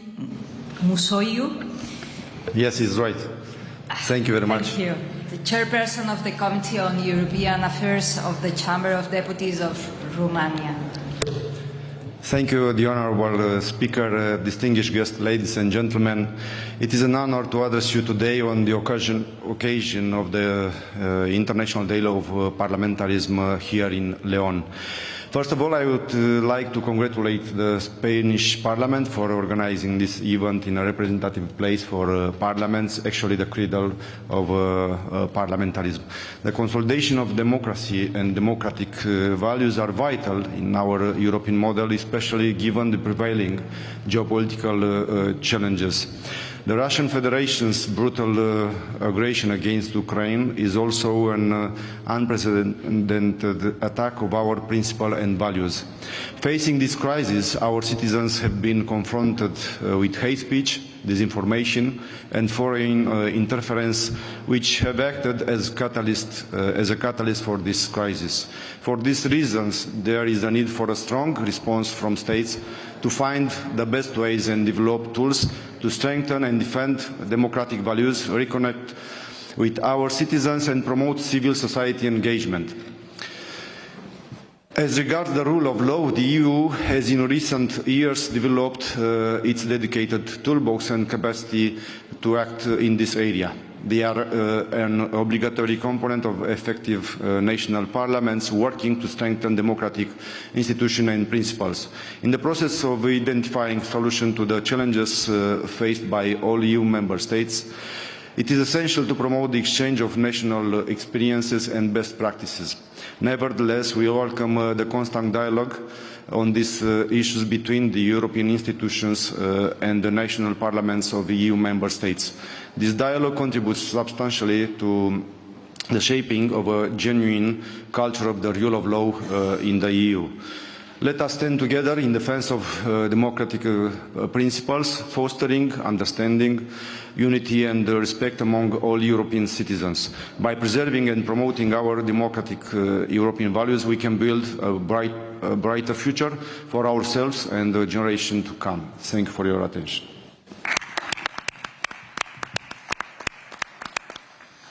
Muchísimas gracias, presidente. Tiene la palabra finalmente el señor Niels Flemming Hansen, the chairman of the European Affairs Committee of Denmark. Thank you very much. Dear fellow parliamentarians, ladies and gentlemen, today we gather here to celebrate the International Day of Parliamentarism, a day that remains so critical that parliamentarians play in shaping our societies, upholding democratic values and representing the voice of the people. This occasion also serves as a timely reminder of the importance of engaging the young generation in the democratic process and renewing our commitment to democracy for every new generation. Democracy is not a static concept. It requires continuously evolution to remain vibrant and relevant, and it is our responsibility to pass on the torch of democracy to future generations. Democracy cannot be taken for granted. In recent years, representative democracies has faced significant challenges, and some come under pressure worldwide. Polarization, disinformation, and declining trust in political institutions threaten the very foundation of our democratic systems. Therefore, we must be engaged and proactive in safeguarding the principle of democracy that we hold so dearly. Renewing democracy requires us to adapt and to innovate. Just to give an example, by using new technology and digital tools, we can work the bridge to the gap between the young generation and their elected representatives, making governance more accessible and inclusive. We can create new platforms for meaningful participation and thereby giving more citizens, particularly the young generation, a stronger voice and easier access to the decision-making processes. Of course, we do not have to agree on everything in our parliaments. That is the basic fact in a representative democracy. In my home country of Denmark, we have 12 different parties in the parliament, representatives from Greenland and from the Faroe Islands. I can tell you that gives a good condition for discussions. But at the end of the day, when a decision has been made, when a bill has been adopted, we all respect the outcome as a result of a democratic process. However, nobody is perfect, and therefore the International Day of Parliamentarism is a good opportunity for all of us parliamentarians to review the way we're working and achieving some key goals, but to be more representative and move with the times, working to include more women and more young MPs and adapting to new technologies. Dear fellow parliamentarians, let us not forget that the democracy and the parliamentarism cannot be taken for granted. Let us stand up to defend our democracies. Thank you very much.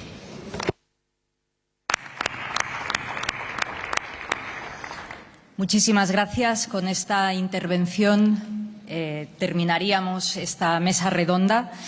Creo que hay dos elementos muy importantes que han salido en prácticamente todas las intervenciones que se han producido para combatir una de las mayores amenazas a la democracia, como es el populismo. Por un lado, dignificar la política, y eso depende de nosotros, de cómo ejercemos la política. Tenemos que huir de la mentira, tenemos que huir de la ofensa y huir también del insulto.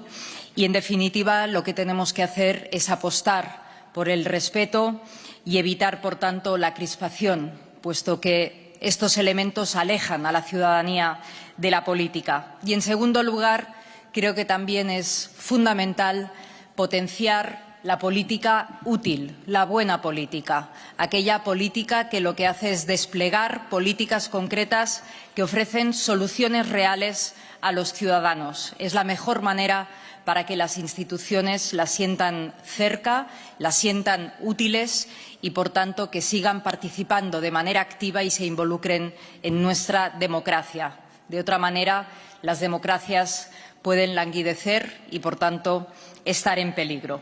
Con esto terminaríamos esta mesa redonda y, si les parece bien, podemos dar paso a continuación ya a las conclusiones y para ello le daré la palabra al señor Jonathan Murphy para que nos lea la declaración de León sobre parlamentarismo que nos acerque a las conclusiones precisamente de la jornada del día de hoy. Señor Murphy, the floor is yours.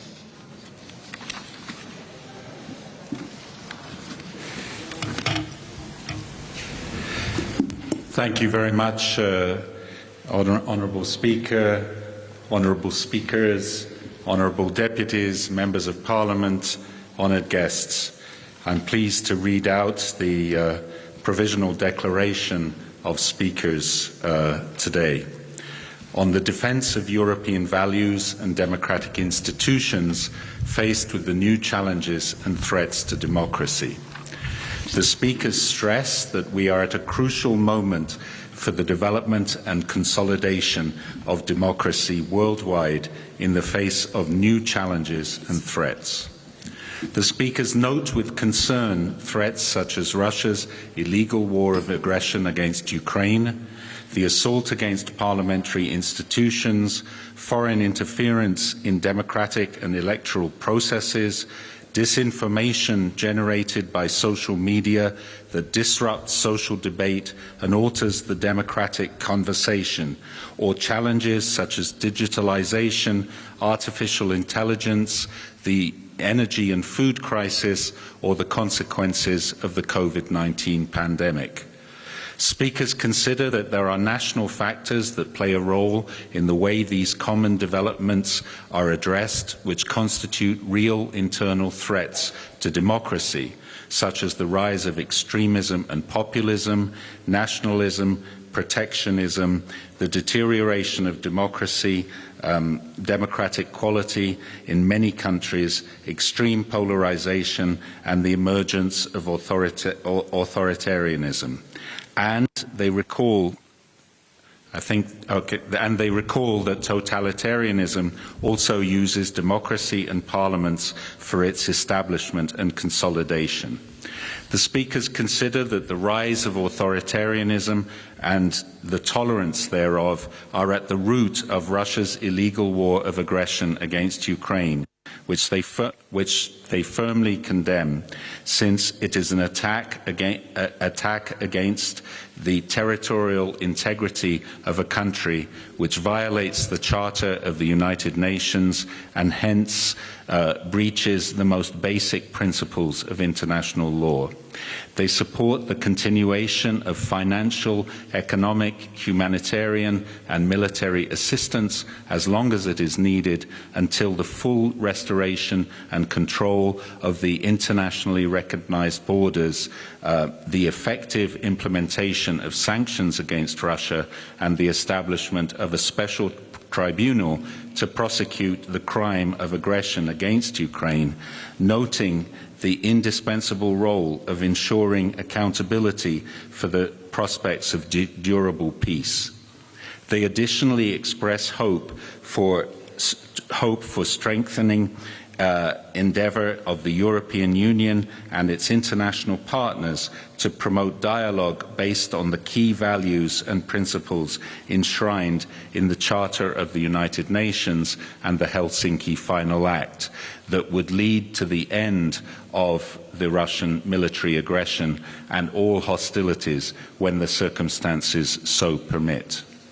The speakers deem that the promotion of democratic values, human rights and the rule of law in our societies requires limiting trade relations with totalitarian regimes, and particularly the dependence on the supply of raw materials, basic foodstuffs, essential products, medicines and technological products, and thus advocate for strategic autonomy as regards the production and diversification of supply chains and an increased cooperation with other regions such as Ibero-America, Africa and Indo-Pacific.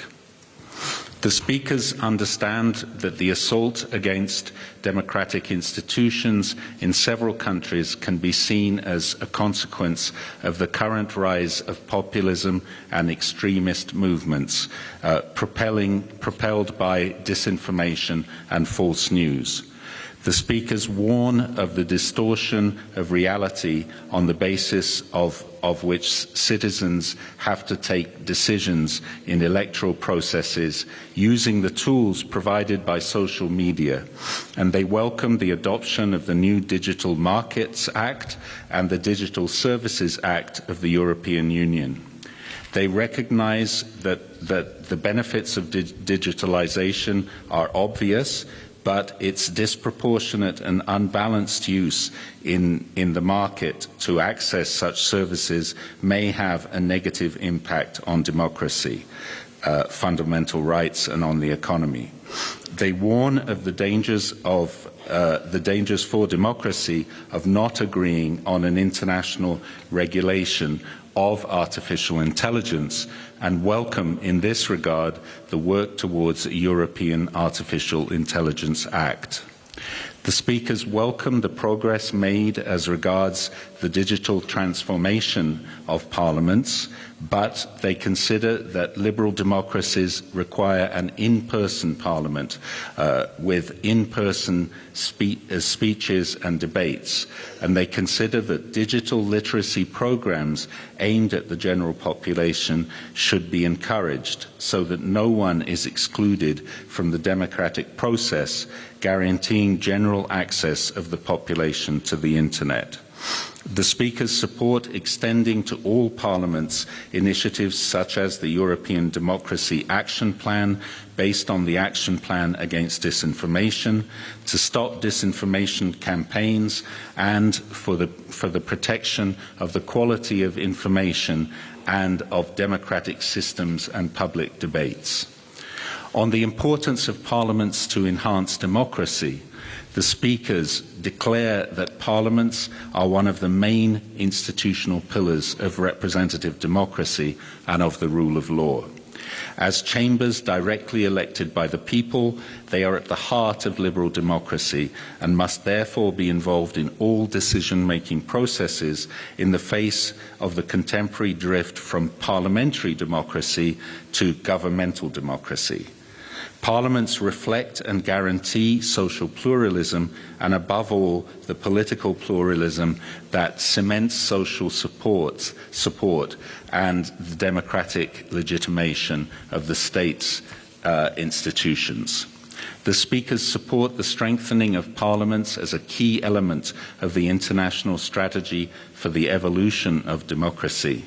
A robust and efficient parliament contributes to political stability, economic development, and to the quality of life of citizens. The speakers deem it necessary to improve the capacity of parliaments to address a whole series of global strategic challenges, focusing particularly on the political involvement of women and of young people. The speakers on this occasion of the International Day of Parliamentarism on June the 30th warn of the need to recall the origins of parliamentarism to be able to understand the profound social change this entailed for the organization of medieval societies. They need to understand its relevance for the subsequent constitutional development of all modern democracies and be aware of why democracy is the best of all possible systems of organization, as opposed to the simple recipes of authoritarianism. The speakers acknowledged the deep historical roots of the Cortes de León, gathered in 1188 by the King Alfonso IX in this very cloister of the Collegiate Church of San Isidoro de León, where this meeting is now being held, with a view to commemorating that encounter where the institutional presence of citizens in higher level decision-making, together with the king, the church and the nobility, occurred for the first time, giving rise to modern parliaments. The speakers underlined the value of the Decreto of León, declared by UNESCO as Memory of the World, being the oldest known written information regarding the European parliamentary system and constitutional heritage, based on the respect of laws established by uses and customs and procedural and judicial guarantees that must protect citizens and private property, thus laying the first foundations of the rule of law and equality, given its profound resemblance to modern practices regarding parliamentary representation. On parliamentary cooperation and development of democracy, the speakers note that the parliaments of the European Union and many others are increasingly involved in parliamentary diplomacy and in providing technical support to strengthen parliaments worldwide, acknowledging that peer support is the most efficient way to share lessons learned and to transfer knowledge to developing parliaments, which in turn results in stronger democracy. The speakers recognise the progress made as regard the different parliamentary cooperation projects, such as Inter Pares, Parliament for Partnership, for the effective development of democracy in the world, enabling a network of parliaments with a view to their technical cooperation. The speakers acknowledged the usefulness also of all other types of capacity-building programmes financed by the European Union or provided bilaterally by the parliaments of the European Union. The speakers support the initiative from the European Parliament, as mentioned in the conclusions of the presidency of the Conference of Speakers of the European Union Parliaments held in Prague on the 24th and 25th of April 2023, aimed at drafting a charter of the role of parliamentarism in an effective democracy, enshrining the fundamental principles and the key elements of modern parliamentarism consubstantial to liberal democracy. The speakers pledged to continue working on this initiative with a view to the final adoption of this charter at the Conference of Speakers of Parliaments of the European Union to be held in Madrid on April the 21st to the 23rd, 2024. And a final note that the principles which were outlined in this speech, delivered in León today by Otmar Karas, first President of the European Parliament. Thank you very much, Madam Speaker, honoured guest.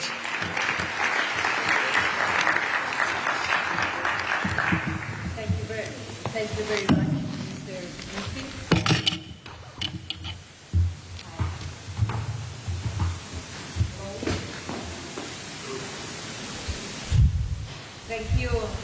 Thank you very much, Mr. Murphy.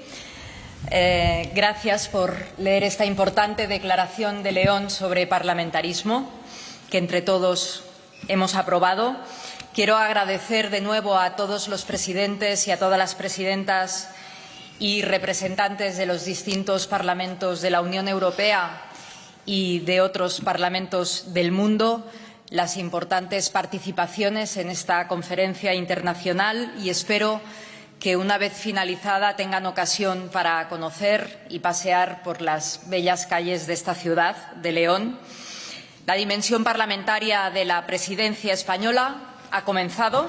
Gracias a todos por contribuir a su éxito y gracias a todos y a todas, sobre todo y especialmente, por vuestro compromiso con la democracia, con esa voluntad de servicio público que todos compartimos, y también por compartir, apoyar y defender cada día los valores europeos que nos unen. Muchísimas gracias a todos.